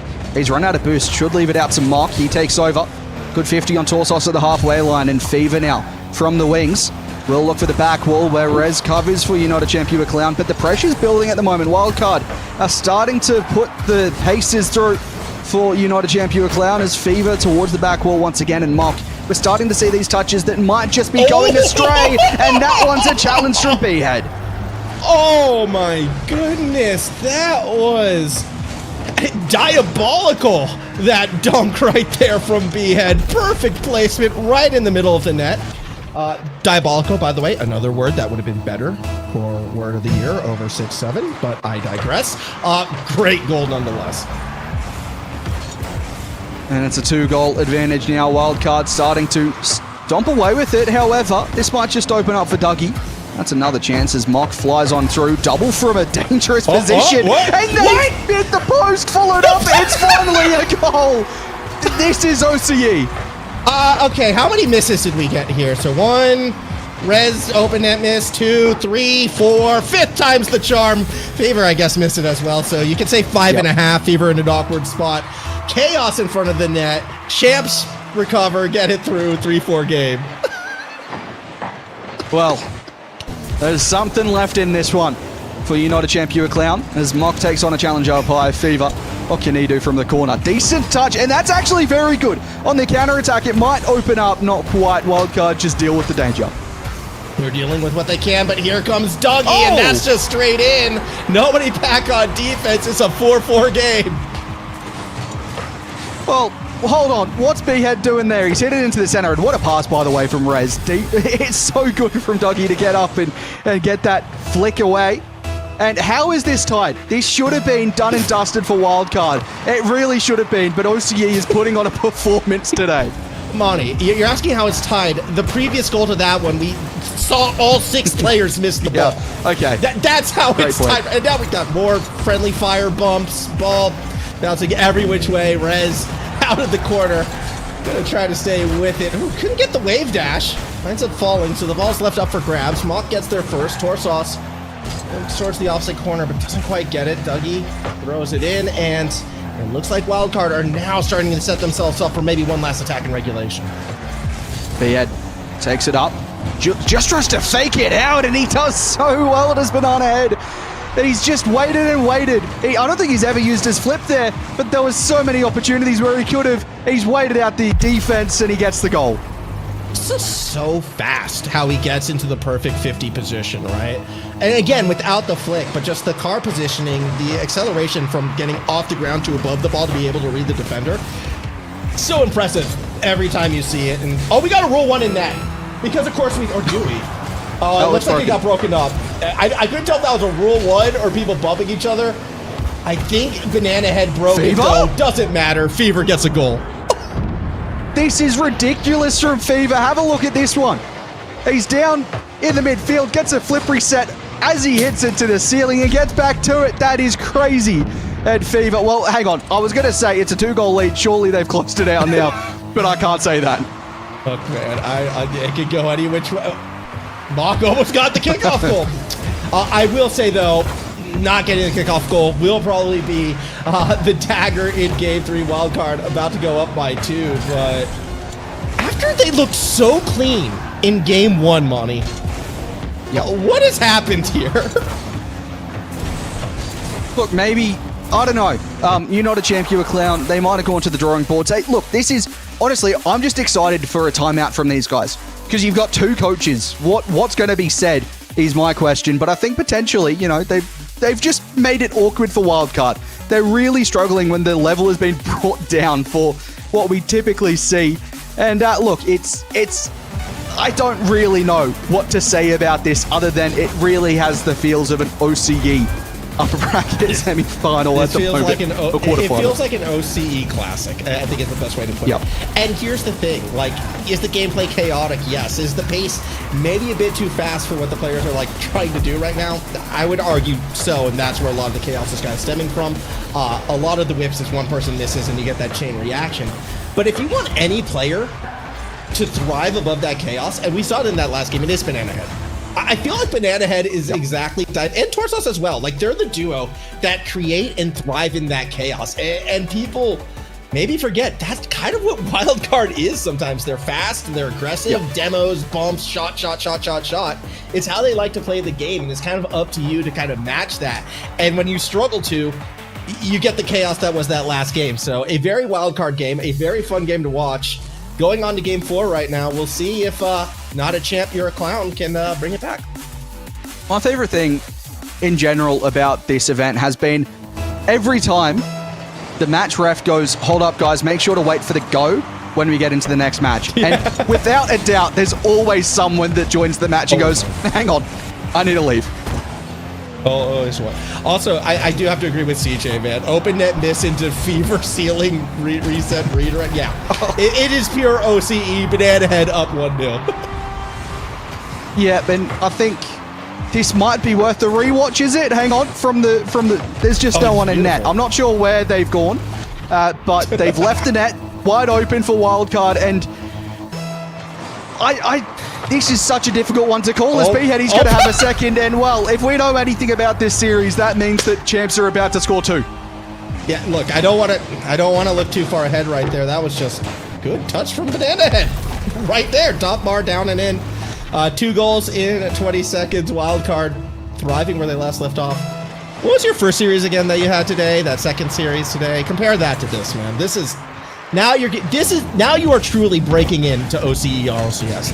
This is what it really is all about here, man. The first one, genuinely, I would say overall had players with a lot less experience, for one side of the rosters at least, and probably typically less expected mechanical ability as well. And so far, this looks like that series, as I'm describing it. This has been... Look, there's been mech, the gameplay has been questionable, the positioning has been questionable, and really, as you say, it's breaking into the OCE sort of situation. It's lovely to be here. It really is, as Rez takes on the flip reset. He almost guides that home. It's a mix between insane goals that you won't see anywhere else and horrible goals you won't see anywhere else. I mean, look, this is just a Banana Head classic. There is no player in OCE that I'm more afraid of dribbling the ball forward than Banana Head, especially when you have Torsos as that lead blocker in front, right? Like, they are the bludgeoners. They're that duo that will beat you up and force that ball in. 3-0 lead, and where, the last series was chaotic and crazy, this one, look, I'm going to be real right now. Wildcard is starting to look more and more in form again. Yeah, they're finding what they need to find in this one. Mock, he's going to have a chance to take this one up high and gets absolutely bumped out of the way. Fever, plenty of time to work with. Ends up just lofting it into the midfield where Rez takes over. This could be phenomenal as Dougie gets in the way, I think, and possibly just causes that play to break down. Mock looks to reset into the center again, and Torsos is there. But this is better from United Champion Clown. You're starting to see some more possession. They're getting the territory that they need at the moment. However, that might just break down as Fever hits a double and he hits it too high. Yeah, again, just they're so fast with some of these shots. It's full set, and I welcome the commit. 3-0 up, though, and you're just overpowering those double touches because of how the pace that you set up. Ooh, cheeky there, Mock. Almost gets underneath. I love the mentality. The point I'm trying to get is the mentality. It doesn't matter the situation. It doesn't matter the scoreline. Wildcard is going to approach the game very similarly, and it's something that they're known for. It's something that they're great for. And now we're kind of in that quicksand part of the series where I don't really know how champs crawl it back. That's a good infield. That's going to be a fourth. And well, hey, if I'm in that room right now, if I'm in the comms right now with United Champion Clown, I'm going, hey, if they can score 4 in half the game, we can score 4 as well and force an OT. But I'm not so sure. Not so sure if that's the case as Wildcard. As you said earlier, they're starting to really find the form that they need to in this matchup. Yeah, that they. Good kickoff though, coming from the champ side. I don't like calling them the champ side. That sounds disrespectful. I know that's the name, and that's the open goal as well. Rez drops it in 4-1. Well, they're right on pace to equalize this match right now from Rez. That is a beautiful touch and a beautiful shot. There is genuinely some of the best goals you'll see happening in this matchup. And then the other side is that, triple, or that 5 people with earlier in the series. I feel like Russell Crowe right now. Are you not entertained? Banana Head spikes it down. Another great goal. Maybe not a great scoreline, but it's still just highlight after highlight. That is, just another highlight, which is what we're coming to expect in this match. And Wildcard keep providing. United Champion Clown have had one in this, but it'd be nice to see them score a couple more. They have to readjust the ID that I was talking about in terms of scoring 4 in half a game. Now they need to score 5. B-head in the corner, sends it down long. Rez cuts that out. That's a really good cut. If he can get back to it, but Fever out of nowhere just goes, hang on, onto my back wall, thanks. How does Fever still have half boost?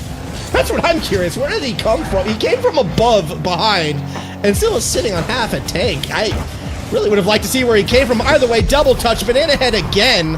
I feel like that was that last goal just on repeat right now. It's a 6-1 lead. Yeah, this is just another really nice play from P-Head. Probably not one that he'd put on the highlight reel, but at the end of this game, I'm sure you'll watch it back on the highlights for this one. 6-1, and it's really running away from United Champion Clown now. You know what I want to see. You know what we this need a series timeout. needs? This series needs a trip to Brazil here, Monty. That's what this series needs. That's what we're missing. Dougie, though, might be wanting to deny it. Into the corner we go. Fever keeps it up high. Mock trying to find something there. Banana Head down. Not to anybody except Dougie, who has 2 defenders to beat. Torsos still gets in the way. A minute and a half. He can still do it. Look, this would feel extremely OCE if 2 coaches from last season get onto a team and they refuse to time out. We'll see what happens. That would be peak. Oh my gosh, yes. The coach team refusing to time out even after getting Braziled. That's what the script writers have. Come on, let's make it so. Look, we almost had him. We'll go again. Could be echoed in the comms right now. I'm not sure if I'd agree with that.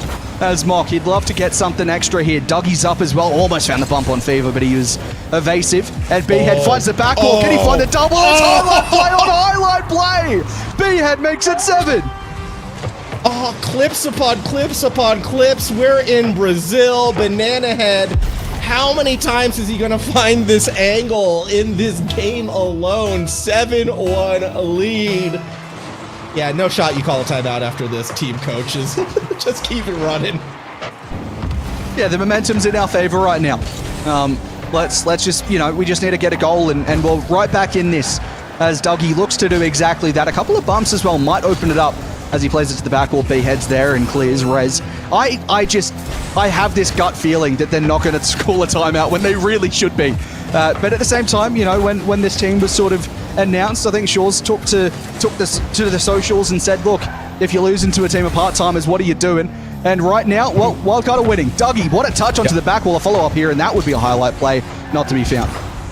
Again, it's the professionalism. Wildcard is that team. They are the corporate champs. All right, and they're going to be going to match point at the end of this one. Brazil, you're not a champ, you're a clown, and we are now 1 game away from seeing them into that upper bracket final. And I'm awaiting this timeout. Everyone's readying up. It might not have happened. Semi-final. This is content. I forgot the format. I meant semi-final, people. I meant semi-final. This is sort of the upper bracket. I forgot where, the AFL rules. It's great. No, this is the upper bracket quarterfinal. Yeah. It's up. I know. Point I'm trying to make here right now is the fact that I love how they take away a team from us at the majors, but they steal our AFL format. Yeah. Right? Honestly, when they stole our format, they should have gone here, have a 3rd seed. Exactly. But instead, they went the other way. Have a major. Yep. Bring a major to us. We can host it in CJ's house, just like this stream. It'll be great. Absolutely. I feel like it's probably what we deserve when they take the bracket that this country is so proud of, this region so proud of. But look, what currently? Well, I was going to say we're not proud of right now is the gameplay, but we're half proud of the gameplay, half not proud of the gameplay we're seeing right now. You're extremely proud, but every goal you see is a highlight play for you. So, were they not? Some of them were. I would say a majority. If we're talking about the overall series, I think we're about 50-50. Look, highlights can be both high and low, but there has been more high, and most of them have been coming from Banana Head so far. So going into Game 5, my eyes are on Mr. Banana, reigning MVP of OCE, and what he can do. Now, another point's just popped into my head that would make this even better for you, not a champion or clown, is if they happen to win this game and then call a timeout. This is what I want to see. This is, we need this to be, look, if it happens, it's scripted, I'm sorry, but I really hope that this is the case, because that would be so funny for what we're looking at right now. Yeah, I just now realized, yeah, you're absolutely correct. The team with 2 coaches did not call a timeout. Yep. I love it. Here we go. Banana Head isn't able to get the pass back out. Still 4:08 to go. I haven't had a proper look, but I've seen my... Oh, hang on a second. Gonna have to watch this one back real quick. Well, that's not ideal from Mock, to be honest, but that is just someone... Yeah, Dougie's no boost. And it's just... That's the situation I think Not a Champion Clown keep finding themselves in. They're just on defense with nothing in the tank. Oh my goodness. Make sure, to type that one in the chat right now for that 1-0 lead.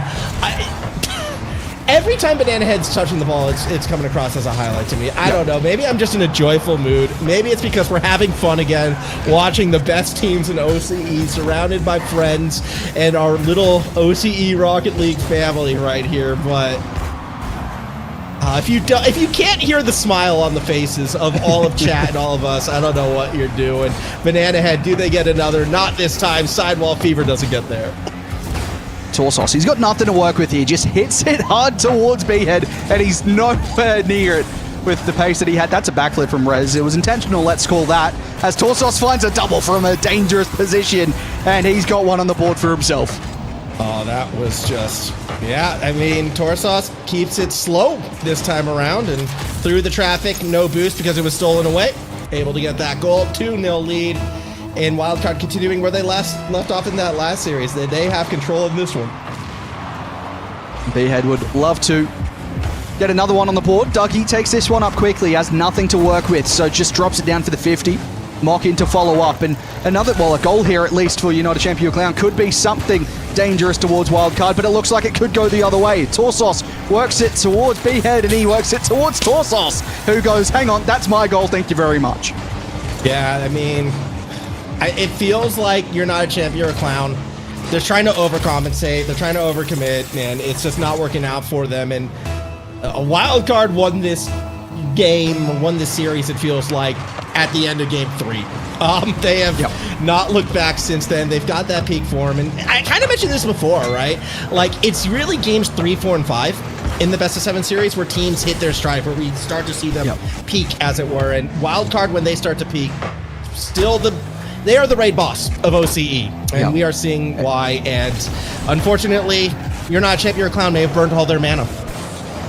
Yeah, well, when Wildcard gets started, it's really hard to stop them, and that's the case that's happening here as Fever looks to play it infield again to B-Head. He looks for the back wall play. That's a very good double tap, but it's easily saved in the end as Fever takes that one slow down to the ground. Has boost to work with as well. Takes the 50 out for the sidewall, leaves it for Torsos. Infield, is anyone there? I thought it was going to be B-Head, but it's Dougie out to Mock. Infield towards Rez, perhaps. No, the rotation's not coming through, and that's an overcommit. Dougie should be there, and he is there to get a double. No, he doesn't. Oh, it's a miss from Torsos in the end.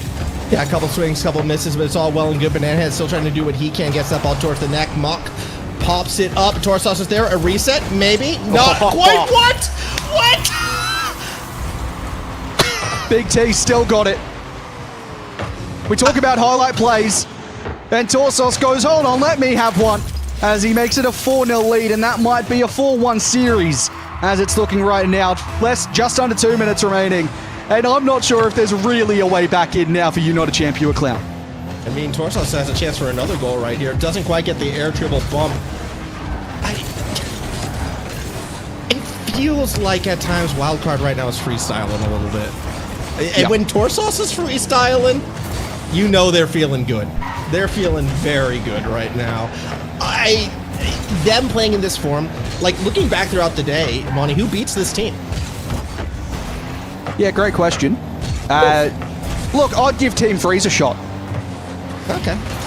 Look, almost nuts, almost there. Yeah. There's a couple of names around there. But what I will say is I asked Mock, he joined my stream the other day and was like, let's do a prediction. So I did a prediction sheet, and I asked him, where do you think you finish in the bracket? And he goes, look, honestly, we'd be happy with a top 8. It would be nice to get a top 6, but we're happy with a top 8. So to be where they are, They're doing pretty well at the moment. Of course, they're not down and out at this stage either. They get to go again tomorrow, which is very exciting to see what they can do against a team that is anyone but wildcard. I'm surprised to hear that from Mock, actually, because I look at this roster and I'm like, no, they should be competing for top fours. Like, that's Well, how look, I I see saw- Mock! Because of shots like What I that. think- like, I what know I that think- was saved, but yeah. I think it was Mock that posted, it was good from us to be in the position we are. We've had 4 scrims in the last 4 years. Okay. Oh, So, that's something to take into consideration. They have one back. well, never change, OCE. Never change. I like how Dougie gets 2 attempts at this as well. That's neat. Rights the ship, puts it in. 4-1 game, 24 seconds to go. Not looking likely they're going to bring it. I hope they get more scrims. They've now got like, well, A, they're playing tomorrow, so they're not even done yet. Yep. But they have all the time in the world in our, mid-season break between the first and second event. And we'll see where they go from there. Look, I was told that their first scrim was before the GSL on Friday as a team. So There you go. that's kind of where they put themselves in for this matchup as it touches down. Wildcard, never really in doubt. But, there was some heart out there from You Not a Champ, You a Clown. Now, there was some heart, and I mean, hey, they kept it interesting. They took a game, all right? They took a game for a team that has only scrimmed 4 times to take a game off a wild card. I don't care who you are. That in itself is impressive, but I think, I don't know if they're ready yet, but I kind of need them back. I want to bring back the others' body. I need to recover from that because that was a series of all time. Please save us, CJ. Save us. No, they're going to let us keep talking. I'm just now. processing what on earth happened in this series, and not just the gameplay either. What on earth happened with production in this series? It just became Monley fans for a little bit there. I'm not sure what happened, but as soon as your camera died, chaos ensued. Yep. So we're going to have a stern word to this production. I nearly thought about pulling Money the pin. Chamber was hype. Yeah. The I'll money give it that. chamber was crazy. Actually, we need to bring that back for tomorrow. So we're just spicing things up as the day goes on. But Gex, I thought that Wildcard they gave a little glimpse into just how good they are. I'd say today Yeah, we absolutely. saw just some of the goals were ridiculous. Yeah, we were talking in the back room that Torsus must be in tears right now. He's absolutely like, why? Why do I have to be so talented? I'm never allowed to retire. It's not cursed with talent. Man, I don't know what to make of it, but I do know that Wildcard are on top form. Well, it was pretty cruisy overall. You guys lost your minds a little bit with the production, but it was good that you guys were able to lock back in and witness some pretty impressive Rocket League. Yeah, I mean, look, the Brazil says it all, right? Like the 7-1 game, number 4, they really ran away with it. And so now we have our table for the quarters and semifinals. And Look at I that. feel bad for everybody on that bottom half of the bracket. I mean, almost nuts. Take flight. You got a wild card ahead of you. That is spooky. Yeah, it's a dangerous looking bracket. It's been dangerous looking the whole time, but I feel like I'm honestly, and this might sound biased because of the Bulldogs connection there, but I'm very excited for that Bulldogs Champ series. That is, I'm very curious to see how that Champ side actually does against the Bulldogs, who didn't look too good today. And it's, of course, as well, Karkar against his ex-coach from last season, if there's a bit of insight there. Yeah. All right, well, if you're going to be biased, I have to say that Take Flight's my series, right? Oh, here we go. yeah. There we go. We're seeing the paychecks come out now, aren't we? We're seeing the paid well, actors. now Bulldogs and Take Flight need to both be the grand finalists so that Monty and I can go head to head. That's the Oh, gee, well, storyline. they got some tough road ahead of either of them, or both of them, should I say. Just Power and Wildcard away to the winners of those quarterfinals in the semifinals. But a few 4-1s today. Hopefully, I'm sure actually tomorrow in Champ Sunday, boys, that we will get some Game 7s. A lot of 4-1s today. 1-4-2 with Keck Dubs and Take Flight, which I know former you touted as the game of the day. It certainly was, although it didn't go the distance. But I'll tell you what a day we've had in our unofficial, official community broadcast. It has been fantastic. We have to give a thanks as well, boys, to Gex for coming on board at the last moment. As you said, you're a busy man, but you said, I'll be here for the second half, and you've delivered. Wouldn't have missed it. Great to be back in. I mean, it's still home to me. I might be the APAC rep there, but it is home. OCE have always been there in the background, picking up in the community, but it is good to be back in the big leagues and alongside you guys. Max, you and I have been working together a long time, buddy. So great to be right beside you, even if I have to witness the mustache. But yeah, the facial hair murder aside, we're in for a good weekend. You are just jealous. That is all I'm hearing. You also, CJ, I heard that a certain, Shogun was supposed to be. Where is he? Where is he? I believe that we might be seeing a Mega Shogun Voice of Rocket League for Champs Sunday tomorrow in OCE. Yes, this is going to be exciting. So we'll have Shogun tomorrow. Maybe some other guests. I saw Hercules poking around. Perhaps we'll be able to get some other guests and create some chaos. I feel like I'm a little bit worried about Hazard as well. Hazard in chat, obviously producing the whole thing. I'm a little bit worried that he's getting too comfortable with his producing work. So I think tomorrow has a lot in store. You guys, give us a 1 in chat if you'll be here. But Monty, it's been fantastic. What are your final thoughts to wrap up day 1 of our unofficial official community broadcast and day 1 of, not day 1, but the first real day of OCE RLCS action for 2026? Look, I have 2 primary thoughts. Firstly, I'm scared of the graphic we're going to have to post with all the potential casters tomorrow. I don't think it's going to fit into the one page. Good luck. And secondly, if I had really expected something from OCE for the first time, for a quote unquote mainstream today for this regional, for this event, for this entire season, 2026 and 2025, by the way. And for my first time casting RLCS at this quality as well, this is exactly what I would have asked for. This has genuinely been OCE through and through. Yeah, well, it has been probably the most fun I've ever had on an online broadcast here. It's been so good. Look, the reason why we had to do this, ladies and gents, is because there has to be a broadcast for OCE. There has to be eyeballs on this region. The gameplay is so much fun. The talent is so much fun to work with. And we'll keep doing it because we need to have a broadcast. But it is not over because tomorrow we have 5 series. Championship Sunday for Open number 1, ladies and gents. Please tell me you'll be back. We need your support. We need more chaos like this in the production. We need Monty to take over the entire screen, to have my eyeballs fixated on one of the most beautiful men.